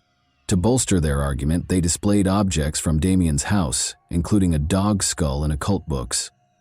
In his testimony, medical expert Dr. Frank Peretti mentioned a knife discovered close to Damien's home that matched the victim's wound. However, it was later discovered that the victim's stepfather's knife might also match. The defense sought to expose contradictions in the prosecution's claims and emphasize the paucity of credible evidence connecting Eccles and Baldwin to the crime. They stressed that the evidence was only suggestive and called in experts and witnesses to discuss false confessions. The jury found both defendants guilty of capital murder in spite of efforts to provide an alibi and cast doubt on the validity of the police investigation. Jason Baldwin received a life sentence without the possibility of parole after the jury found him guilty. In contrast, Damien Eccles was given the death penalty, more precisely a lethal injection. This result generated a lot of public interest and raised questions about the fairness of the trial. The West Memphis Three's defense teams diligently sought to appeal their sentences shortly after their trials, pointing out mistakes in the trial and introducing fresh evidence. Vicky Hutchison acknowledged lying under duress from the police, and the jury foreman was charged with misconduct during the trial, which might have affected the outcome. A new hearing resulted from new DNA evidence that connected Chris Byers' stepfather, Terry Hobbs, to the crime scene.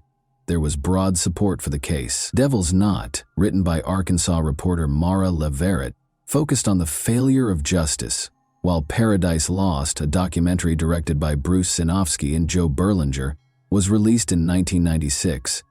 Johnny Depp, Natalie Maines, and Eddie Vedder were among the celebrities who expressed their support. Following several unsuccessful appeals, the Arkansas Supreme Court scheduled a hearing for the new evidence on November 4, 2010. After realizing that this evidence might not establish their innocence, Eccles' new attorneys negotiated with the Attorney General to forego the hearing and proceed with new trials. They suggested an Alford plea, which limited the defendants' ability to seek damages for their erroneous convictions, but permitted them to enter guilty pleas to lesser charges while retaining their innocence. Jason Baldwin reluctantly agreed to the plea in order to spare Eccles from being executed. After serving 18 years in prison, all three men were released on August 19, 2011. However, there was no compensation for their time served and no additional investigation into the initial murders, so their case remained unresolved. After it was initially lost, Eccles' lawyers requested access to the crime scene evidence for DNA testing in July 2021.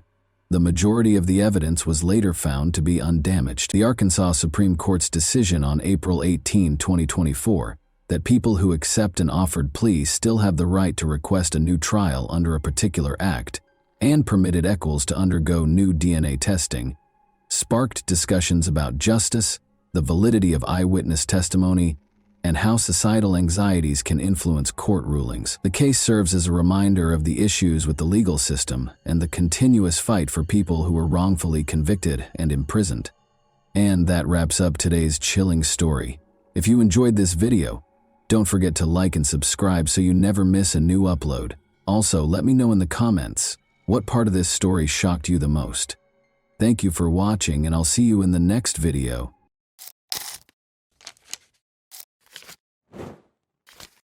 Hey guys, welcome to my channel, and today we're going to take a look at another horrible case with you. Till death do us part doesn't often last that long. Feelings of sweetness and tenderness can rapidly give way to disappointment, annoyance, and even hatred. The most sensible course of action in certain situations is to break up, if not as friends, then at least not as enemies. However, when big quantities of money and the opportunity to become wealthy quickly come into play at the expense of an ex-lover's life, an innocent person's destiny may be decided. The example of Gary Bentley is hardly unusual. Although people have been slain for much less, the murderer in this case wanted to keep $1 million and live a comfortable and easy life. Did Gary foresee what would occur? According to his parents, he did. They were trying to protect him since they felt uneasy and worried about him. However, Gary found it hard to accept that his child's mother, the love of his life, was truly capable of murder. Even though his mother was still alive, he battled valiantly to keep his failing marriage intact for the sake of his kid. But ultimately he died and the youngster was left an orphan. What is known about Gary Bentley's early life then? On August 31, 1984, Gary Lewis Bentley was born in Louisville, a small rural hamlet in Jefferson County, Kentucky. He was the youngest of Gerald and Lisa Bentley's 2 children. From a young age, Gary and his older sister Amy had a tight and trustworthy relationship. The Bentleys owned their own farm and put a lot of effort into providing their children with a quality education and other necessities. The children helped out as well and weren't afraid to take on the physical and labor-intensive tasks involved in farm management. The family was close-knit, supportive, and always looking out for one another. Gary spent a lot of time with his father, Gerald, from an early age. They frequently went hunting, fishing, and camping together and were quite close. His father showed him where to collect edible mushrooms and berries, taught him how to handle a pistol, and gave him survival tips, including how to survive in the bush. Gary became quite interested in guns as a teenager. He eventually began collecting firearms and understood how to use them. He was best friends with his father and they went fishing or hunting almost every weekend. Gary was a true handyman who could make or mend almost anything, making him the epitome of a small-town gentleman. He was described by many around him as gentle, laid-back, and always ready to provide a helping hand to those in need. Gary had no bad habits, avoided negative influences, excelled in school, and never ran afoul of the law.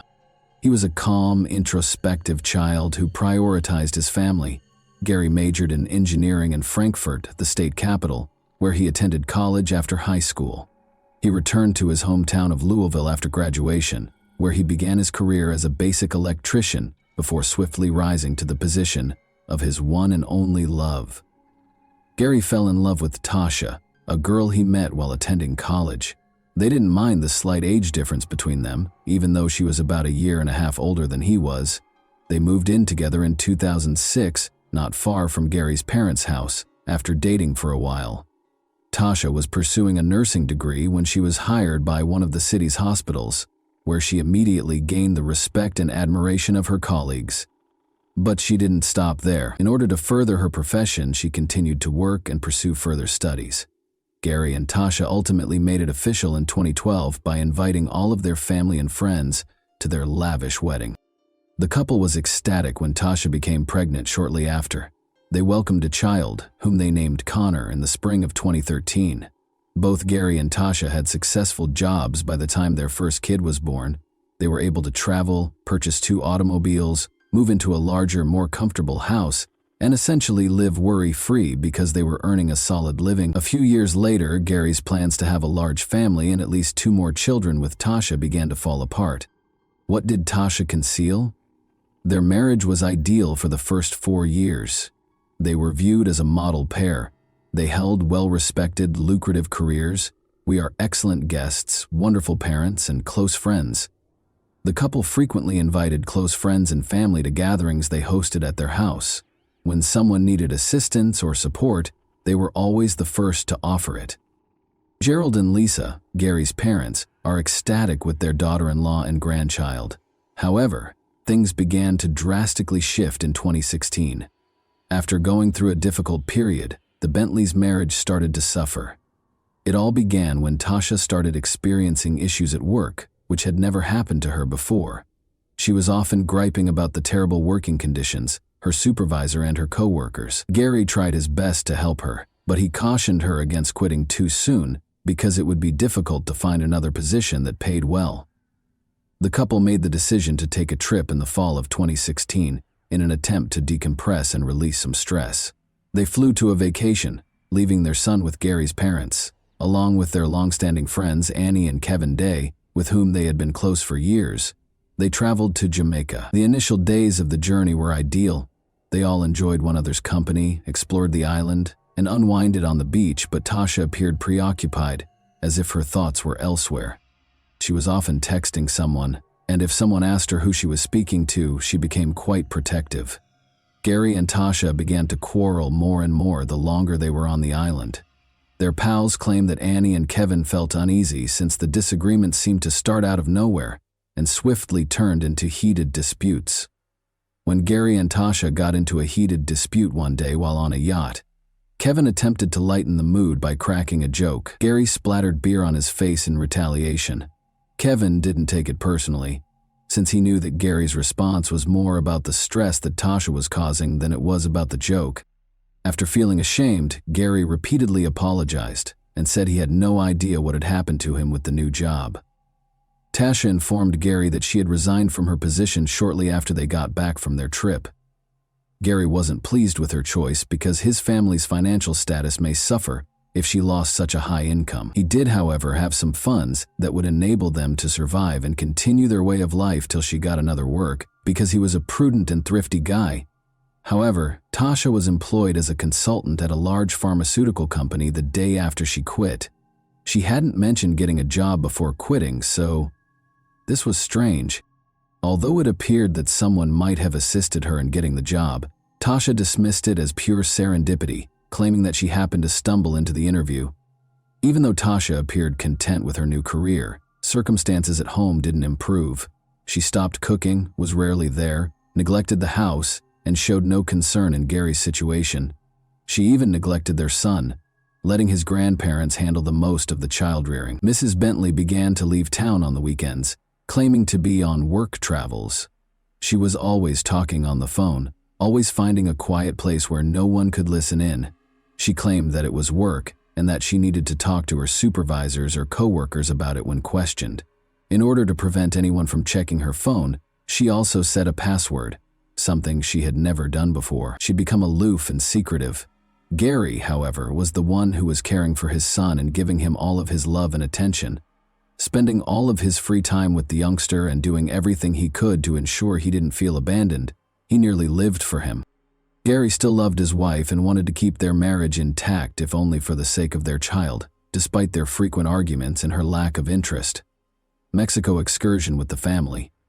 Seeing the strain in their son's family, Gary's parents made the decision to take him, Tasha, and their grandchild to one of Mexico's most stunning resorts as a surprise, in the hopes that it would provide a tranquil setting for them to re-establish contact and spend quality time together. They selected a comfortable hotel in a remote location.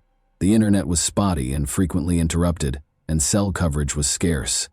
This made it possible for the family to spend time together and enjoy one another's company. At the beach and go for lengthy strolls. Tasha, though, was clearly annoyed by the lack of connectivity. She was always looking for a signal to send texts or make phone calls. She became enraged and screamed at Gary's parents and their young boy. Gerald, Gary's father, thought her actions were odd and made the decision to speak openly with his son. He expressed his concern that Tasha might be cheating. Gary attempted to laugh it off, but Gerald could tell by the expression in his eyes that his son was thinking the same thing but was feigning indifference. Because of their daily arguments, Tasha insisted that they end their vacation early and go back home. Citing pressing work issues, she finally prepared her belongings and declared that she would return by plane by herself. Even though they were paid for an additional week at the hotel and received no reimbursements, this compelled the other members of the family to depart early with her. An odd series of fires in the spring of 2017, Tasha called Gerald, her father-in-law, and sounded upset, asking him to come and get her.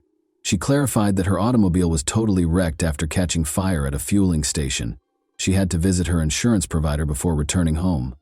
Gerald naturally hurried to her aid, but he couldn't get rid of the uneasy feeling. In the years she had known Gary, one of her automobiles had inexplicably burned up 3 times. The car was reduced to scrap metal each time it occurred at a gas station, making it hard to identify the true origin of the fire. Tasha consistently earned substantial insurance settlements, and the events were consistently attributed to malfunctioning gas station equipment. Tasha would insure the cars for the maximum amount shortly prior to the fires, always using different insurance firms, and these fires occurred around every 3 years. She said she didn't know how it happened, and some family members and acquaintances even speculated that she might have enemies who were deliberately damaging her vehicles.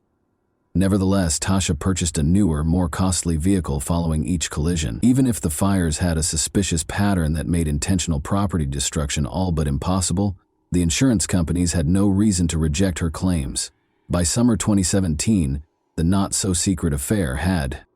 Almost every weekend, Tasha would vanish, claiming to be on work excursions. She seemed to live a life apart from Gary and their son, growing increasingly aloof. The Bentleys' neighbors, friends, and relatives started to think that Tasha was having an affair. Gary took these rumors quite personally. He gave up making jokes about it, and would either be silent or abruptly shift the topic.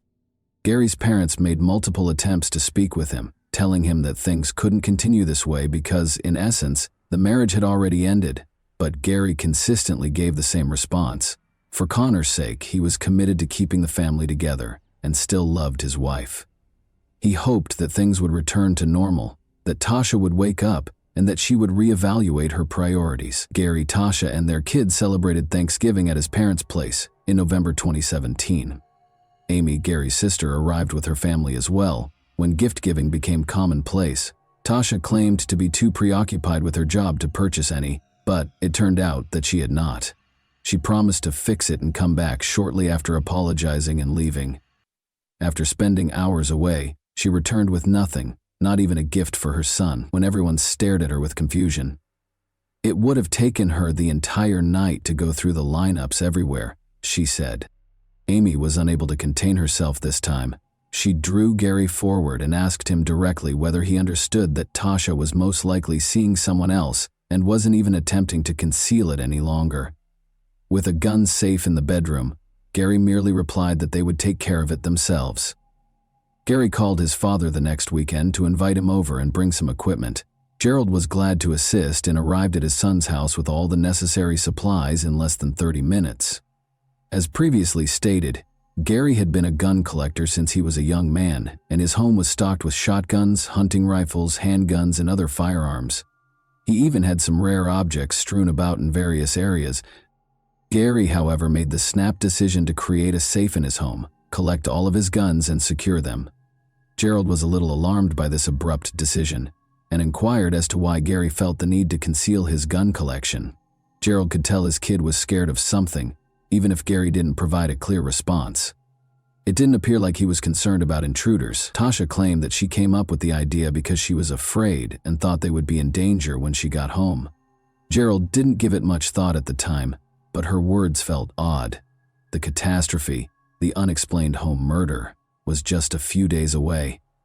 On Sunday, December 10, 2017, Tasha called her father-in-law to inform him that the garage door was open when she arrived home, and that she had been unable to get in touch with Gary all day. Concerned that burglars might have broken in, she begged Gerald to come over because she was too afraid to go inside. Fortunately, Gary was at home alone himself and Connor was safe, staying with his grandparents. Gerald ran as quickly as he could. Everything appeared to be in order at first sight. Although the garage door was open, there were no indications that the residence had been broken into. Everything appeared to be typical. There were no signs of an intruder and nothing seemed missing. Gerald repeatedly yelled at his son, but he never answered. He discovered Gary's lifeless body on the bed in shock when he entered the bedroom. Gary's body was already chilly and exhibiting symptoms of rigor mortis when Gerald attempted CPR. Still in shock that his kid had left, he dialed 911 right away. He didn't realize until later that the bedroom gun safe had been broken into and that several of the weapons were gone.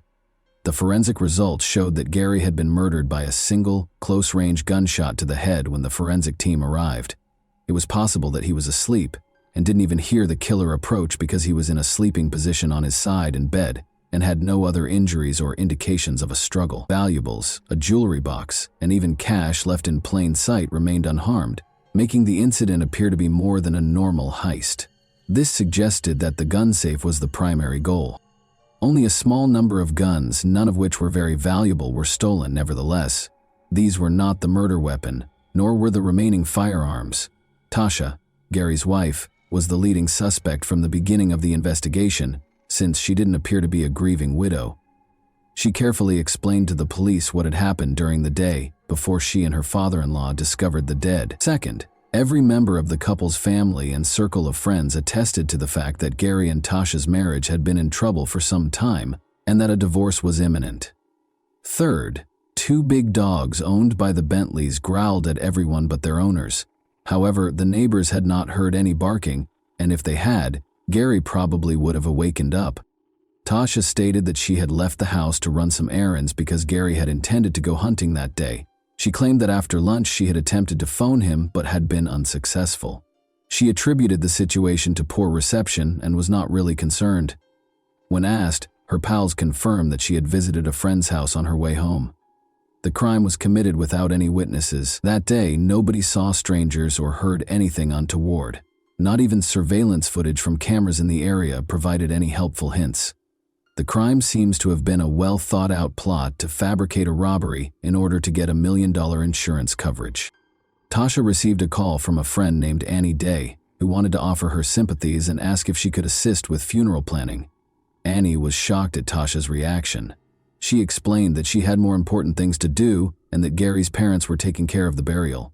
A trip to the insurance company for a sizable payoff was one of the more crucial tasks. It seems that Tasha had persuaded Gary to get $1 million life insurance policy not long before the murder. Gary accepted, though he wasn't really happy about it, to appease his wife. Tasha attempted, but was unsuccessful, to raise the compensation to $2 million, 0 cents, a few days prior to the crime. The motive was now obvious, but there was still no concrete proof that Tasha was responsible for the killing. Meanwhile, information about her 3 prior burned-out vehicles, all of which had caused significant damage, came to light. Insurance payouts. It was discovered that Tasha had previously engaged in similar insurance fraud, an accomplice or a lover. Tasha had been seeing a coworker named Anthony for more than a year, according to one of her acquaintances, and he was the one who helped her land a new position. Suspecting that Anthony might have assisted his lover, investigators made the decision to ask him about his role in the crime. Anthony said that he and Tasha had been romantically involved for a long time and that they frequently met at his house. Tasha was going to leave Gary, he said, and they were even going to celebrate New Year's Eve 2018. Anthony hurried to offer an alibi as soon as he became aware that he was being investigated as a suspect in the murder case. He claimed to have been at his parents' house, assisting them with repairs on the day of the murder. That day, they visited a number of second-hand stores, all of which were caught on camera. The murder weapon and the missing guns from the safe were still unknown, but detectives came to the conclusion that Tasha had probably acted alone, which explained why there were no traces of a break-in and why the dogs hadn't barked. Tasha's account of events. Tasha frequently added additional information, changed her tale, and attempted to place the blame elsewhere. She even brought up Gary and Kevin Day's argument when Gary flung beer in his friend's face when they were on vacation. Tasha believes that Kevin may have harbored resentment and seized the chance to exact retribution. But after being questioned for a few hours, Tasha eventually gave up and admitted, although she acknowledged killing her husband, she held Gary responsible for the incident. According to Tasha, Gary was violent toward her and their kid, and on the day of the murder, he struck their child once more. She claimed that was the final straw, and she retrieved a rifle after waiting for Gary to go to sleep. But there was no evidence to support any of Tasha's assertions. Tasha's assertions were not substantiated by any of her relatives or friends. In actuality, everyone supported Gary, praising him as the most loving parent they had ever known, and a loyal, loving husband. They maintained that he would never touch his wife, much less their beloved young boy. Tasha eventually disclosed the hiding place where she had hidden the firearms taken from the safe, including the murder weapon, a pistol, after even the child attested that his father had never harmed him or his mother. It was interesting to see that Anthony's fingerprints were on the gun. It found out that Tasha had left her lover's prints on the gun after giving it to him to hold. If things didn't work out, she intended to frame him, but she confessed before she could carry out that portion of the plan, which included trial and sentencing. Gary's murder trial started in June 2021, and the prosecution claims that money was the main driving force behind the crime. After receiving the $1 million insurance payment, Tasha sought to use some of the funds to refurbish Anthony's home, where she would soon move. Tasha Bentley was convicted of premeditated murder and trying to obstruct the inquiry on July 20, 2021. She received a sentence of 55 years in jail, with the chance of release in 2037 at the latest. Little Connor is currently being raised by his paternal grandparents after losing both his parents in a single, sad event. This crime was discussed in the American Monster episode of Investigation Discovery. And that wraps up today's chilling story. If you enjoyed this video, don't forget to like and subscribe so you never miss a new upload. Also, let me know in the comments, what part of this story shocked you the most? Thank you for watching, and I'll see you in the next video.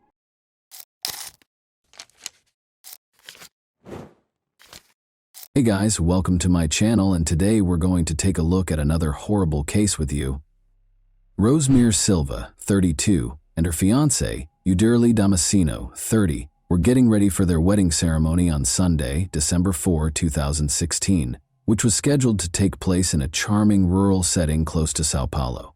To impress the guests and her future husband, Rosemary had orchestrated a spectacular helicopter arrival, but a sudden tragedy made everything into a nightmare just before the ceremony was scheduled to start.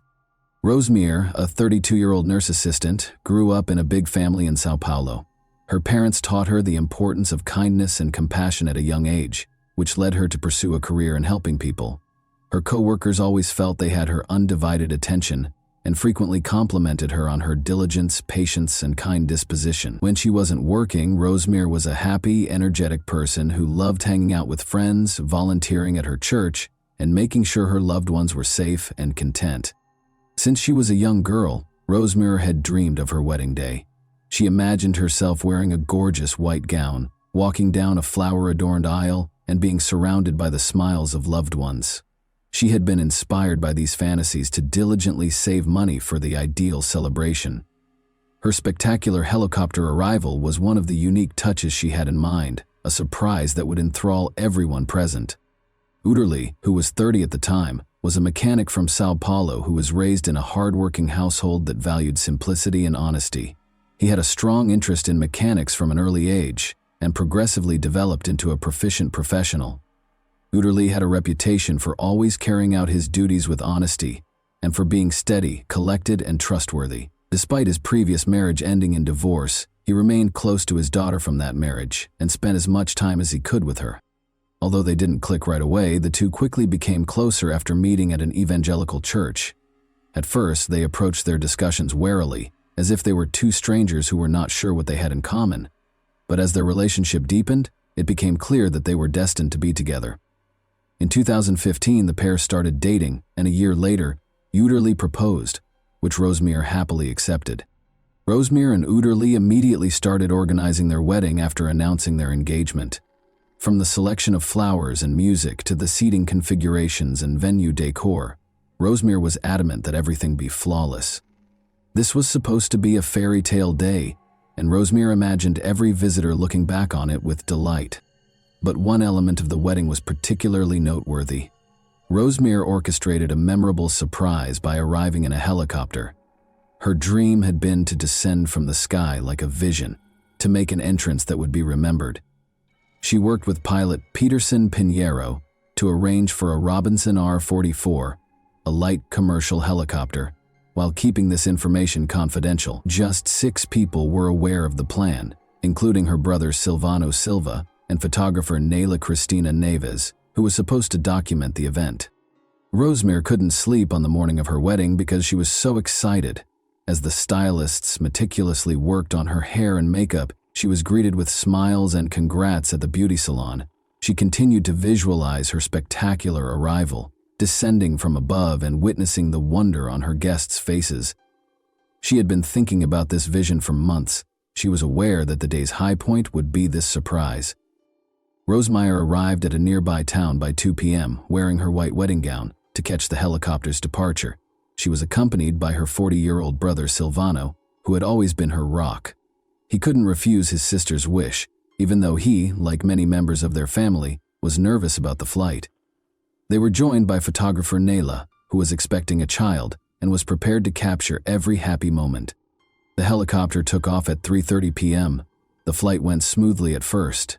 In anticipation of seeing her fiancé and their guests, Rosemary sat next to her brother, smiling and holding his hand.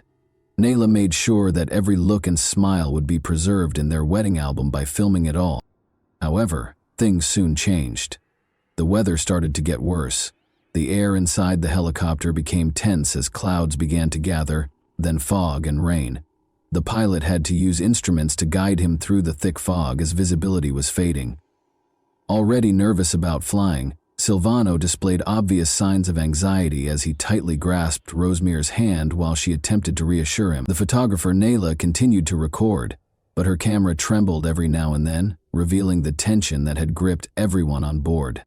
The pilot approached the venue and tried to find a safe landing spot by descending, but the maneuver became dangerous due to the poor visibility. An uncontrollable descent was caused when the helicopter's tail abruptly clipped a tree. The helicopter crashed and caught fire just over a mile from the wedding location. Those involved in Rosemary's surprise plan started to feel apprehensive as time passed. The wedding coordinator, Carlos Eduardo, who had assisted in planning the flight, called the helicopter company to inquire about its progress. He was informed that the flight had left on time and ought to have reached its destination by now. His concern was heightened by this response, which led him to attempt speaking with the pilot directly. Not a single call was answered.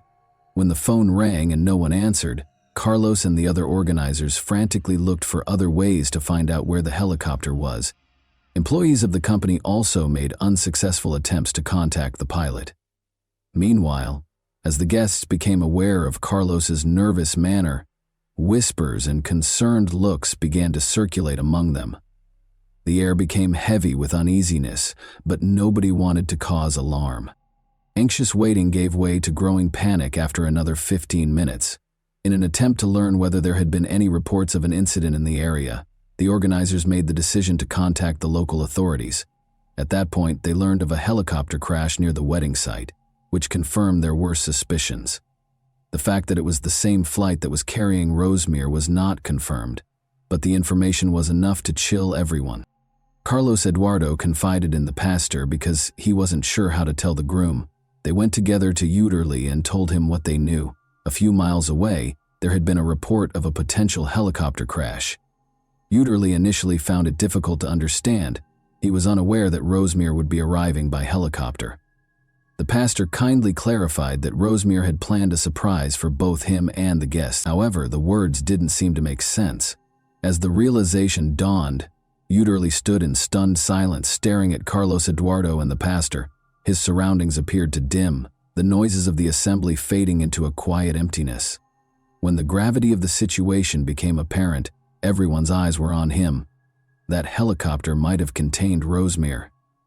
The ensuing silence seemed to go on forever, and nobody knew how to respond. Reports verified that emergency personnel arrived at the scene of the collision within minutes. At first, there were few specifics as they tried to evaluate the situation. To keep spectators out, police surrounded the area and started their investigation. As news of the crash spread to the wedding location, the guests' anxiety grew more intense by the second, though everyone could feel that the possibility of a positive outcome was dwindling. One of the event organizers suggested waiting for official confirmation before drawing any conclusions. Behind him, the groom could hear whispers among the guests, and he knew that until the specifics were known, no one would tell the truth. Whispers were spreading like wildfire, and the day that was supposed to be a celebration was gradually devolving into chaos. First responders were already working diligently at the crash site, while the guests anxiously waited at the venue. The helicopter had crashed near a highway in a forested area. The fuselage had caught fire upon impact, and the remaining portion of the aircraft was rapidly consumed by the flames. After battling to keep the fire contained, firefighters eventually made it to the wreckage. Those attempting to piece together what had happened were struck with a sense of dread and grief when it became evident that none of the passengers had survived. In order to determine the cause of the collision, police officers started gathering evidence and searching the scene for hints. One officer found a camera that had continued to record even after the impact, and debris was strewn all over a small space. The video might offer important new information about the last few seconds of the flight. However, the cause of the tragedy was still unknown. The hope for a miracle was dashed when the wedding venue received official confirmation of the crash. With a heavy heart, the pastor went to Uterly and delivered the heartbreaking news. The groom's face was marked with pain as he tried to make sense of what he was hearing. Those who were by his side were left in stunned silence, unsure of how to react to such overwhelming grief, as the world seemed to crumble around him in that moment. Unsure of what to say or do, the guests who had come to celebrate love and happiness now stood in stunned silence. The ceremony, which had been eagerly awaited, had instead turned into a scene of shock and grief. What had been supposed to be a lovely day had turned into a sobering reminder of how easily one mistake or unanticipated circumstance could ruin lives and plans in an instant.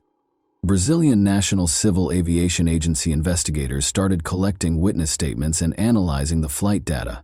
Particularly interested were those who had been to the wedding or knew about Rosemary's intentions. In addition to determining the technical causes of the crash, the investigation sought to understand why she chose to arrive at such a high risk. Police and aviation safety specialists carefully inspected the wreckage. Retrieving the flight data and going over recordings that might offer important insights was one of their first tasks. It was crucial to figure out why the helicopter lost control and veered off course. There were several possible causes, including pilot error or mechanical failure, in addition to the possibility of heavy fog and deteriorating weather. The investigation was further complicated by witness statements from people who knew the pilot, Peterson Pinheiro. Pinheiro was a seasoned and well-respected expert who was renowned for managing each flight with care and responsibility. He had years of experience and had flown numerous times in difficult weather conditions. Before taking off, he carefully considered the risks, according to his colleagues. Those who worked with him found the news of the crash even more confusing because of this background. It was difficult for many to accept that he could have made such a serious error, but the facts were still indisputable. The helicopter had clipped a tree and spun out of control in dense fog and rain. In order to ascertain whether there had been a chance for a safe landing, investigators tried to piece together the last moments of the flight. The families of Rosemere and Udary were left to deal with unspeakable grief while investigators worked at the crash site. Close friends, parents, and siblings found it difficult to believe that this tragedy had truly happened. One of the few people who was aware of Rosemere's intention to arrive by helicopter, her sister, recalled their conversations. The idea of surprising everyone with her entrance had filled Rosemere with excitement and enthusiasm. However, nobody could have predicted that this would be her last flight. Udary stood by the wedding arch, still reeling from the loss.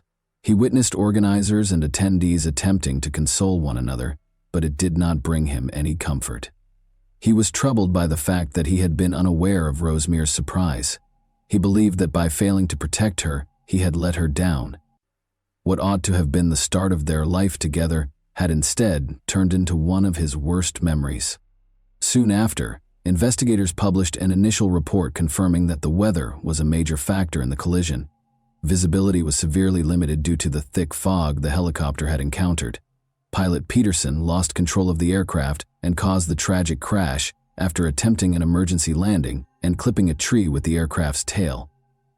But the inquiry was far from finished. Determining why the pilot was unable to prevent the collision and why the helicopter was flying at such a low altitude was crucial.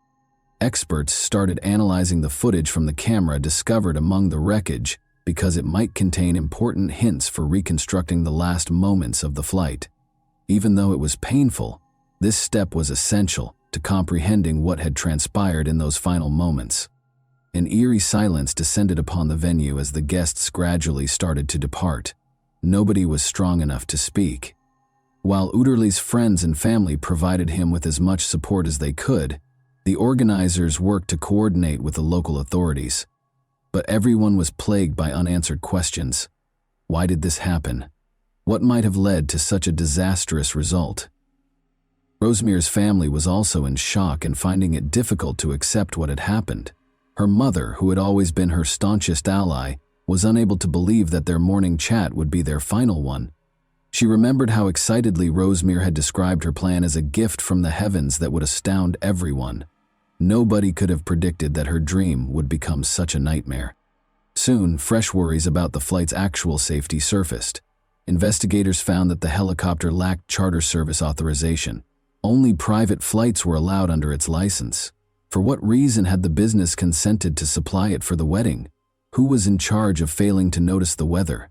These queries sparked additional research and became the main focus of the study. Some witnesses started to remember that bad weather had been predicted in the days before the wedding. However, these warnings received little attention. These circumstances would have needed to be taken into account by pilot Peterson Pinheiro, who is renowned for his meticulous attention to safety. The flight was nevertheless authorized. Who ultimately decided to go ahead with the flight in spite of the obvious risks was now the focus of the investigation. Udary was trying to think, and every second of waiting was painful. Rosemere had filled his life with so much warmth and light that he couldn't fathom living without her. It was believed that their journey, which began with timid looks at church, would lead to a happy life together. It felt broken now, like a picture that would never be complete. A thick silence fell over the hall, which had once been intended to reverberate with wedding music and exuberant speeches. All that was audible were quiet sobs, consoling words, and reassuring hugs. Nobody knew how to comfort a man who had just lost everything he held dear, or what to say to Udarli.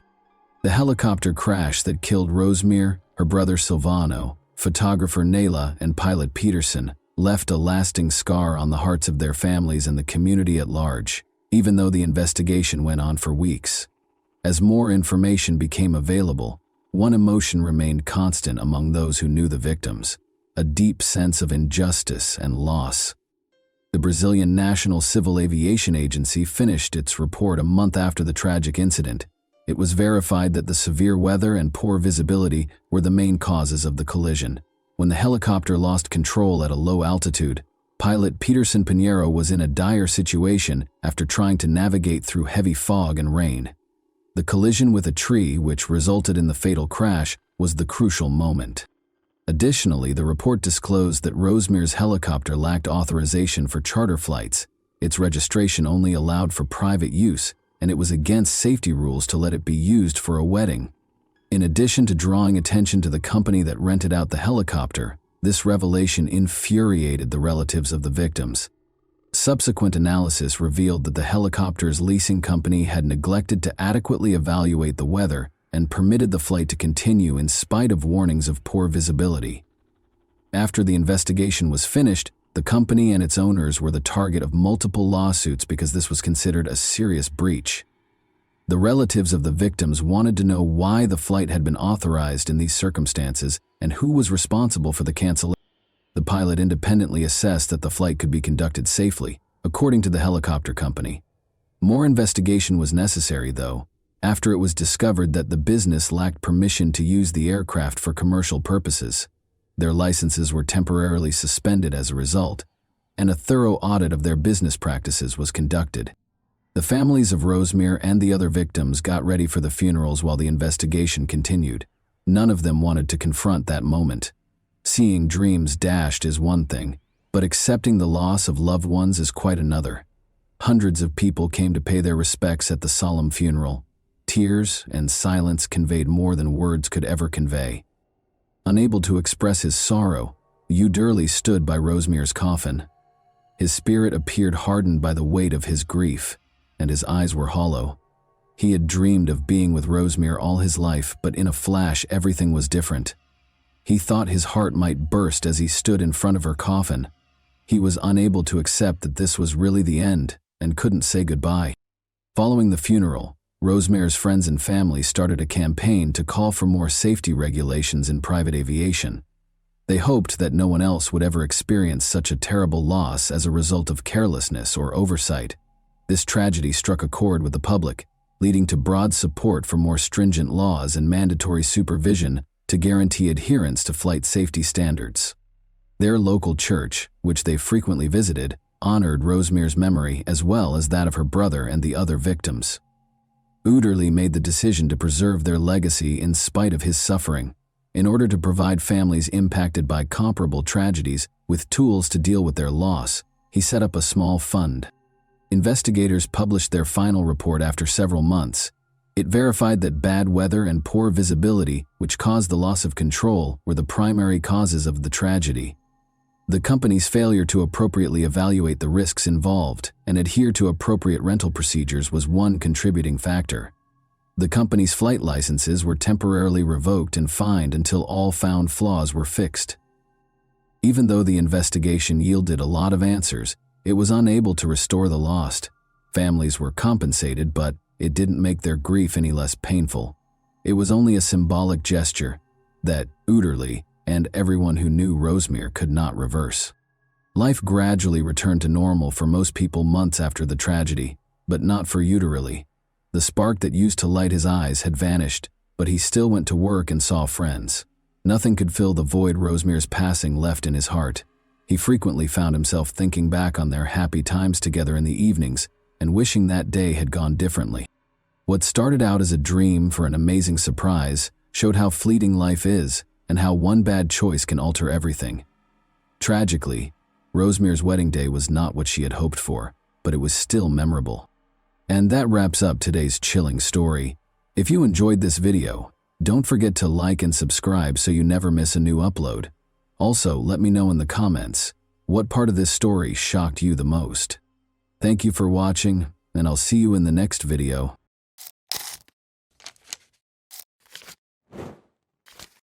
Hey guys, welcome to my channel, and today we're going to take a look at another horrible case with you. The police were looking for an elderly man who had been reported missing by his friend on the evening of April 28 in the woodland region of Hibbs Park, located at 59th Street and Kensington Avenue in Kansas City, Missouri. However, rather than locating the man, they made the terrible discovery of a female toddler's severed head in the woods, about 200 yards from where her severed body was recovered on May 1, 2001. The child's missing head was discovered wrapped in a plastic bag. No one had reported the youngster missing, and the head was completely decayed. The cops named her Precious Doe because they didn't know who she was. There were many unresolved questions surrounding this discovery.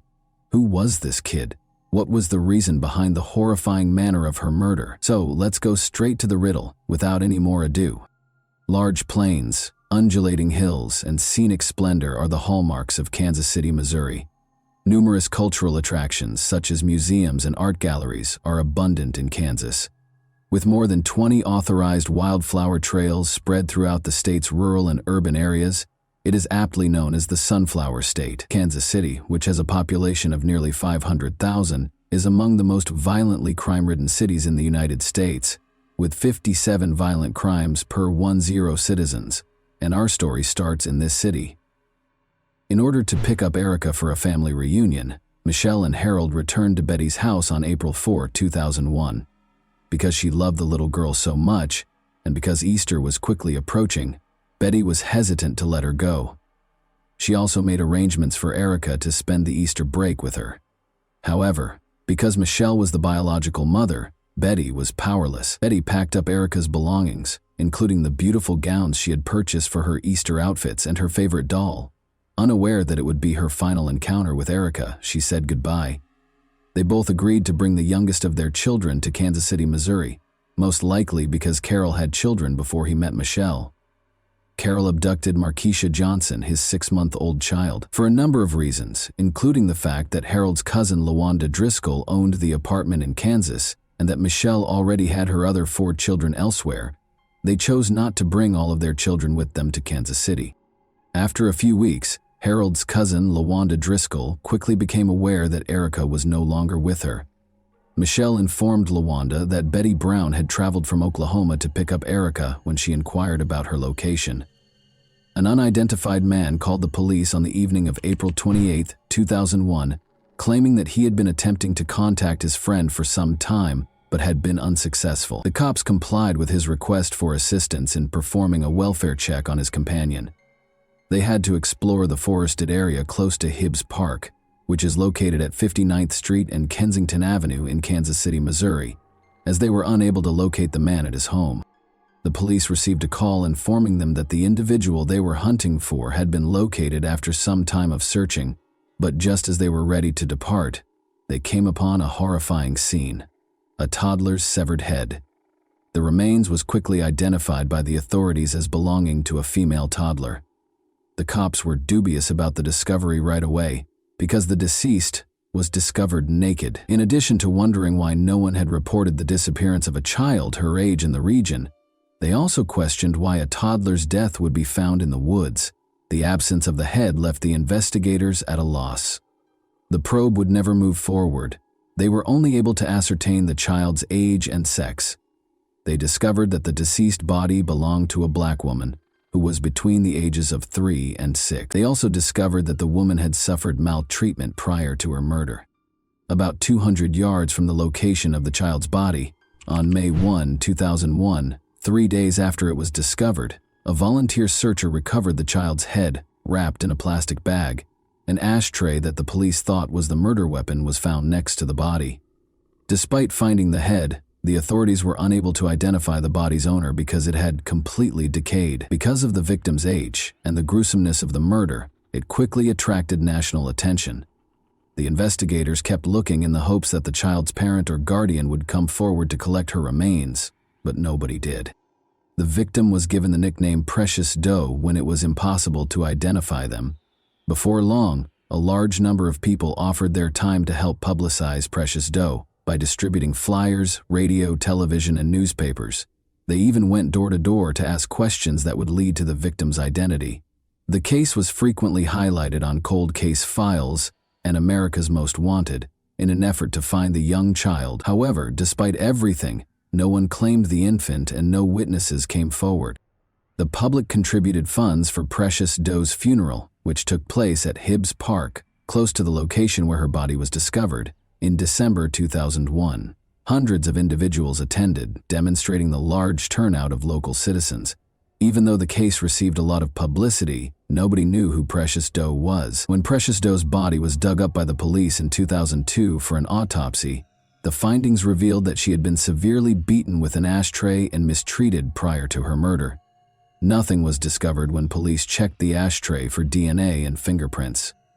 Researchers examined the resemblance of Precious Doe's skull in July 2003 and also fashioned busts that suggested her possible appearance.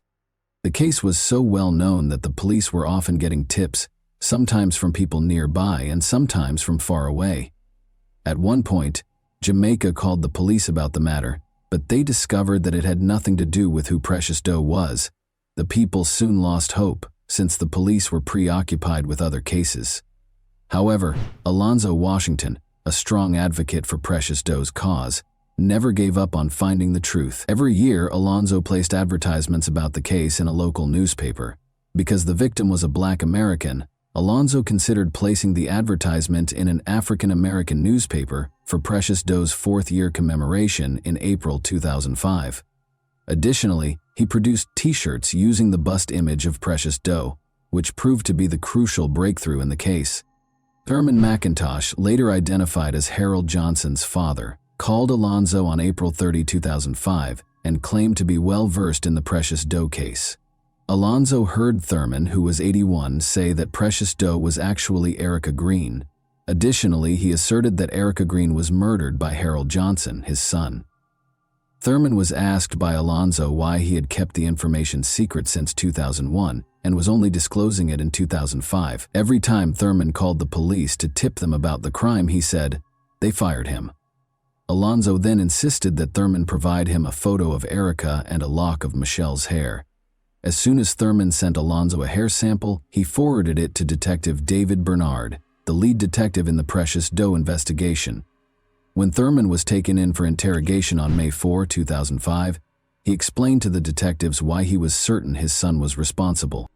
After Thurman stopped seeing Erica, he asked Harold and Michelle where she was. In his capacity as an activist, he learned of other citizens who believed that the police were not paying attention to their issues. They both replied that she was in Oklahoma with Betty. Thurman claimed that he had a sudden suspicion that Precious Doe was Erica Green, as the couple and Markeisha were moving back to Oklahoma. Harold said it was an error when Thurman confronted him and admitted that he knew he killed Erica. After learning the truth, Thurman declared his desire to share Precious Doe's fate with the world before his passing. The hair was exactly like Precious Doe's, even though the photo Thurman sent was for one of Erica's relatives. Precious Doe was finally pronounced as Erica Green by the authorities. Erica Michelle Marie Green is the name of the young child we have known for 4 years as Precious Doe. On May 15, 1997, Erica Green was born in McLeod, Oklahoma, in the United States. She was the youngest of 5 children born to her father Larry Green and mother Michelle Johnson. Michelle was sentenced to 2 years in the custody of the Oklahoma Department of Corrections after being found guilty of larceny of products from a merchant when she was 8 months pregnant with Erica. However, due to her pregnancy, she was placed in the Mabel Bassett Correctional Center. Michelle went into labor after just 1 month of her sentence. She gave birth to Erica Green at the OU Medical Center in Oklahoma City after being transported there. She was asked to get in touch with a guardian who could help her hold her child until she was released because she was unable to care for Erica. In order to find a guardian for their child, Michelle reached out to Larry Green, Erica's father. Then Larry would give a call to Betty Brown, a friend of Larry's mother who was in her late 60s. When Betty arrived at the prison, she was requested to complete a series of tasks in order to be granted custody of Erica. To determine if Betty was qualified to receive care of the kid, the Correctional Facility Authority did not perform a background investigation. She just produced a Sam's Club card and her driver's license. A form was given to her to sign. Following this, on May 16, 1997, custody of Erica Green was awarded to Betty. Betty referred to Erica as one of the most self-reliant kids she had ever encountered, and she loved and cared for her as if she were her own child. She added that Erica was a sweet girl who never stopped smiling and that everyone adored her whenever she brought her to church. On October 23, 1997, Michelle was then freed on probation. Since Michelle only seldom came to see Betty Brown to see how her child was doing, Betty claims that Michelle was not very engaged in caring for Erica. When Erica was 3 years old in 2000, Michelle had already found a new partner, Harold Johnson, whom she married that same year. Harold Johnson soon had Michelle living with him in Oklahoma. After verifying that the body was that of Erica, the police searched for her mother, Michelle, and her companion, Harold. Harold and Michelle were both in the Muskegon County Jail in Oklahoma after being detained on certain warrants. The police were on the spot. They went straight to the facility to interrogate Harold Johnson and Michelle. When the authorities showed Michelle Areca's photo during the interrogation, Michelle recognized her daughter and put a note on the reverse. She agreed to inform the police how the murder occurred after writing, "Mama is sorry. You are always in my heart and soul. Love you always, little E." Michelle claims that Harold quickly became intoxicated and high on PCP when the family got home at around 8 p.m. on the evening of April 2001. In the same room as Harold, Michelle told Erica to go to bed while she went to the restroom. Harold had started complaining that Erica was horrible because she wouldn't go to bed before she even got out of the shower. Harold got upset after telling Erica to go to bed 5 or 6 times. Erica had left her bed once more by the time Michelle emerged from the restroom. Then she told Erica to return to her bed, but she didn't move. Harold kicked Erica till she passed out at that moment. According to Michelle, she hurried to get Erica and put her in a cold bathtub, but she refused to wake up. Michelle realized then that something significant had occurred. About 15 minutes later, Michelle carried Erica to the restroom and then to the floor, but she was still unconscious and not responding. Since they still had outstanding warrants, Michelle and Harold opted not to seek medical attention for Erica, even though they knew she needed it at that point.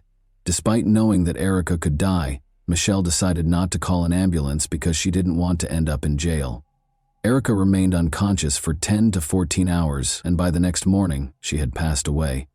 Harold and Michelle concealed Erica's body in a baby stroller after she passed away. Michelle claims that they decided to dispose of the body because they were both afraid and unsure of what to do.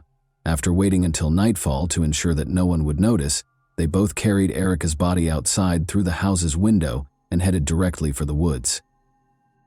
Harold considered using edge clippers to remove the head and disfiguring it to make identification more difficult, since he worried that leaving the body in its current state may eventually lead the police to their house. Michelle felt that was a bad idea, but they wrapped the head in plastic bags and threw it in a dumpster at a local church. Because the smell may alert the church owners, she instructed Harold to remove the head. Harold followed his wife's advice and tossed the head into Hibbs Park's forested area.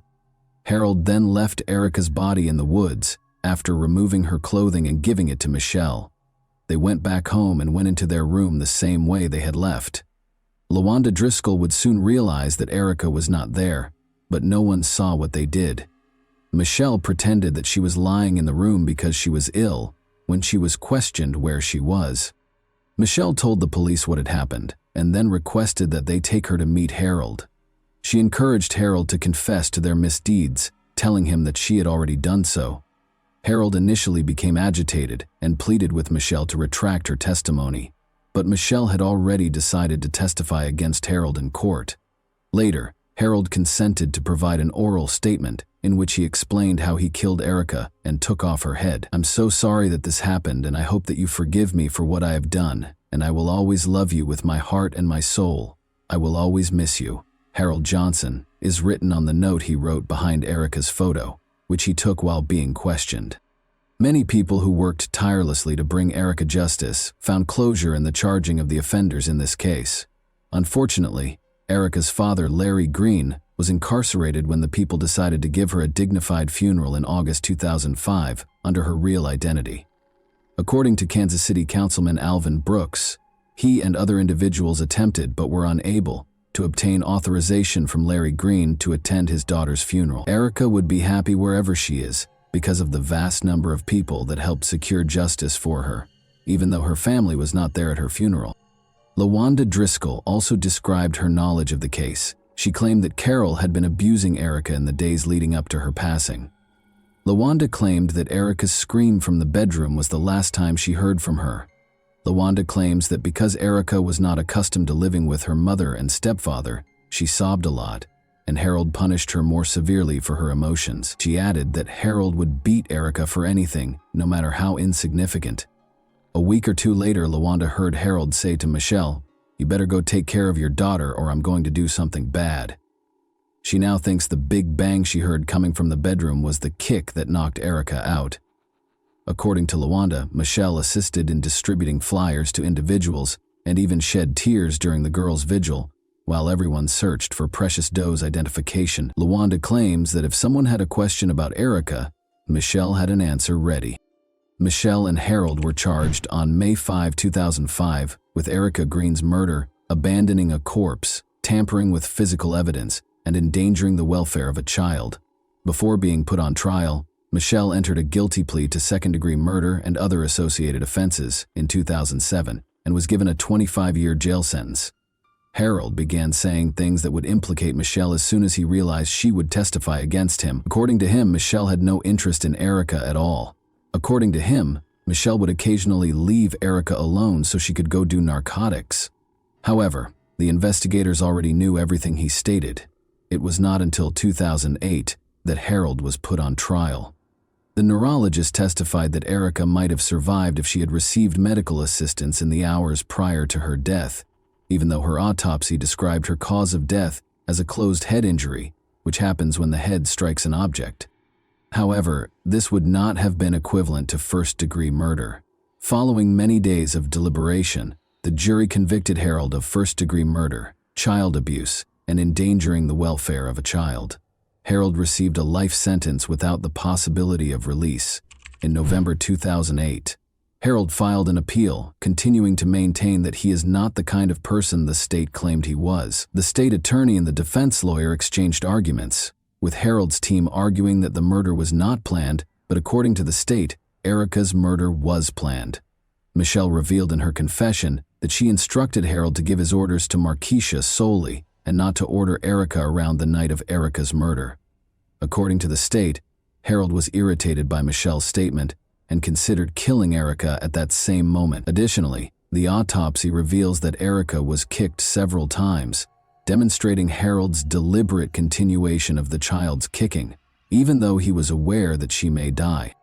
Harold's appeal of the verdict, according to John Torrance, demonstrated no remorse because the murder was not premeditated. Harold's appeal was denied by the judge, who described him as a textbook sociopath who refuses to accept responsibility for his acts. Many individuals found relief at this sentencing, even if the disclosure of Erica's identity provided closure to those who were rooting for her. Everyone in attendance at Erica's sentencing was happy with Harold's verdict, but others wanted Michelle to receive the same punishment. Erica's real father, Larry Green, also sued the Oklahoma D.C., raising concerns about the procedure used to decide custody of children born to incarcerated moms. However, in order to guarantee that infants delivered to prisoners will be transferred to the Department of Human Services for appropriate care, the Department of Corrections and the Department of Human Services agreed to implement new protocols. The tragedy of Erica Green serves as a reminder that evil exists inside human nature. Even though parents are known to love and protect their children, it is horrifying and heartbreaking to learn that some parents would put their own needs before of their children. Many individuals with knowledge of Erica's situation have opinions regarding the sentence. Do you also believe that, as the biological mother, Michelle ought to have received a harsher penalty? And that wraps up today's chilling story. If you enjoyed this video, don't forget to like and subscribe so you never miss a new upload. Also, let me know in the comments, what part of this story shocked you the most? Thank you for watching, and I'll see you in the next video.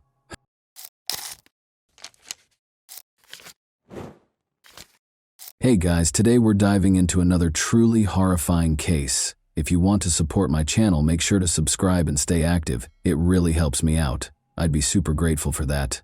Let's get started. A young woman's lifeless body was found in the state of Morelos on the side of an abandoned road. When they discovered her, the onlookers called the police right away. The body was still. She had obvious bruising and abrasions on her skin, and her clothes were wrinkled and discolored.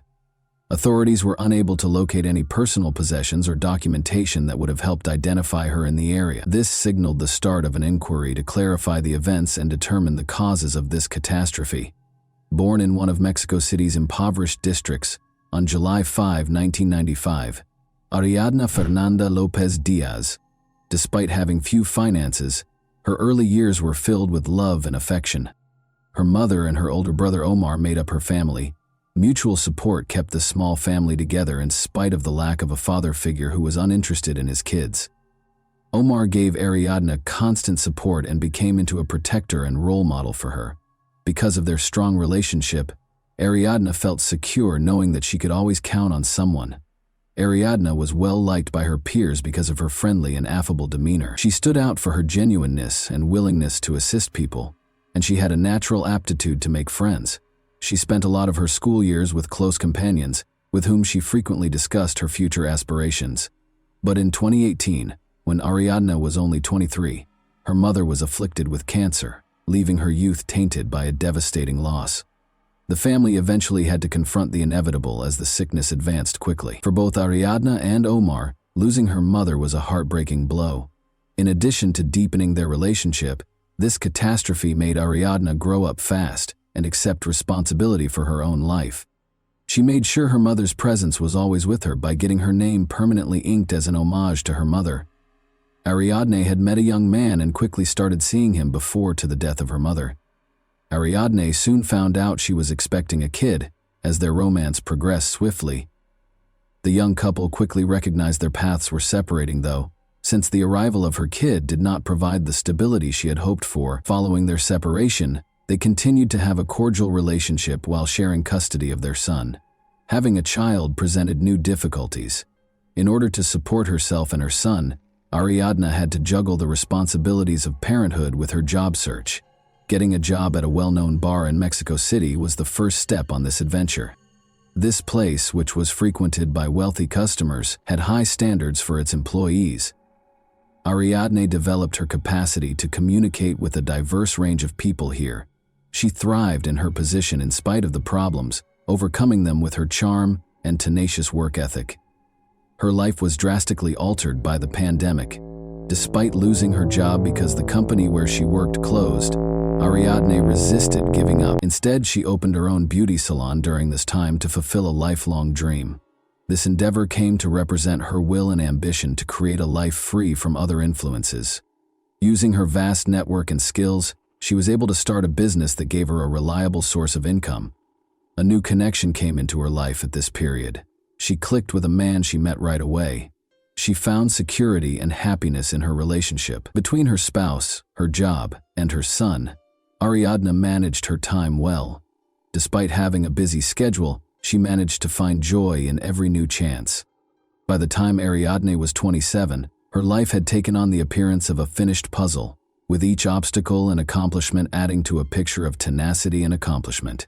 She had experienced loss, started over, taken care of her son's future, and become independent. But what appeared to be the beginning of a happy chapter was actually the beginning of a tragedy. Vanessa was introduced to Ariadne by mutual connections. Ariadne and her pals went to an event where they first interacted.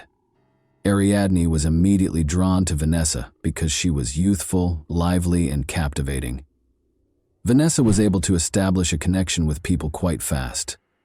Those who knew her well, however, felt conflicted about her. Her acts frequently shocked people with their unpredictable nature, and beneath her seeming openness were jagged edges. A common figure in Vanessa's social circle was the middle-aged businessman Rautel. Rumors surrounded his reputation. Prominent for his wealth, power, and extravagant way of living, He was frequently spotted with young women who wanted to be a part of his world. Rumors of his ties to influential people and even criminal organizations helped to elevate his stature, but no one in his inner circle could verify these claims. Although Rautel shied away from discussing his background and business operations directly, his manner evoked both admiration and discomfort. Despite her intelligence and independence, Ariadne was not immediately aware of the differences between her new acquaintances and her regular group of friends. Eager to make an impression, Vanessa frequently spoke about her relationships with Rautel and other powerful individuals. She portrayed him as having the ability to resolve any issue. Ariadne gradually started to spend more time with them. Vanessa made an effort to earn Ariadne's trust and appeared to be truly enthralled with her. After hearing about Ariadne from Vanessa, Rautel became interested in her right away. His attentiveness and conversational skills surprised her at their first meeting. His charm and confidence were irresistible, and Ariadne was no exception to his appeal. However, a more nuanced personality lay beneath this appeal. Rautel's manipulative tendencies were observed by anyone who interacted with him. However, Ariadne thought he was a decent and kind man. Vanessa remained essential in reinforcing the bond between Rautel and Ariadne. She created an environment of openness and trust by often inviting Ariadne to events where Rautel was present. But as time went on, strange information emerged. For example, Ariadne was cautioned by some of her friends to exercise caution when interacting with these individuals.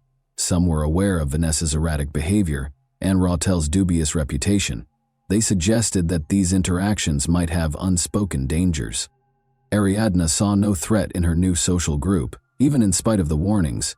She viewed her friendship with Vanessa as a chance to escape from her everyday obligations and discover a world that had previously been unattainable. Rautel, however, made an effort to gain her favor by being kind and generous. She found his invitations to parties and dinners intriguing and innocuous. As we know, Ariadne was seeing a young man. Nevertheless, based on the information at hand, she continued to cultivate acquaintances and occasionally accepted invitations to social gatherings. Her boyfriend didn't show displeasure with her social contacts and was a trustworthy individual. Ariadne gradually realized that her life was beginning to be impacted by her new relationships. Vanessa contacted her often, offering to arrange get-togethers and leisure activities. Rautel, on the other hand, made a greater effort to establish himself in Ariadne's life and frequently provided assistance and support in a variety of circumstances. Unaware of the possible repercussions, Ariadne was slowly but surely losing herself in their world. Ariadne accepted Vanessa's invitation to get out with friends on October 30, 2022. The event was scheduled to start at Fisher's, a well-known eatery in Mexico City's downtown. Vanessa reassured her that the evening would be pleasant, with a leisurely meal and pleasant companionship. Ariadne felt a little uneasy because Rautel was also supposed to join. She was beginning to have doubts about him, but she chose not to turn him down since she didn't want to jeopardize her friendship with Vanessa. Later that night, the group gathered at the restaurant, which was well known for its fashionable patrons and elegant interiors. It served as a vibrant background for the event. An assortment of canapés and wine cocktails contributed to the lively and joyous ambiance at the table. Rautel made himself the focus of attention as usual, toasting and telling stories. He went out of his way to demonstrate his power and engaged with the waitstaff with assurance. Vanessa encouraged him by interjecting remarks and jokes to keep the discussion going. Following their example, the other guests attempted to match the host's enthusiasm for the evening. Amidst the boisterous atmosphere, Ariadne's actions were particularly noticeable, frequently checking her phone, reading texts, and sending out comments. She didn't seem quite comfortable. She frequently kept her eyes on Rautel, as though she were trying to find some deeper significance in his words or deeds. In an attempt to divert her attention, Vanessa drew her into discussions and urged her to take another cocktail. Ariadne, however, stayed taciturn. Something was bothering her more than the surroundings based on her look. Ariadne shared a mysterious message on social media in the middle of the evening. "Would you miss me if I vanished?" Although many in her wider network thought it was a joke, this post caused anxiety among her close friends and family. But Ariadne had never written anything like this before, according to those who knew her well. Although no one could have foreseen that it would be her final post, it made an uncomfortable impact. The party made the decision to relocate to Rautel's residence as the evening wore on. Rautel himself made the suggestion, and Vanessa wholeheartedly agreed, stating that it would enable them to spend the rest of the evening in a more private situation. After some hesitation, Ariadne consented, and after Vanessa encouraged her to join the others, they all piled into Rautel's car and drove the short distance to his house. Rautel's home, which was situated in a posh area, demonstrated his prestige. The interior was decorated in a contemporary style with opulent elements. When they arrived, the party took up residence in a large living room. Ariadne became more uneasy as the evening went on, despite the music and cocktails. As she checked her phone and pretended to make calls, she moved away multiple times. Her focused and aloof manner was not unnoticed. When Vanessa noticed this, she started whispering to her Rautel, which made the situation even more tense. Ariadne declared she was tired and wanted to go home closer to midnight, but Vanessa persuaded her to wait a bit longer, saying they could depart in around 30 minutes. As the evening wore on and the other guests began to go, Rautel, who was unusually silent at that time, would periodically look at Ariadne in a way that made her feel even more uneasy. Ariadne was among the last to go. Sadly, none of the gang would ever see her alive.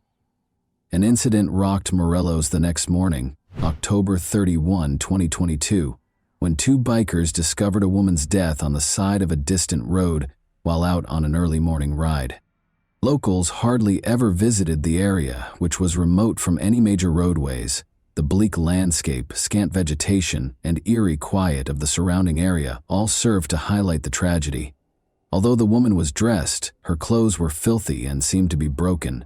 Numerous bruises and what seemed to be contusions were seen on her body.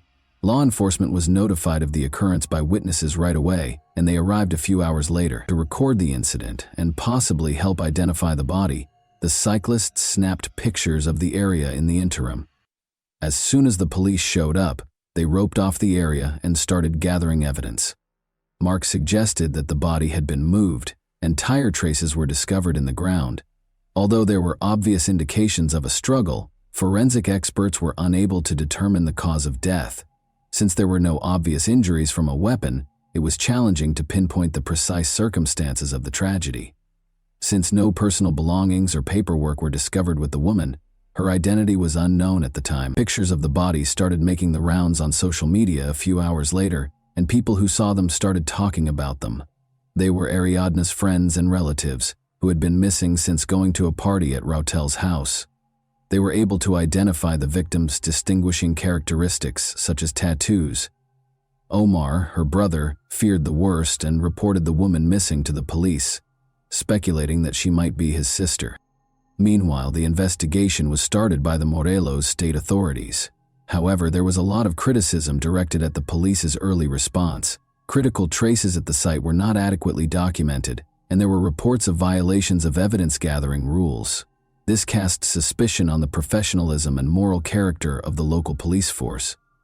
Their suspicions were validated when Ariadne's family members showed up to formally identify the body. His sister had a tattoo honoring their late mother on her shoulder, which Omar recognized. Her body's condition, bruises and injuries on her arms and face obviously indicated a violent incident, made the family's heartbreaking shock even worse. But at the time, the police's official comments sounded dubious and offered no clarification. The family's first reaction was to demand justice. They started calling for responsibility for those involved and an open probe. To raise awareness of the situation, they contacted acquaintances who were active on social media that same day.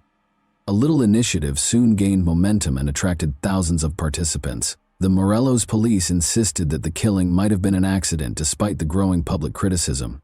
Further investigation would be contingent upon the completion of a forensic examination, they said. This position simply increased suspicions that powerful people might be engaged in hiding the truth and stoked further concerns. Since Rautel and Vanessa were the last to see Ariadne alive, they were the first people investigators got in touch with. The first speculations regarding what might have happened were based on their statements. According to Rautel's original story, Ariadne called a cab to leave his residence after the party. She didn't exhibit any signs of serious distress, but she did seem a little upset, he said. He claims that once he led her to the door, she departed. Vanessa backed up his account by saying that Ariadne had actually gone in a taxi and hadn't stated where she was going. But their versions' contradictions soon sparked doubts. The absence of any proof proving a cab ride was the first warning sign. Raul and Vanessa were unable to produce the driver's contact details or any evidence to support their claims. Investigators eventually found that none of the drivers recalled picking up Ariadna, despite the fact that multiple taxi calls had been recorded in the vicinity of Raul's home that evening. The behavior of Vanessa was the second problem. Depending on what was questioned, her story changed. At first, she maintained that Ariadna had gone out on her own. She went on to say that they had argued at the party, which might have angered Ariadna. Additionally, in reference to the mysterious social media post Ariadna had written earlier that evening, Ariadna's friends informed police that Vanessa had messaged them in an attempt to imply that Ariadna might have hurt herself. Even though Ariadna's family and close friends initially thought the post, which was published just hours before she vanished, was a joke, investigators started to worry it might be a reflection of her actual emotional condition that evening. Vanessa's increasingly unpredictable behavior was another concerning element. She was attempting to minimize the problem and omit specifics in her texts to Ariadne's pals. She acknowledged in one text that she was scared of being implicated, but she didn't say why. Investigators' suspicions that Vanessa might be hiding important information were further heightened by these indicators. The investigation's preliminary conclusions were equivocal about the precise circumstances surrounding Ariadna's demise, but later investigations by law enforcement and outside specialists turned up important evidence. These conclusions were supported by security footage, text messages found on the suspects' phones, and 2 autopsies. According to the first forensic report in the state of Morelos, Ariadne's death was due to asphyxiation from bronchial aspiration. According to the examiner, she may have died as a result of food and drink getting into her airways. However, Ariadna's family quickly questioned this judgment. Despite the official conclusions, they drew attention to the many bruises and injuries on her body that were not sufficiently addressed in the report. Under pressure from the family and the public, her family insisted on a second exam. For additional examination, Ariadne's body was moved to a separate forensic facility in Mexico City. The first conclusions were entirely at odds with the findings of the second autopsy. Numerous injuries, including head trauma, bruises, and signs of physical force on her arms and legs, were discovered by experts, indicating that she may have tried to defend herself. These results demonstrated that alcohol was not the only factor in her death, or that it was not an accident. Authorities reclassified the case as a criminal conduct when her death was deemed to be the consequence of violent acts. Surveillance footage taken from Rudel's home's parking garage was essential to the investigation. In one video, the morning after the party, Raul was seen taking Ariadna's motionless body to his car. He was also seen on camera packing her body into the car and driving off. These recordings turned into unquestionable proof linking him to the body's movement and eventual concealment. Investigators found communications about Raul and Vanessa's behavior after the party after seizing their phones. Attempts to coordinate their accounts for law enforcement and defend their actions to Ariadna's pals were exposed in the texts. Raul assured Vanessa that everything was under control, but Vanessa voiced worry about the pressure from Ariadna's family. Even specific guidelines on how to respond to inquiries without arousing suspicion were included in one reply. Vanessa frequently implied that Ariadne might have been experiencing emotional turmoil and perhaps considered self-harm in her chats with Ariadne's acquaintances. Ariadne's acquaintances claimed that she was a happy, energetic girl who showed no indications of such tendencies, which ran counter to this story. Suspicion of Vanessa's involvement was heightened by these discrepancies. Investigators came to the conclusion that the earlier allegations of an accidental death, or Ariadna leaving Raul's home freely, did not match the evidence from the second autopsy, surveillance footage, and retrieved texts, which provided a better picture of what had happened. The violent nature of Ariadna's death and the subsequent concealing of her body were amply demonstrated by the evidence. These conclusions served as the basis for the accusations made against Raul and Vanessa, who would shortly stand trial for their crimes. The first person arrested was Vanessa. Investigators found that she had been communicating with Raul continuously. They talked about avoiding accountability in the days after the incident. The public was closely watching her arrest. Vanessa stated during her first interrogations that she was not responsible for Ariadna's killing, However, her claims were contradicted. Vanessa maintained that she was not aware of what happened following the incident because she had gone to bed early the night before. A fact check of her statements, however, uncovered up contradictions. Text exchanges revealed that she had spoken with Rautel about the specifics and was fully aware of what had transpired. In an attempt to hide her role in the crime's cover-up, investigators also found that Vanessa purposefully erased communications, pictures, and other potentially damaging material. Rautel decided to turn himself in to the police after realizing the growing evidence against him. He declared his innocence while accompanied by his attorneys, claiming that he did not hurt Ariadna but rather panicked and tried to conceal her body out of concern for the repercussions. He claims that the morning after the party, he discovered Ariadna unconscious in his house and, thinking she was dead, chose to dispose of the body to allay suspicions. But there were significant questions about his account of what happened. First, the second autopsy's findings refuted his allegations by confirming a violent cause of death. Second, instead of calling for assistance, he was seen on security camera carrying the body while making obvious attempts to conceal his conduct. Furthermore, as the investigation went on, his text exchanges with Vanessa showed a concerted attempt to agree on fabricated accounts of what had transpired. Concerning information emerged regarding possible corruption between Rautel and the Morelos prosecutor's office. The state's first autopsy report had purposefully left out mentions of injuries that were obviously signs of violence. The prosecutor was accused by activists and Ariadne's family of absolving Rautel of responsibility by leveraging their position. Public indignation was sparked by these accusations. An internal affairs division commenced an investigation into potential misconduct, and Mexico City officials began reviewing the Morelos prosecutor's activities.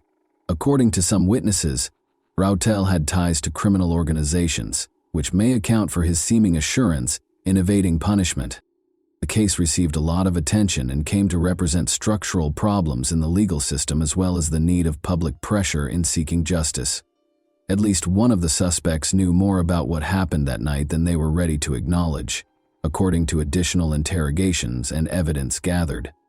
However, neither Vanessa nor Rautel took direct blame. Instead, they centered their explanations on attempts to defend one another's acts. This only served to increase suspicions and was a major contributing cause to their brief detention. A protracted and thorough inquiry was conducted into the causes and motivations behind the tragedy that transpired that evening. It took meticulous event reconstruction, evidence analysis, and a detailed look at everyone's behavior during the party to uncover the truth. With the help of contradictory testimony, technical information, and the suspect's psychological profiles, a more comprehensive picture gradually started to take shape. Together with mutual friends, Ariadna, Vanessa, and Rautel started that fateful evening over dinner and drinks at a restaurant in downtown Mexico City. Everything appeared normal on the surface, music, laughter, and conversation, but minute nuances suggested underlying stress. Witness accounts and a review of text conversations revealed that Ariadne seemed particularly silent and distracted. Her habit of checking her phone a lot, sending messages, and taking calls was unusual for her at social events. Later on in the investigation, this fact became crucial. Her communications showed that she had been messaging a close friend to express her anxiety about the party and her worries about certain guests. The group left the restaurant and went to the hotel's residence. The property, which had security cameras and high walls around it, was often used for private parties. The hosts, Vanessa and Rautel, appeared to have strained chemistry. According to witnesses, Vanessa made a number of scathing comments about Ariadna, who handled them calmly in an effort to avoid conflict. Alcohol started to affect the group's conduct as the evening went on. Already emotionally agitated, Vanessa allegedly yelled at Ariadne many times, calling her rude and unwelcoming. These charges increased the already rising tension but didn't strike a chord with the other members of the group. Rautel, on the other hand, was obviously unhappy with Vanessa's actions, but seemed to maintain his neutrality. Witnesses' reports of Ariadna trying to leave the party early the following morning marked a turning point. She reappeared shortly after being spotted outside the residence. Investigators found that Vanessa persisted in confronting Ariadna throughout this period, resulting in an open dispute between the two. The specifics of the altercation are still unknown. Investigators believe Vanessa accused Ariadne of attracting Rautel's undue attention. After the majority of the attendees had departed the party, only Vanessa, Rautel, and Ariadna were remaining in the house. Messages recovered from the phones verified that Vanessa and Rautel had talked about difficult events from that evening. Investigators said that Vanessa, who was allegedly very drunk, started acting aggressively. An incident that is thought to have occurred during this time is what caused Ariadna's fatal injuries. What was the reason behind Ariadna's peculiar social media post that evening? After being written off as a joke at first, the message gained significance as the inquiry progressed. Friends subsequently acknowledged that Vanessa's actions and the general ambiance of the event might have made Ariadne uncomfortable. The tweet could have been an attempt to draw attention to herself, communicate her uneasiness, or perhaps act as a subliminal warning. According to the reconstruction of events, a major contributing factor to the catastrophe was Vanessa's envy, which was made worse by drink and mental instability. Rautel's actions, which were probably an attempt to hide what had transpired, simply made matters worse. If the atmosphere at the party had not been so tight and unstable, this confluence of circumstances could have prevented the disastrous result. Omar, Ariadna's older brother, was left to be the only father figure in the life of her 6-year-old son. Omar stepped in to offer both emotional and financial help. As he assumed responsibility for his nephew's upbringing, he worked to preserve Ariadna's memories and show him the love she had always shown him throughout her life. Since other family members and friends helped the youngster deal with his loss and provide him with a loving atmosphere, this choice strengthened the bonds within the family. The family of Ariadne continued to be involved in the effort to learn the whole facts regarding her passing. They attracted public attention, started social media campaigns, and planned protests. One noteworthy accomplishment was attracting the attention of foreign media, which contributed to a rise in pressure on the Mexican legal system. The initial judicial proceedings concerning Ariadne's demise turned out to be a crucial point in the fight for justice. The family and their legal team made sure that the case was handled openly and honestly, taking into account all pertinent facts, even in the face of opposition from some authorities. The public and media kept a watchful eye on every stage of the inquiry and trial, making it difficult for any facts to be concealed or misrepresented. Rautel and Vanessa's positions in court proceedings were the main topic of discussion at the start of the trial. Key evidence offered by the prosecution included text message data, phone call logs, and security footage. These documents showed the defendants' possible involvement in the violent acts that resulted in Ariadna's death, in addition to their involvement in hiding the body. By claiming that the tragedy was an unfortunate accident, the defense tried to refute the facts, although a number of testimony and forensic analyses seriously put doubt on that account. Determining the motivations behind the crime was one of the trial's main goals. According to witnesses who knew Vanessa well, she was impulsive and prone to aggressive conduct, which was frequently made worse by drink. However, Rautel's portrayal as having a dubious past and purported connections to criminal organizations raised further questions over his role in that night's events. However, the defendants denied any involvement in Ariadne's demise. Suspicions were heightened by the fact that their claims contradicted the evidence. The investigation and judicial proceedings in Ariadne's case are still ongoing, so a verdict has not yet been rendered. Prosecutors have charged her with femicide, a felony including gender-based violence that is thought to be an aggravating factor under Mexican law, based on the evidence they have acquired. Both suspects may spend up to 70 years behind bars if found guilty. Thanks for watching, everyone. Your support means a lot to me, and you can help my channel grow by hitting that like button, dropping a comment, and sharing this video. Your engagement really makes a difference. See you soon.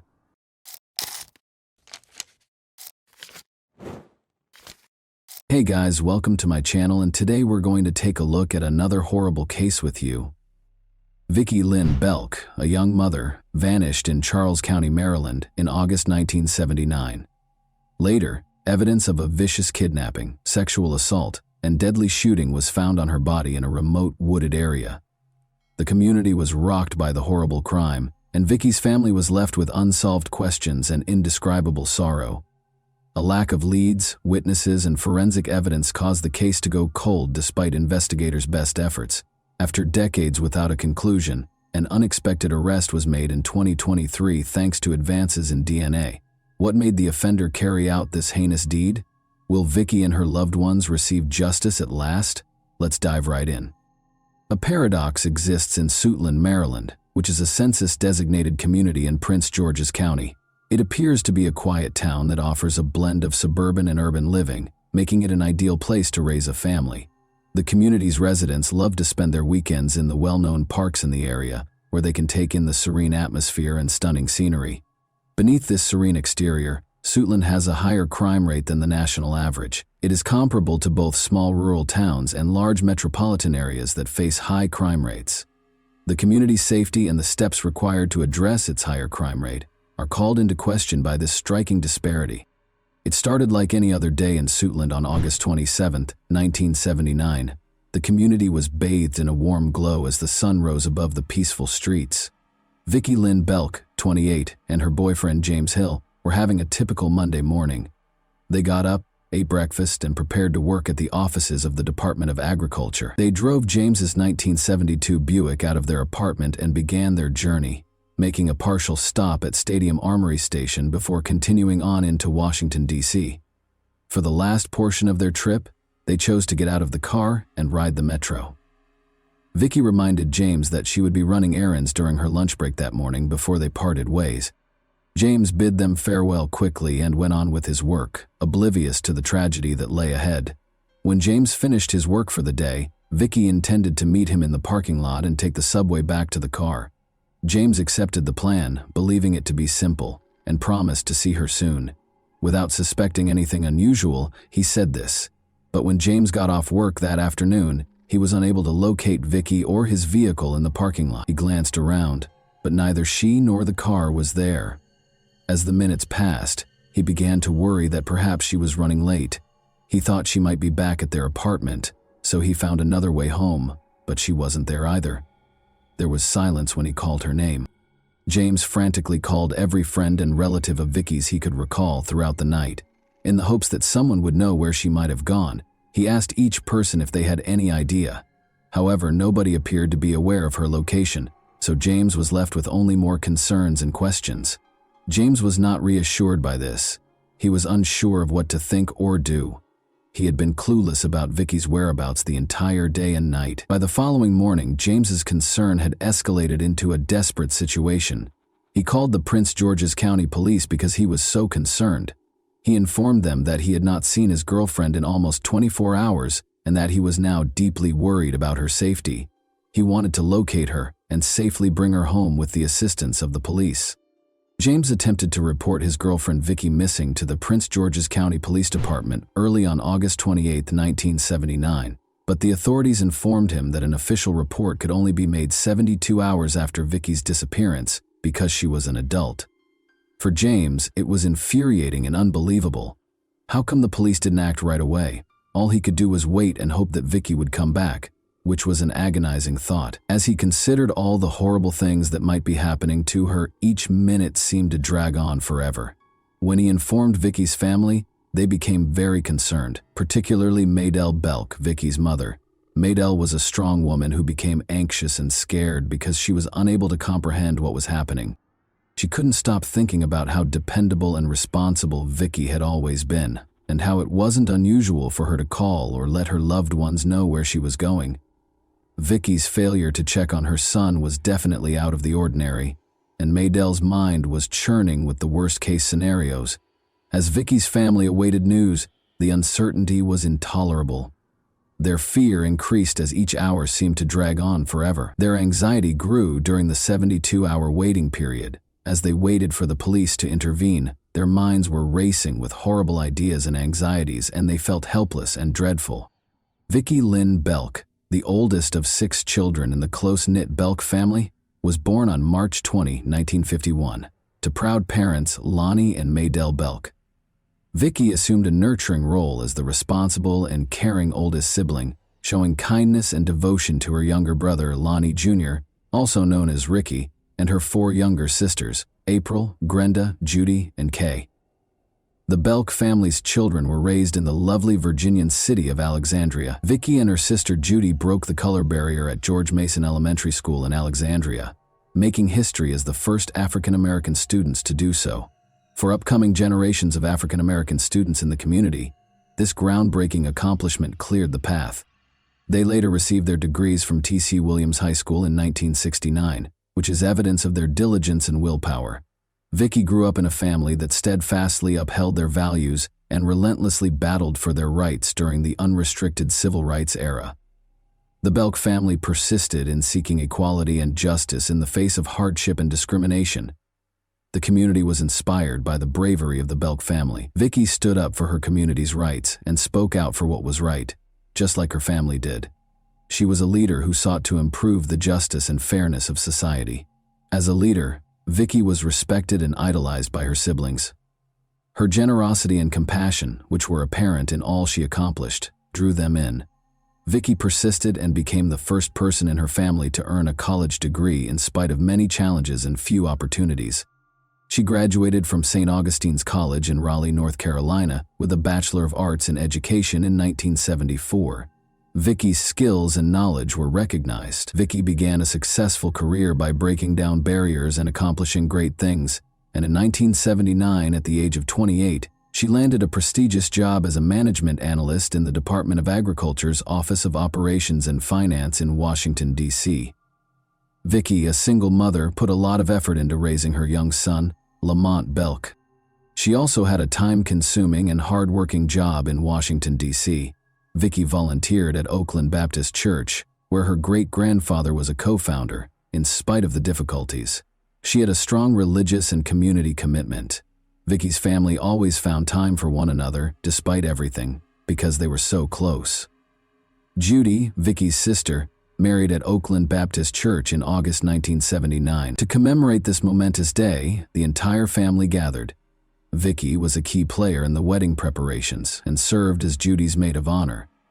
James Hill, her boyfriend and co-worker at the Department of Agriculture, accompanied her to the wedding. Following the wedding, Vicky resumed her usual activities. She still put in a lot of work, looked after her son, and spent time with James. Nobody was aware of Vicky on August 29. Every lead seemed to end in disappointment for her family and friends who had been looking for her. They had no idea that their hopes would soon be dashed by a terrible discovery.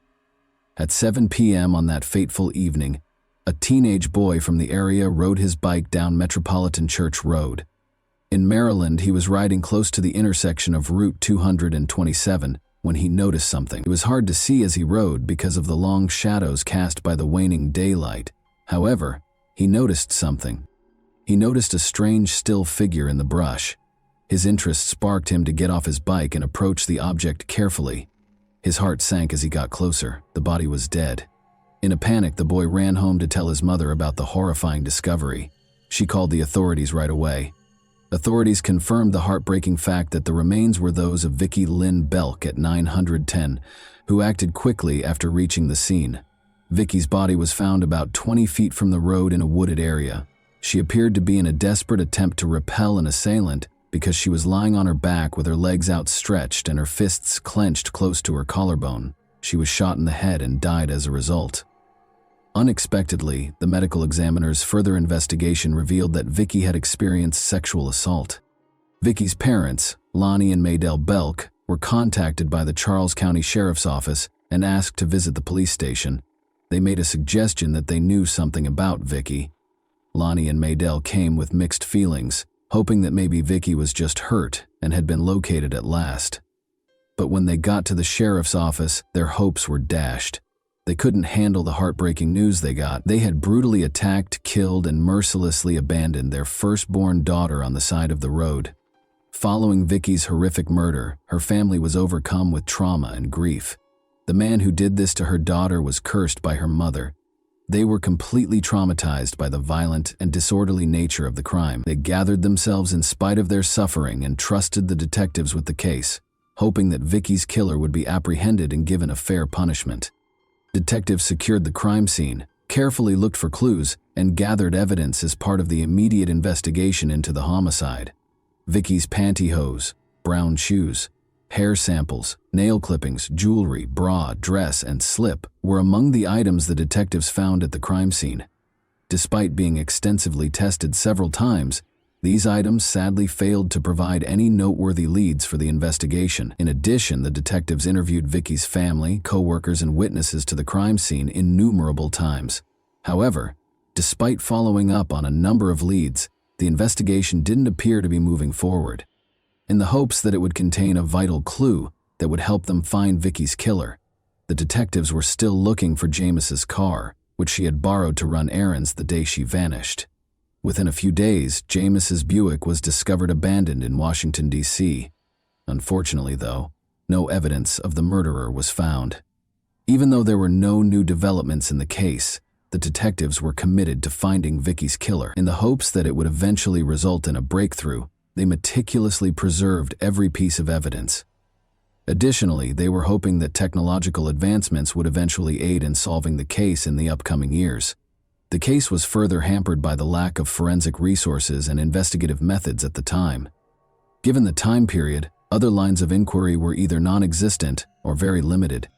Detectives from Charles County and Maryland State Police worked together to re-examine the evidence in Vicky's case.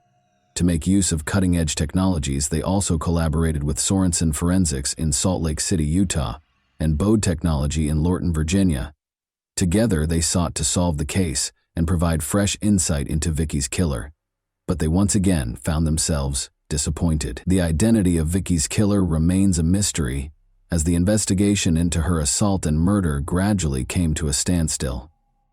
DNA testing technology was not developed until the 1980s, and it was not in use when Vicky was tragically killed in 1979. After it surfaced, authorities started building a nationwide database of fingerprints and DNA samples from people accused of crimes.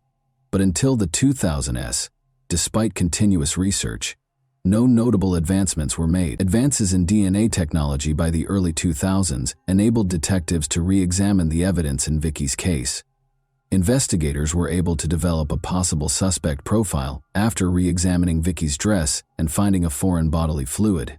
Even though testing technology had advanced, it still needed a lot of work.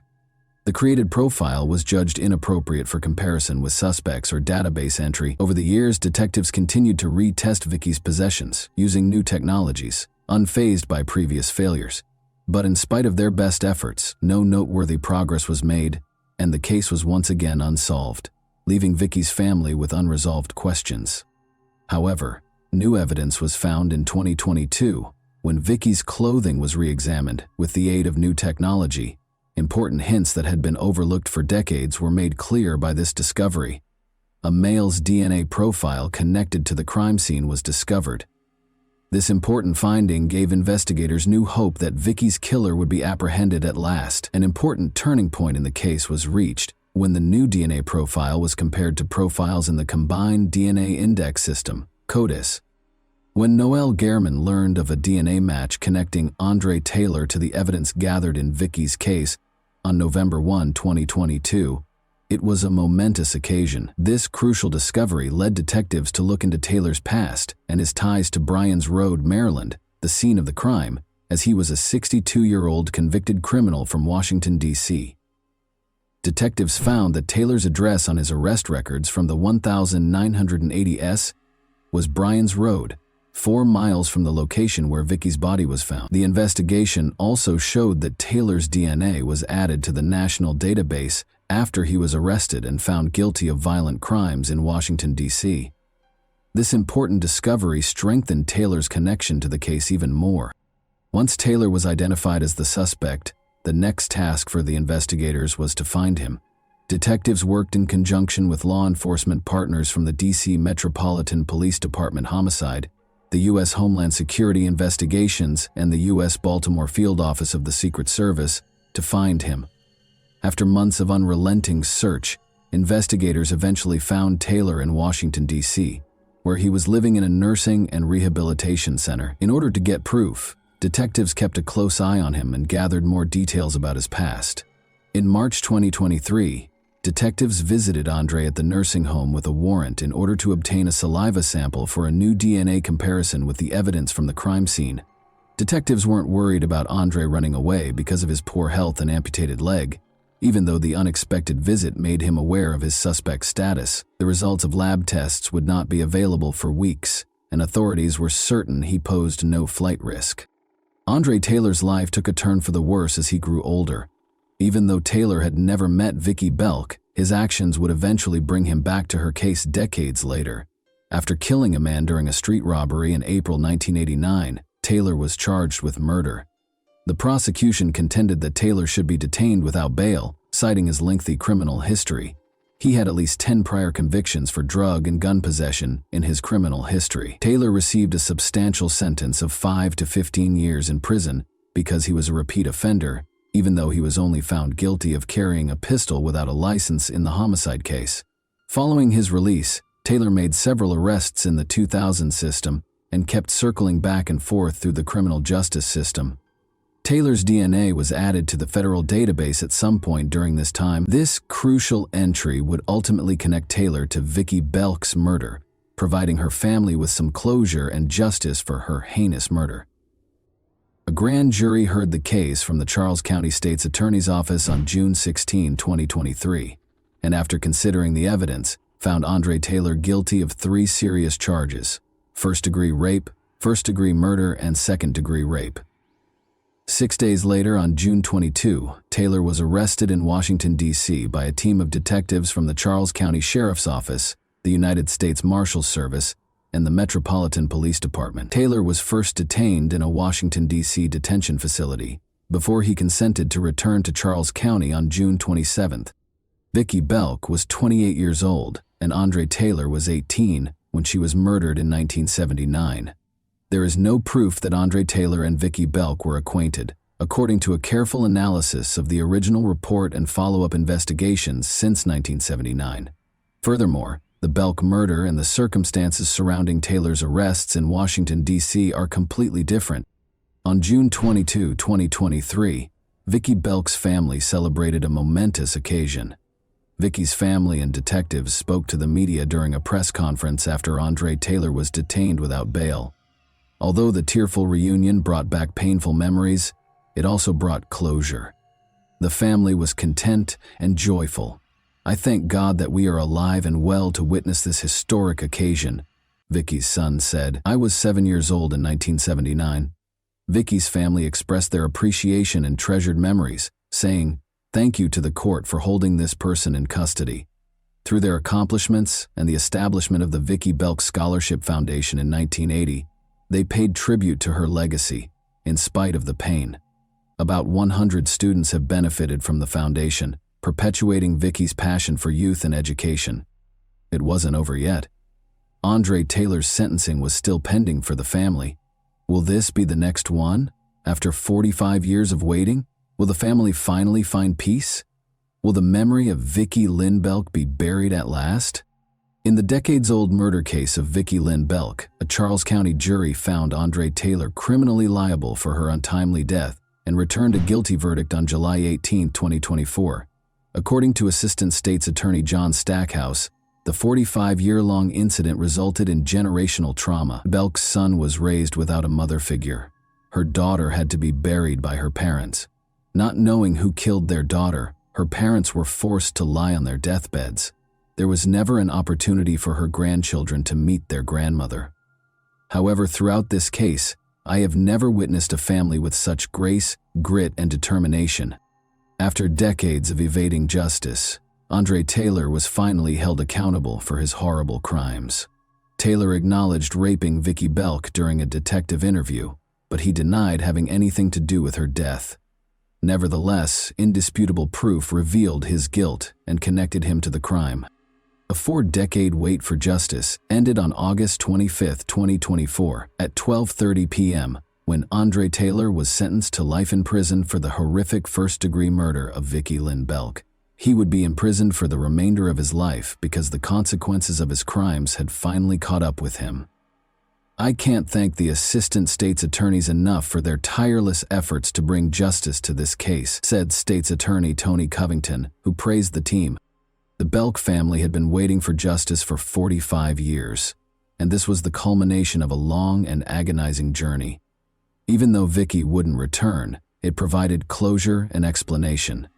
Vicki's legacy would endure, proving the strength of tenacity.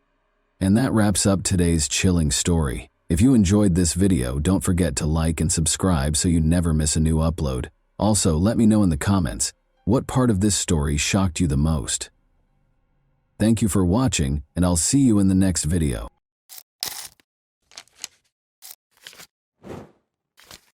Hey guys, welcome to my channel, and today we're going to take a look at another horrible case with you. On November 2, 1991, Victoria Ajo Clinton Climby was born in a small village in Côte d'Ivoire, a nation where family values were highly valued and sunshine warmed every part of the country. Despite the modest circumstances, she grew up in a loving and caring environment. A young woman with a good heart and lofty aspirations for her daughter, Victoria's mother did everything in her power to make sure her only child was safe and happy. Victoria was a lively, upbeat youngster with a keen mind and an infectious laugh. She was the life of the party among her friends and neighbors because of her kind smile and insatiable curiosity about the world. Victoria had an interest in learning from a young age. Notwithstanding her limited means, her mother made every effort to guarantee her daughter's access to an education. She frequently narrated to her daughter tales of large cities, with schools full of lovely books and vibrantly colored notebooks. Victoria's imagination was sparked by these tales, and she hoped to visit the world outside of her village someday. But village life was not without its challenges. Victoria's mother, the family's only provider, recognized that she would find it challenging to support her daughter alone after her father passed away. She continued to hold out hope that Victoria would eventually have a better future. That opportunity arose in 1999 when Marie-Therese Coau-Joyce, a London-based relative, offered to take Victoria in with her in order to give her a more comfortable life.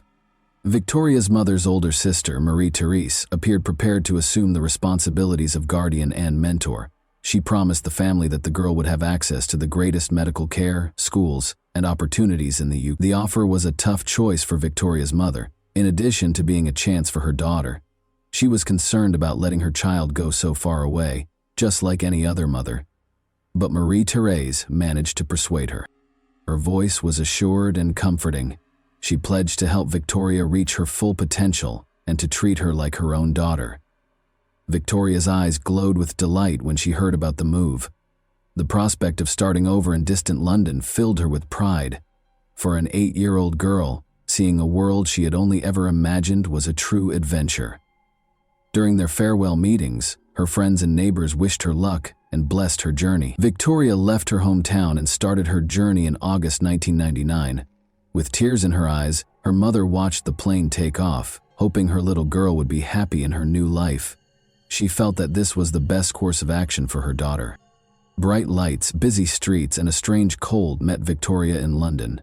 For a girl accustomed to a hot tropical climate, it was an entirely different world. The speed of big city life, the shining storefronts, and the tall buildings delighted her.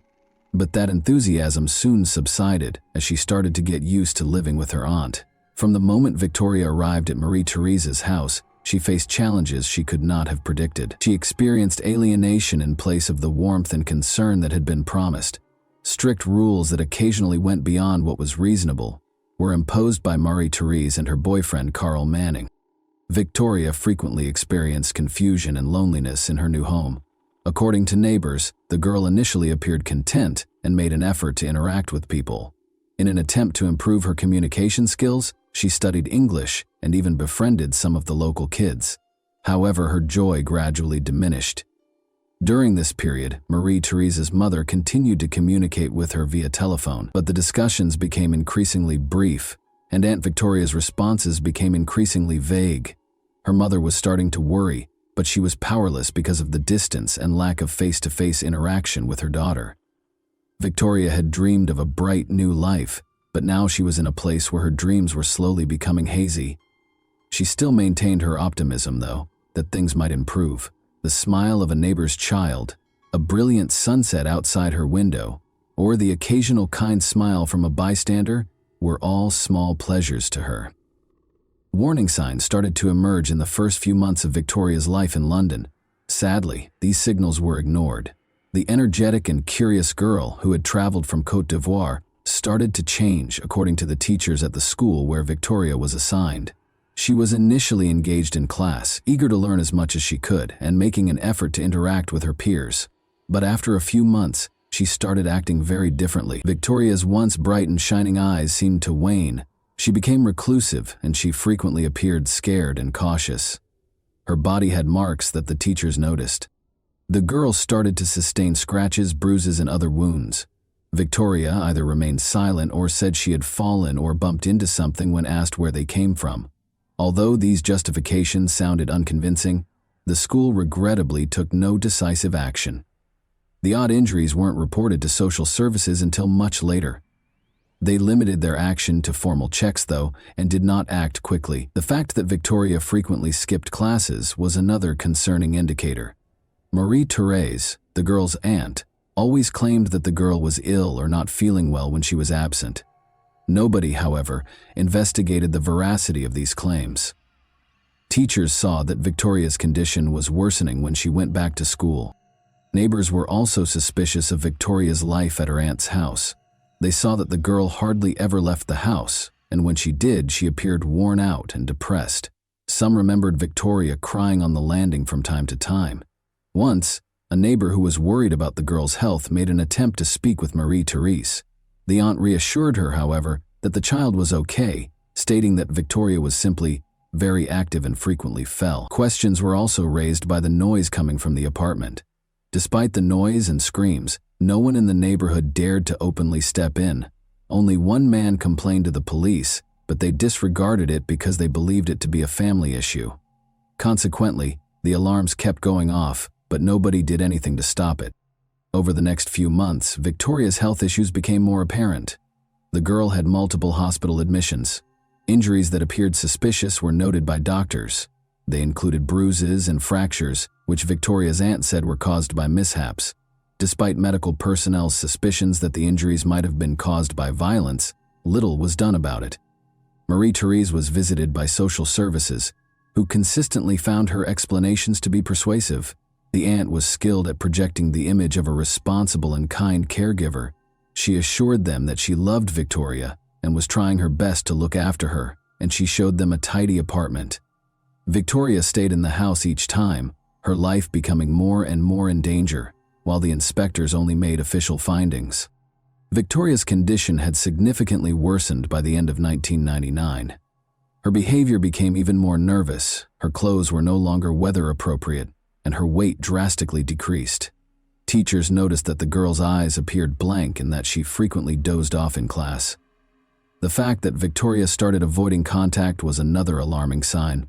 The girl recoiled and retreated when a teacher or a classmate attempted to assist her, such as by holding her hand or lifting her backpack. The school contacted social services once more because of this behavior, which raised serious concerns. But the tests were inconclusive this time as well.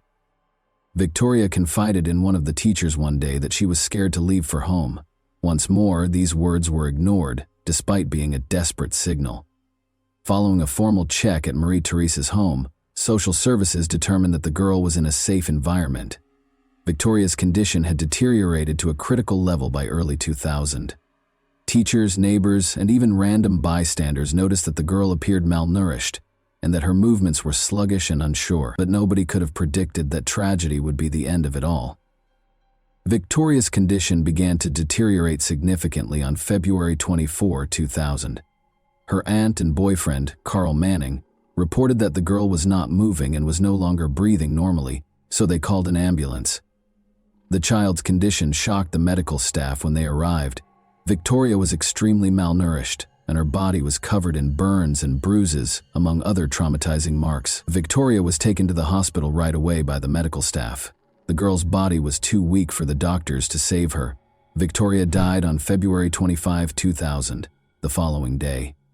In addition to physical abuse, her death was caused by total body exhaustion.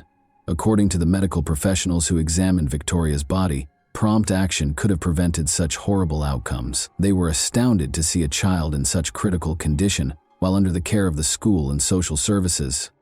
Victoria's death shocked everyone in the UK, not just her loved ones.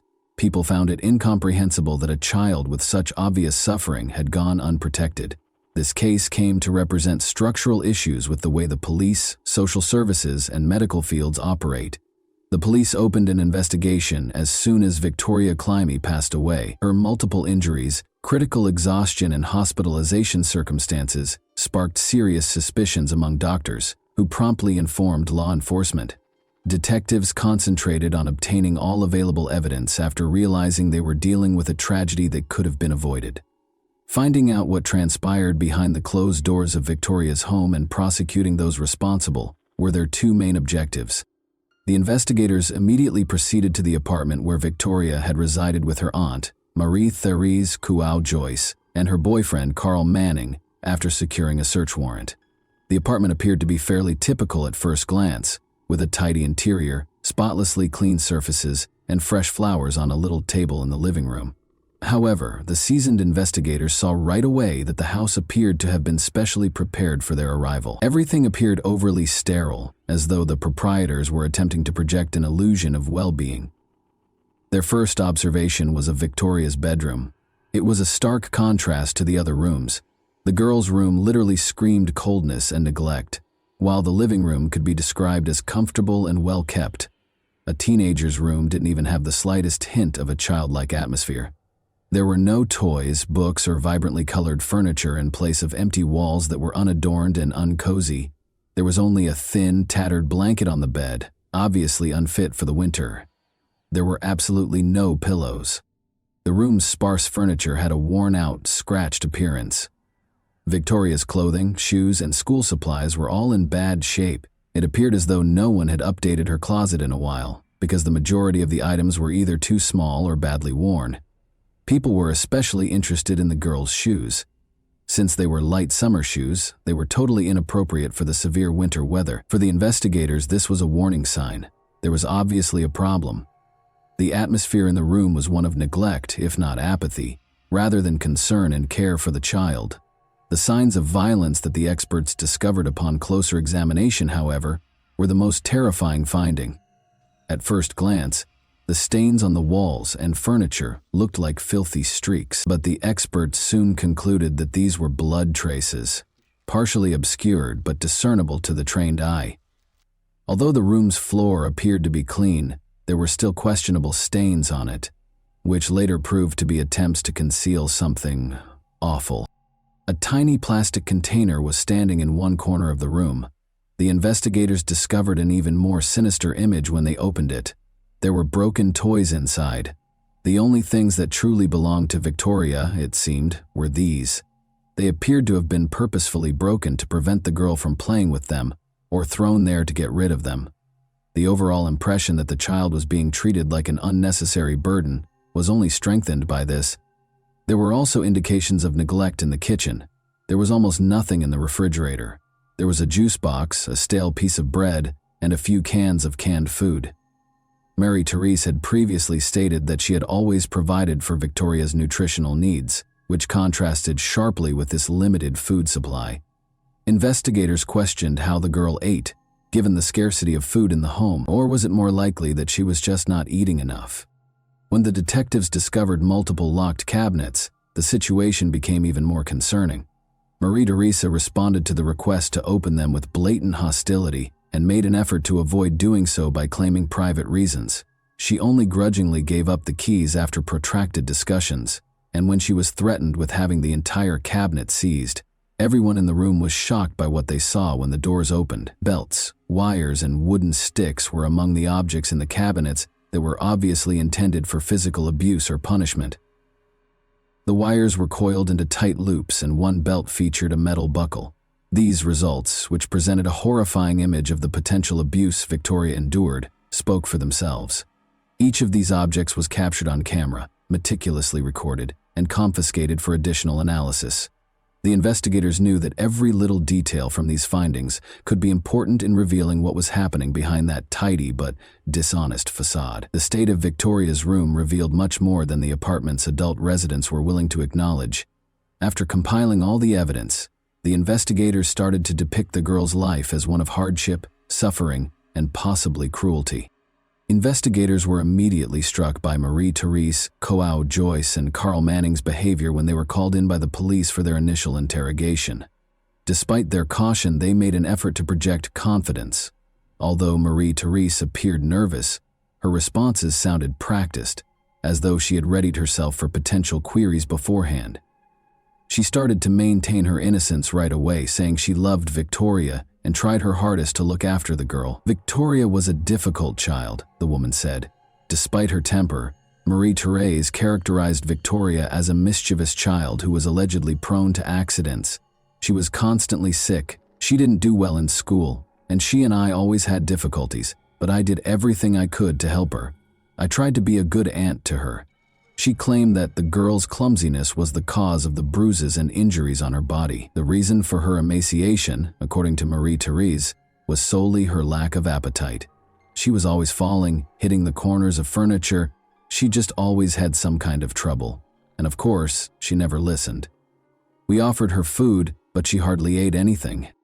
Conversely, Carl Manning made an effort to portray himself as an unconcerned bystander. He tried to downplay his involvement in Victoria's life. In his own words, "I had virtually no contact with her." As the interrogation went on, the investigators noticed inconsistencies in their accounts. "She was just Marie-Therese's niece to me, and I never really got involved with the child. My business was work and my own affairs. I saw her rarely and didn't notice anything strange." For instance, Marie-Therese claimed that Victoria had unintentionally spilled a kettle of boiling water on herself when questioned about the cause of the burns on her body. Carl, however, asserted that he had never witnessed any burns and that nothing of the sort had occurred. When the conversation shifted to the girl's personal items discovered in her room, both of them made a hasty attempt to change the topic, which was even more suspicious. Marie-Therese asserted that because they had little, Victoria had saved money by amassing a collection of old and worn-out items. The careful investigators did not overlook these contradictions, however, as Carl stated that he had no idea what Victoria's possessions were and added, "I'm not interested."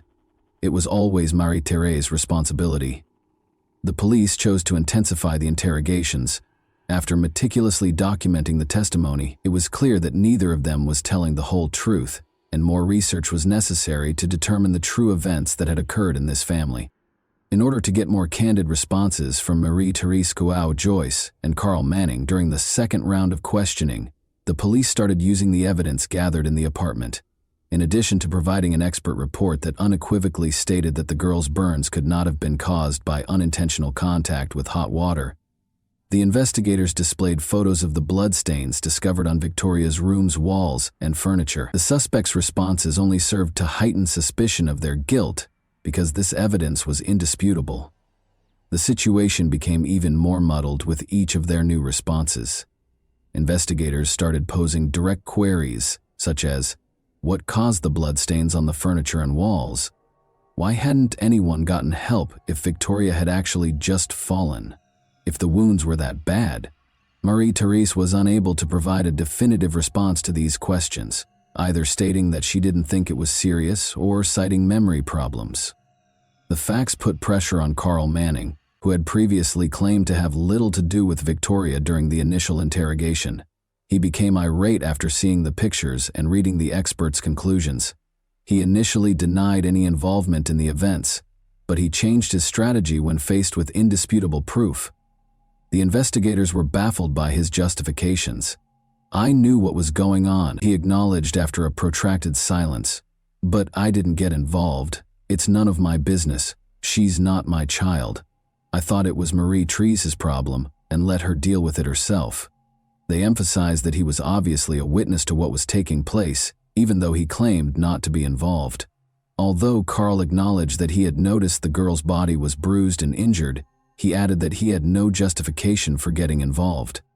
Under the weight of indisputable evidence, Marie-Therese eventually acknowledged during one of the interrogations that she occasionally lost her temper and turned to physical punishment. She told investigators that these were common ways of raising children, that they were accepted in her culture, and that she didn't see anything wrong with them. "Children need discipline sometimes," she said. Investigators discovered, however, that beneath those words was a harsh reality. "I use the belt to show them what is right and wrong. It's not violence, it's education." Examining the belts in the locked closet revealed marks that might suggest they were used repeatedly for striking. Furthermore, Victoria's cuts, bruises, and burns showed that the penalties were far more severe than what could be referred to as discipline. Marie Therese, Joao Joyce, and Carl Manning were arrested by the police on the basis of the evidence they had gathered, which included witness statements, forensic tests, and the suspect's own confessions. They were accused of abusing children and killing Victoria. Investigators worked diligently to piece together a horrifying account of the girl's life, filled with cruelty and suffering, which led to these charges. During her arrest, Marie Therese made an effort to defend herself by stating repeatedly that she did everything in her power and never intended to hurt Victoria. Investigators interpreted her trembling voice as fear of punishment rather than sincere regret. She persisted in asserting that her parenting techniques were required because Victoria was a challenging child. But in light of the overwhelming amount of evidence discovered during the investigation, these justifications began to seem less and less credible. The way Carl Manning acted was different. He said nothing and made no direct effort to defend his behavior, but his actions showed that he wanted to completely shift the blame to Marie Therese and absolve himself of it.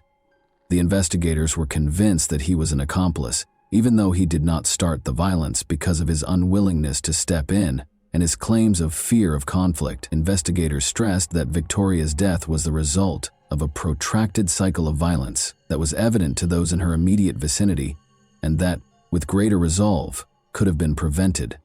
Both the girl's death and the inaction of those who could have stopped it were tragic aspects of this tale. When Victoria Climie's trial started in January 2001, it quickly rose to the top of the UK's discussion list. The horrific details surrounding the 8-year-old girl's death exposed the inadequacies of the social protection system, which had failed to stop the tragedy, as well as the brutality of her guardians. In addition to proving the accused's guilt, the prosecutor's office had to explain to the court the full scope of Victoria's suffering, which was a challenging task. Victoria's aunt and her partner, the primary defendants, were put on trial for alleged child abuse and murder. Victoria had been subjected to months of systematic physical and psychological abuse, according to the prosecution. A forensic medical report, witness statements, and photos of the girl's injuries were among the evidence they presented from the investigation. A medical report that verified Victoria's injuries could not have been accidental was crucial to the prosecution's case. In addition to using violence, the prosecution contended that Marie Therese and Carl purposefully denied the girl access to food, shelter, and medical attention. She died as a result of hypothermia and exhaustion. Marie Therese maintained that she didn't intend to hurt the child and that her actions were educational. She was under the strain of life circumstances, according to her defense, and was unaware of the seriousness of the consequences of her actions. Carl, for his part, said he was just watching from the sidelines and never held out his hand to Victoria, denying any active participation. Prosecutors, however, provided proof that he was aware of the abuse and took part in it. The attorneys for the defendants made an effort to frame the case differently. They maintained that Marie Therese's ignorance of her responsibilities as a guardian was the reason behind Victoria's tragic accident death. Although the girl's aunt had acted improperly, the defense maintained that her actions were unintentional. Carl Manning maintained that he only shared a home with Marie Therese and the girl and had no involvement in Victoria's upbringing. He persisted in maintaining that his partner was the only one with knowledge of what transpired behind closed doors, but the defense was unable to persuade the judge that the defendant's acts were impulsive or poorly thought out. The prosecution provided indisputable proof that Victoria had endured unjustified, systematic abuse and deprivation. Strong emotions were present during the hearings. As she heard the horrific details of what her daughter had gone through, Victoria's mother, who was present in the courtroom, was unable to contain her tears. The trial was extensively covered by the media, which infuriated the public and led to criticism of the social safety net. The jury returned a verdict on January 12, 2001, following weeks of hearings. Carl Manning and Marie Therese Joyce were convicted of Victoria Climie's murder. The judge stressed that they had intentionally caused the child to suffer and said their actions were cruel and premeditated. Marie Therese Joyce received a life sentence without the possibility of release. Carl Manning was given a life sentence with at least 20 years to serve after the court found him guilty of murder and complicity in child abuse. And that wraps up today's chilling story. If you enjoyed this video, don't forget to like and subscribe so you never miss a new upload. Also, let me know in the comments what part of this story shocked you the most. Thank you for watching, and I'll see you in the next video.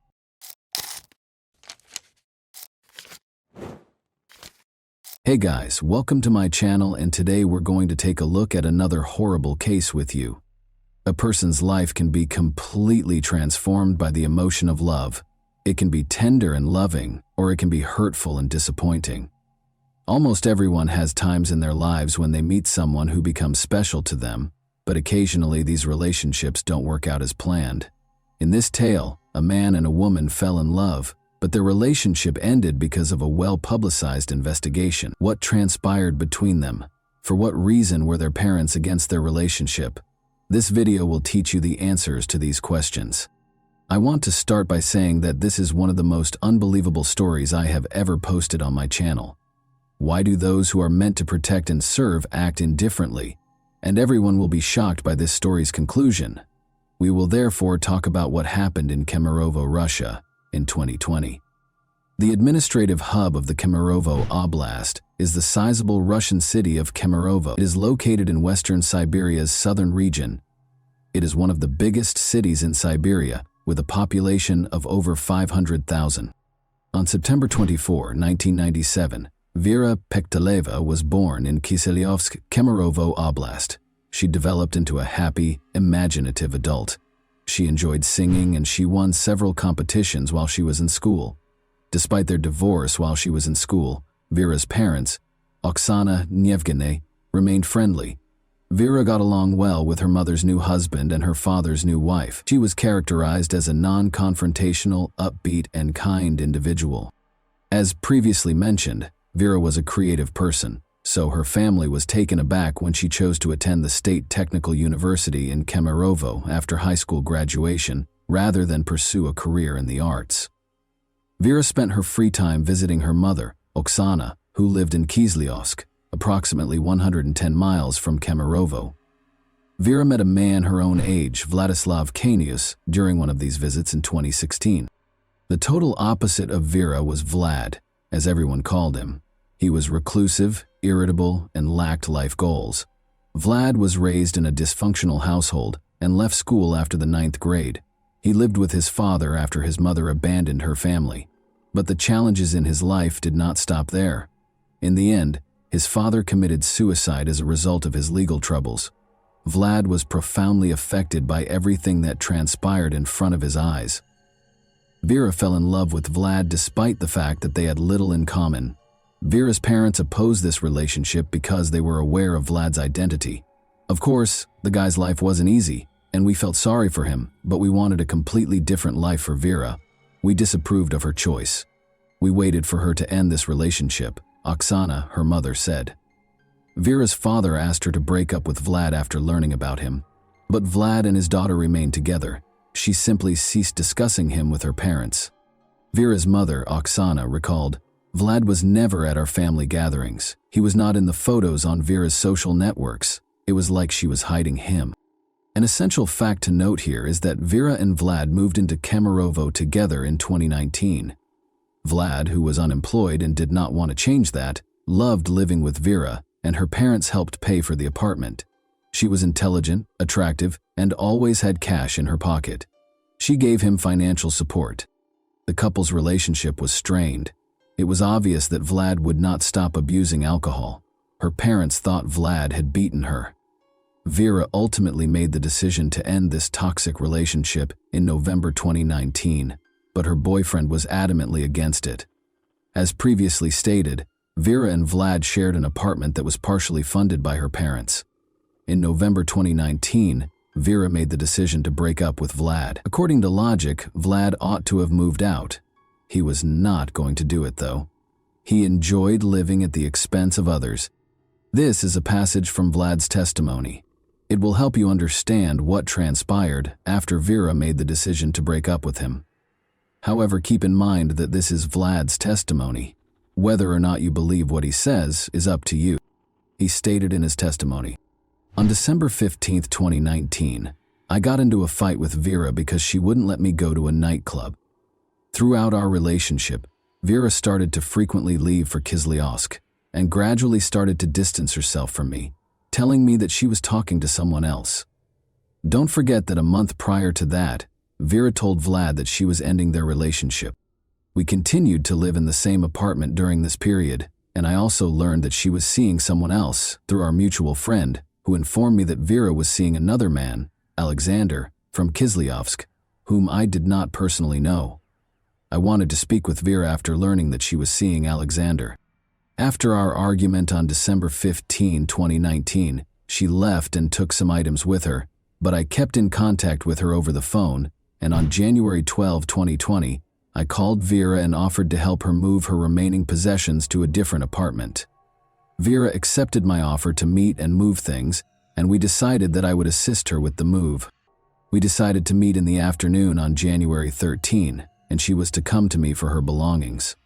On January 13, 2020, at approximately 4 or 6 p.m., Vera arrived, and we packed her and my belongings since I wanted to leave this apartment as well and didn't want to live there without Vera. We drank beer, liqueur, and vodka while packing, and afterward I felt inebriated, and Vera was too.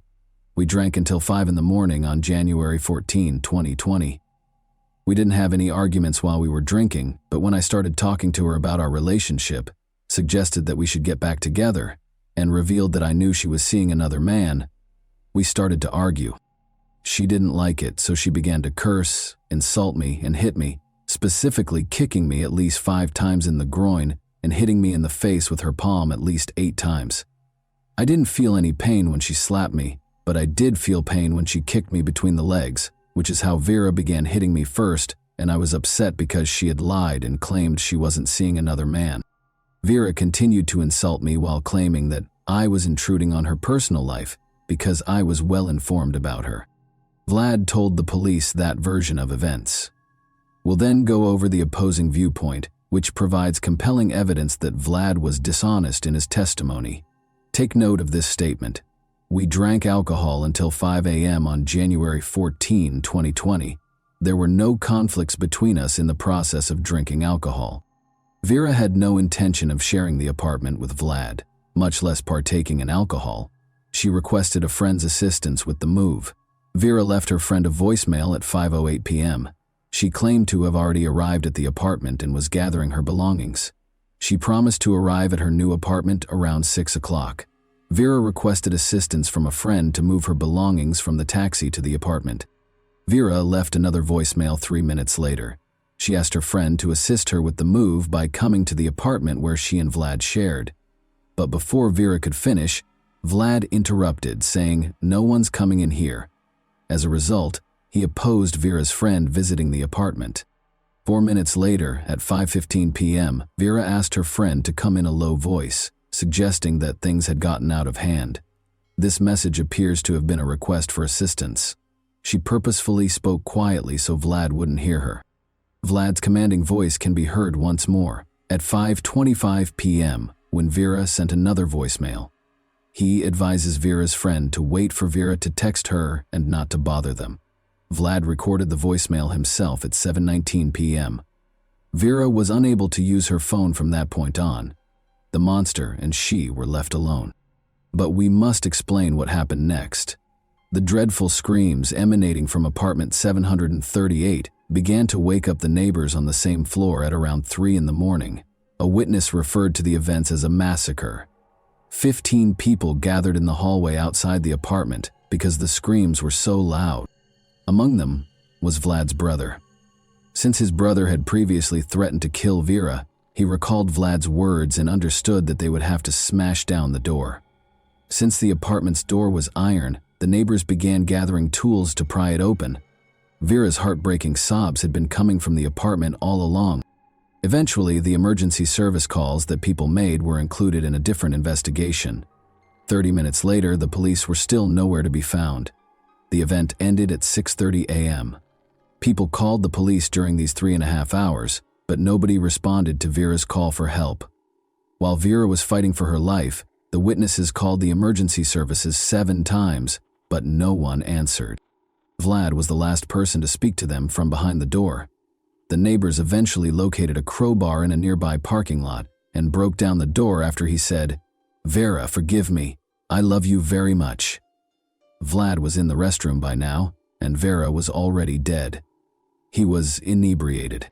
112 operators were discussing life, laughing, drinking tea, and were extremely upset that they were being bothered, while Vera was suffering a terrible death at the hands of her ex-boyfriend, and the neighbors were futilely attempting to contact the police for assistance.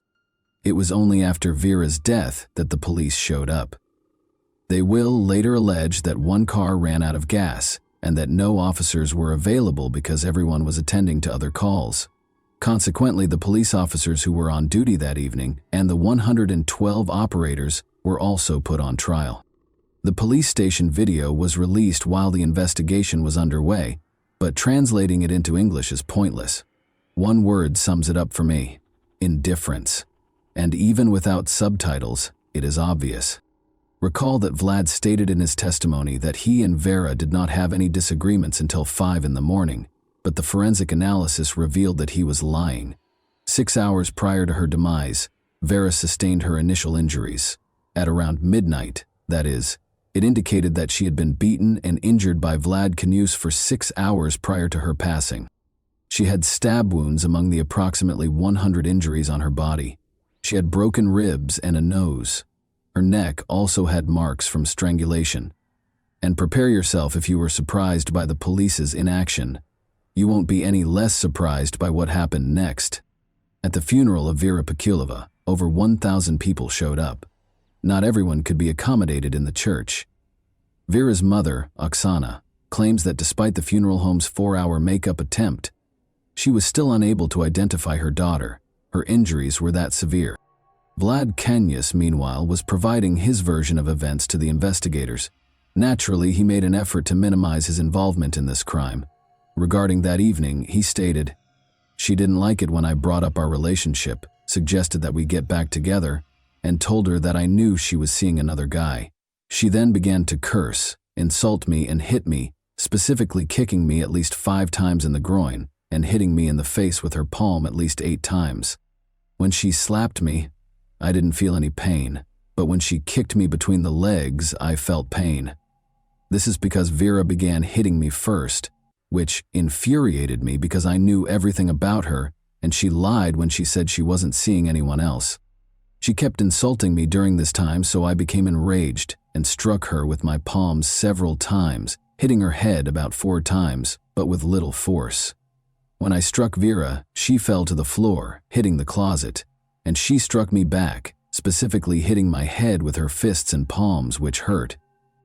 I asked her to stop, but she didn't, and I recall that she scratched my back. I then grabbed her by the neck, and after noticing an iron on the floor, I wrapped the iron cord around Vera's neck, tightened it a little, and squeezed her neck for 1.5 minutes or 2. I didn't want to kill Vera, and I didn't know at the time that what I was doing could do so. I was tightening the cord around her neck to frighten her, to make her lose consciousness, to put her to sleep. She began coughing and wheezing for 15 minutes after I took the cord off her neck. Vera was in a prone position when I took the cord off her neck, but I later placed her on her back. At that point, she was unconscious, but she was also making noises, i.e. wheezing, and I assumed she was okay. Vera was not responding when I tried to wake her up, so I put my ear to her mouth and then to her heart to check if her heart was beating. She had no pulse and was not breathing. I don't recall what happened next, but I do recall that I ended up in the bathroom at one point while holding a knife. After a while, the door to the apartment opened and my brother and a policeman were inside, and then I was told to get dressed and taken to the police station. I had a knife with me because I wanted to hurt myself, and I didn't want to live because I knew Vera was dead. I want to apologize to Vera's family for what I did, and I acknowledge that my actions were the reason behind her death. I didn't intend to kill her. Vlad has a selective memory, as you have observed. He recalled strangling Vera, but he couldn't recall how he hurt her roughly 100 times. Furthermore, it was unclear how Vera, lying on her stomach on the floor, could have scratched his back and punched him in the face. It also became evident during the interrogation how Vlad's brother got to the scene of the crime. He lived in a different city after all. Vlad told the police the following. "I called my brother. I told him about what happened. I told him that Vera wasn't breathing, and my brother told me to call an ambulance and give her CPR. I tried to give her first aid. I tried to give her CPR and cardiac massage. He called his brother around midnight and threatened to kill Vera, according to information uncovered during the investigation. When questioned again about Vera's injuries during the second interrogation, he responded as follows. I admit that I caused Vera all of the injuries listed in the report, and I did not count the number of blows I delivered, but I may have been responsible for the injuries the expert discovered on her body. I don't recall how many times I struck her, but I believe it was the same amount. She screamed and insulted me during our argument, and I didn't like hitting her. When I did hit her, I didn't like her screaming, so I wanted her to stop talking. At the time, I didn't consider her suffering. Vlad Kanius added that he and Vera had agreed to be intimate that night. Since it was impossible to prove the opposite, the charges associated with this were eventually dropped. Negligence charges were brought against emergency service providers and police officers. Unbelievably, they were not suspended from their jobs while the investigation was underway. They persisted in providing absurd justifications for their actions. For each of the 5 defendants, the prosecutor sought actual prison sentences. But the judge made a different decision. They were given suspended sentences ranging from 1.5 to 2 years. Additionally, the court mandated that each give the victims roughly $350. The police department also had to pay about $11,000 at the same time. Although the ruble is the currency of Russia, I have converted all amounts to US dollars so that everyone can understand them. According to the indictment, the police officers had gasoline, and even if they hadn't, they still ought to have taken the proper action to address the situation. However, they didn't view arriving at the scene as an urgent matter. Both police officers did not confess to any wrongdoing and refused to assist with the investigation. They claimed that the investigation team was at another address where a man's body had been discovered earlier when witnesses called to report the woman's screams and cries for assistance. It's likely that we will never find out what actually transpired that evening. Vera had no intention of residing in the apartment. She even asked a friend to assist her in moving. Thus, there is every reason to believe that Vlad poured alcohol into Vera's mouth while she was unconscious, or forced her to drink it. He had time to devise a story that would demonstrate that everything that occurred was accidental. Vlad Kanius was given a 17-year prison sentence by the court in the summer of 2022. He partially acknowledged his guilt. Additionally, he was mandated to make a compensation payment of roughly $45,000. Vera's parents were shocked by what transpired next, since they felt that 17 years was a very light sentence for what Kanius had done to their daughter. They intended to appeal the decision. But Vlad was not even imprisoned for a year. Pictures of Kanius in uniform were broadcast on the network in November 2023, and it was revealed in April 2023 that he had been pardoned by the president following 6 months of involvement in the war. You are all aware of the nature of the conflict Russia is currently embroiled in. Additionally, he was released from having to compensate Vera's parents in any way. In Russia, Vera Pektaleva's case has generated a lot of interest. Not less poignant was the news of Vlad Kanius's pardon. The Russian president's press secretary said the following about it. There is a specific process for pardoning, and we have discussed it on numerous occasions. The first step is for the convicted individual to confess to his guilt. The Federal Bureau of Prisons makes the initial decision, followed by the regional level, the federal district, the Central Commission, and finally the president, who receives the documents for review. This is one method, and there is another in which prisoners, including those incarcerated for severe offenses, redeem themselves on the battlefield by using blood under shells and bullets. When Vera's parents found out that the person who killed their daughter was free and could start over, it's difficult to imagine how they felt. Such a chance will never come to their daughter. She was not given another chance. And that wraps up today's chilling story. If you enjoyed this video, don't forget to like and subscribe so you never miss a new upload. Also, let me know in the comments what part of this story shocked you the most. Thank you for watching, and I'll see you in the next video.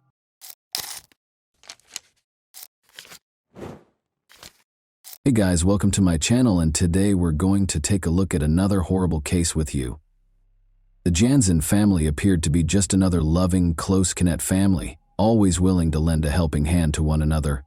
However, everything changed one day. Even their closest friends found it hard to believe that something so shocking had occurred in their home. A string of incidents that rocked the family and left everyone in their wake in complete shock were concealed behind this mystery. Neighbors, friends, and law enforcement all attempted to piece together what exactly happened behind closed doors and what might have led to the dissolution of this seemingly ideal family. Randy Jansen led an apparently ordinary life in the small, sleepy towns with brick storefronts and quaint coffee shops amidst the thick forests of British Columbia. Randy had grown up in Langley, a small town that many people view as a tranquil haven. However, years of arduous work and aspirations that didn't always result in happiness lay behind this calm exterior. Randy had a strong relationship with his father, who was employed at a nearby lumber mill from a young age. Randy learned all he knew about woodworking from his father, and he followed in his footsteps by working at the same mill after high school. Long shifts and a great deal of physical exertion were necessary for the demanding work, but Randy was used to such difficulties. Randy was just one of many people in Langley who believed that the lumber mill was an essential part of the community's economy and way of life. He committed himself to the arduous task of transporting logs and processing wood for more than 10 years. Even though the work was repetitive and draining, it made him feel secure and proud. Even though every day was the same, Randy found meaning in the routine of his work and his role in the neighborhood. If the lumber mill stood for security, then music was Randy's release, a means of expressing feelings that he wasn't always able to articulate. Since his early years, music had been a part of his life, and as time went on, singing and playing the guitar changed from being a pastime to becoming an essential outlet. He often played at a local bar in Langley, where people would congregate to watch live performances and relax after their own exhausting workdays. Randy transformed his typically quiet and reserved manner into a dynamic and captivating presence that enthralled his audience. His genuine and passionate performances were adored by the locals, and they provided Randy with a sense of fulfillment and connection that was often lacking in his daily life.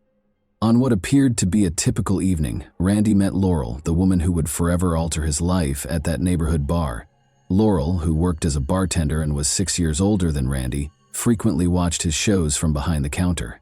Charming and self-assured, Laurel was adored by customers for her ability to foster a welcoming environment and her honest, approachable manner. What began as informal discussions, initially about music and later about life, swiftly developed into a more profound bond. They became closer because of their love of music and similar aspirations. Even though her life took a different turn, Laurel always wanted to pursue a career in music and played the piano. Together with a sincere interest in one another, this shared dream quickly developed into something far deeper. Randy's life at the lumber mill went on as usual, but Laurel's presence now added color to it. As they started making plans for the future together, their bond grew stronger. Despite his comfort, Langley started to feel too small for their shared dreams. In their ideal world, music would serve as the cornerstone of their future rather than merely a pastime. Randy gained a renewed sense of purpose, love, and hope for the future from his work at the mill, his performances at the bar, and his evenings with Laurel. Randy and Laurel frequently talked about their 1990 wedding day. Only their closest friends and family were present at the modest ceremony, which had a warm, personal feel. Live music, exemplified by a song Randy sang for his bride, signaled the start of a life full of dreams and love. Their world revolved around their daughter Emily, who was born a few years after their wedding. Anyone who knew the family could see how much Randy loved Emily, and he frequently boasted that she was the best thing that had ever happened to him. Emily's life took a sudden and challenging turn when she was only 8 years old. Her sudden, severe headaches became so incapacitating that she was unable to pursue her musical endeavors any further. Emily had demonstrated exceptional singing ability at an early age, winning prizes in competitions and enthralling her parents with her voice. She had been attending vocal lessons and pursuing her dream of becoming a singer, leading a busy life. Motivated by her achievements, her parents made every effort to encourage her aspiration. Randy and Laurel initially struggled to comprehend what was happening to their daughter. They were unaware of her condition despite multiple medical tests and doctor visits that yielded no conclusive results. Because the bright lights and cacophonous classroom atmosphere caused more severe headaches, Emily was forced to drop out of school and transition to home-based learning. She spent most of her time in her room, which turned into a dimly lit haven. As she suffered, Randy and Laurel took turns taking care of her, doing everything they could to make her feel better. Doctors finally diagnosed migraines after conducting a number of tests. The whole family suffered a terrible blow. Emily's prescribed medications provided only a limited amount of relief, lowering her pain levels but never completely halting the attacks. Her greatest source of happiness, the music she once loved so much, was now out of her grasp. Once a vibrant and active young child, Emily grew more reclusive and spent most of her time in darkness and silence. In a desperate attempt to support their daughter, Randy and Laurel looked everywhere. They looked into alternative therapies, spoke with a lot of specialists, and tried a lot of treatments, but none of them provided the long-term respite they so desperately sought. The medical forecast was bleak. Many people with migraines must live with the pain for the rest of their lives. According to statistics, 34% of people with migraines had trouble finding work, 30% had trouble finishing their education, and roughly 53% were unable to drive because of their symptoms. Even though these figures made Emily's illness medically common, they didn't lessen the pain her parents were feeling as they saw their daughter's vitality wane. For Randy, these were especially difficult years. Once his haven, music, turned into a painful reminder that Emily was no longer able to experience the passion that had made her life so happy. Without Emily's voice to accompany him, his guitar-playing evenings had become meaningless, and he no longer found joy in playing at the neighborhood bar where he had once flourished. He began to spend more time at home, staying near Emily, and doing his best to help. But Randy and Laurel felt more and more powerless as Emily's pain increased. Their once vibrant and determined daughter now spent her days cooped up in her room, shut off from the outside world and light. Randy kept working, but his mind was constantly on Emily, and he woke up every day hoping to find a way to make her pain go away. Emily's health had gotten worse by the time she turned 18. Her migraine attacks increased in frequency and intensity, occasionally lasting several days. She was unable to learn and keep up friendships because of the constant pain. Emily persisted in pursuing her goals in spite of these obstacles. In order to pursue a career in the fine arts and eventually become an opera singer, she enrolled in the arts program at the University of British Columbia. Emily saw going to university as an opportunity to restore her sense of normalcy and get closer to the life she had always dreamed of, not just an academic pursuit. Emily forced herself to remain engaged in spite of her physical tiredness and ongoing pain flare-ups. She studied literature, art history, and music theory in addition to taking voice lessons. She even took part in concerts and student events whenever she could. Her classmates appreciated her perseverance in staying active in university life, despite the obstacles she encountered. Her actions, however, concealed a difficult battle going on behind the scenes. Emily frequently had to skip class and make up lost time on her own. Emily felt weak, sleepy, and exhausted from the strong drugs she was taking to treat her migraines. To reduce her symptoms, she was prescribed triptans, anticonvulsants, and antidepressants, but these medications had serious side effects, including depression, difficulty focusing, and a general deterioration in her physical health. Emily eventually started avoiding medicine as much as she could in order to lessen its effects on her body. Instead, she looked into alternative ways to treat her illness. Emily avoided triggers like bright lights, strong smells, and loud noises, used cold compresses on her head, and resorted to breathing techniques and meditation. Her room turned into a haven where she could go to escape anything that made her suffering worse. Her parents, Randy and Laurel, alternated in taking care of her and doing everything they could to alleviate her agony, but during the worst episodes, she spent whole days in the dark, protected from light and sound. Nevertheless, Emily did her best to keep things normal. Despite not being able to see her friends as frequently as she used to, she maintained contact with them. Her friends never deserted her, even though she occasionally had to postpone plans due to unexpected migraine attacks. To ensure she didn't feel alone, they would pay her a visit at home, spending time with her and providing support. Emily was unable to give up the things she loved, even though her condition limited her options. No matter how challenging the path became, she remained steadfast in her resolve to pursue her music and live life to the fullest. Randy Jansen shocked everyone who knew him with a Facebook post on May 7, 2015. He admitted to doing unimaginable things over the past 10 days in this post. He started off by writing about his daughter Emily, calling her the most ideal daughter anyone could ask for. She was gifted, smart, and compassionate. Emily made their lives so much more joyful by bringing laughter into their home and always lending a helping hand to others, even when she was having difficulties herself. However, she had to let go of the dreams she had fought so hard to realize because her illness had taken so much from her. Migraines had plagued Emily since elementary school. Deep depression resulted from the ongoing pain, and days when it didn't stop for even a second became her reality. Randy explained that while his daughter spent her days in hospitals or in her quiet, dark room, she would observe her classmates going about their daily lives. Emily tried to hope for a better future in spite of everything, but nothing seemed to work. Randy was employed at a lumber mill, but he spent all of his free time with his daughter. He told his friends that he couldn't imagine his life without Emily and that she was everything to him.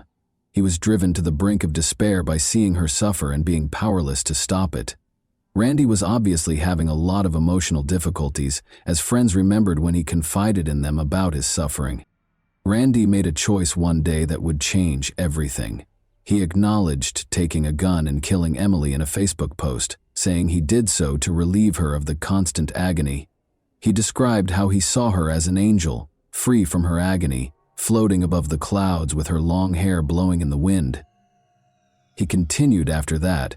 Randy disclosed that he had also killed his wife, Laurel, because he couldn't imagine her having to deal with the loss of their daughter. He killed his sister Shelley a few days later, claiming he didn't want her to live with the guilt of what he had done. Randy clarified in the post that Emily had made every effort to get better. He talked about how resilient and strong she was, but in the end, the illness had broken her. He talked about how helpless he felt knowing he could do nothing to stop her daily suffering. In the end, Randy felt that this was the only way to help Emily, and he had repeatedly told friends that he would do anything for her.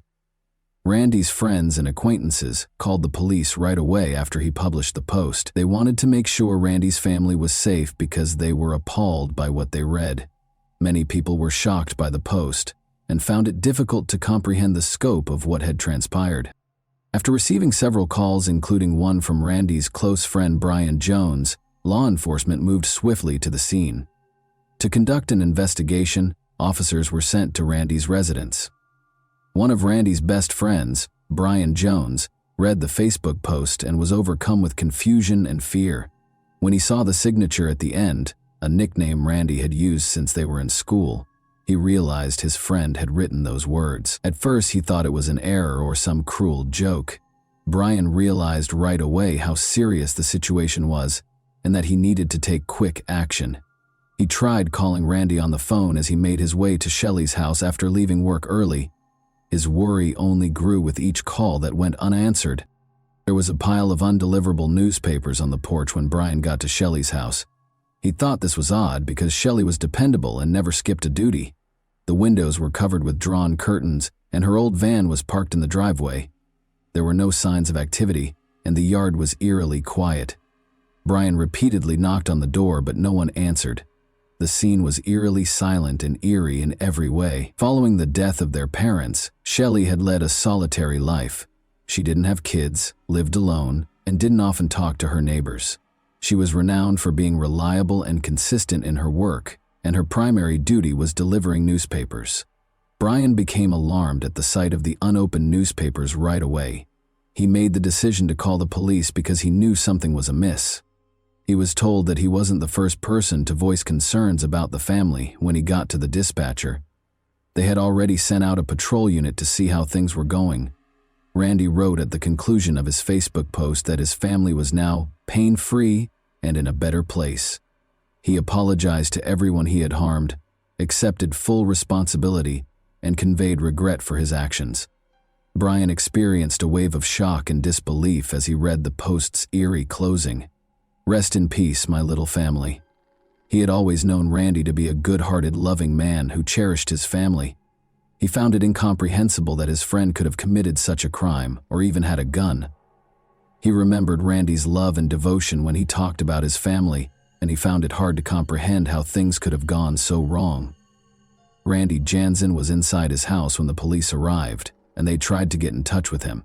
Through a second-story window, officers saw him brandishing a gun. They tried calling Randy on the phone and using loudspeakers, but he did not answer. The officers knew they needed to proceed cautiously to prevent further escalation because they were acutely aware of how tense the situation was. Negotiators surrounded the house and got to work, but Randy didn't show any signs of giving up or wanting to talk. The standoff turned into something much more dangerous after a few hours. Officers saw smoke rising from the upper floor after Randy set the house on fire. There were unsuccessful attempts to enter the house. Access through the windows was cut off as the flames spread too quickly. On the first floor, officers saw a body covered in a sheet, but they couldn't get to it to identify it. The officers were forced to flee as the entire house was engulfed in flames in a matter of minutes. When firefighters got there, the house was completely destroyed by the fire and could not be saved. Even after it was put out, the fire was so severe that it was dangerous to enter the interior for a few days. 3 days after the fire, on May 10, investigators were finally allowed to enter the burned-out remnants of the house to start their investigation. Investigators discovered 3 bodies inside the burned-out house. Emily, 19, was found with her body wrapped in a sheet in her bedroom. Laurel, 50, was discovered in the kitchen, similarly wrapped in a blanket. It was discovered by investigators that both had been shot in the head twice, about 10 days prior to Randy writing his Facebook post. The body of Randy was discovered in a bedroom on the 2nd floor. Before he set the house on fire, he had killed himself with a gun. It was evident from Randy's body's location and the weapon's remnants that he had been in severe emotional pain when he decided to take his own life. Police discovered Shelley's body in the living room when they got to Randy's sister's house. Shelley, whose body was similarly wrapped in a blanket, had also been shot twice in the head. Since there were no indications of a struggle at the scene, investigators deduced that she had passed away 2 days prior to her discovery, indicating that Randy had taken her by surprise. The past year had seen a serious decline in Emily's health. In order to relieve her unbearable pain, doctors had turned to giving her morphine injections. Neighbors frequently witnessed her parents escorting her home following hospital stays, and these injections were a last resort. Emily needed assistance just to walk because she had gotten so weak. Everyone who knew the family found these times to be devastating. Despite all of the difficulties they encountered, Emily's father, Randy Jansen, always did his best to take care of his family. He sought treatment from the family physician a year prior to the tragic events because he was experiencing severe stress and chronic insomnia. He told the physician that he found it hard to watch his daughter suffer. Randy rejected the medication because he thought it wouldn't solve the underlying issue, even though the doctor advised him to try to get more sleep and suggested sedatives. According to Randy's close friend, Brian Jones, Randy had never mentioned having suicidal thoughts or wanting to harm other people. He said Randy was a steady, industrious man who was always willing to help. Randy put his family first, and no one could have predicted that he was capable of such a thing. But Brian pointed out that Randy was at his breaking point. He finally made a terrible choice because he could no longer stand to see his daughter suffer. It was impossible for many neighbors who had known Randy since they were young to reconcile the events with the man they remembered. They said that he had never displayed any signs of cruelty or aggression and was a kind and gentle person. They believed that his acts were motivated by desperation and an inability to handle the suffering and distress that surrounded his family. Randy once told a neighbor that he wouldn't have a reason to live if his daughter ever died. In spite of those statements, Randy spent 10 days living in the house with his wife and daughter's bodies before ending his own life. 4 days before the tragedy, Emily sent out her final tweet, which said, "I complain about the pain, but at least I'm here to feel it. I thank God for the chance to live." It was a reflection of her will to live despite the tremendous suffering she had to endure. She frequently fought to maintain her optimism in her social media posts. She made an effort to remain optimistic despite her illness, even when things appeared dire. Emily was regarded as a good-hearted and sympathetic young lady who made an effort to remain aware of her surroundings. She loved to sing, and when her health permitted it, she did so in the local church. Her performances were remembered with fondness by many Langley residents. Her church attendance decreased as her illness worsened, but she continued to be giving and considerate. On her best days, she would even assist neighborhood children with their homework. She would also bake with her mother and share sweets with neighbors. Emily's mother, Laurel, supported her daughter to the best of her ability. She expressed the anguish and despair she experienced while witnessing her daughter's suffering on Twitter when she wrote, "Emily is back in the hospital, praying to God they can help her. I feel so helpless." Despite being close to emotional exhaustion, Laurel persisted in trying to find ways to improve Emily's condition. Randy's sister Shelley was also unable to predict the tragedy that would occur. None of the family members thought their fates would be determined in such a terrible manner. Randy frequently confided in friends over the past year about the immense stress and strain that Emily's illness had placed on him. Nobody could have foreseen that Randy would eventually become so emotionally unstable that he would choose to murder his family members. As previously stated, Emily kept a Twitter account where she expressed her opinions. She wasn't giving up, as evidenced by her posts. She wrote just prior to the tragedy, "For the first time in 2 years, I've gone 12 hours without pain. I'm so tired of hurting, but I need to keep going." Her words demonstrated her will to fight in spite of the overwhelming obstacles.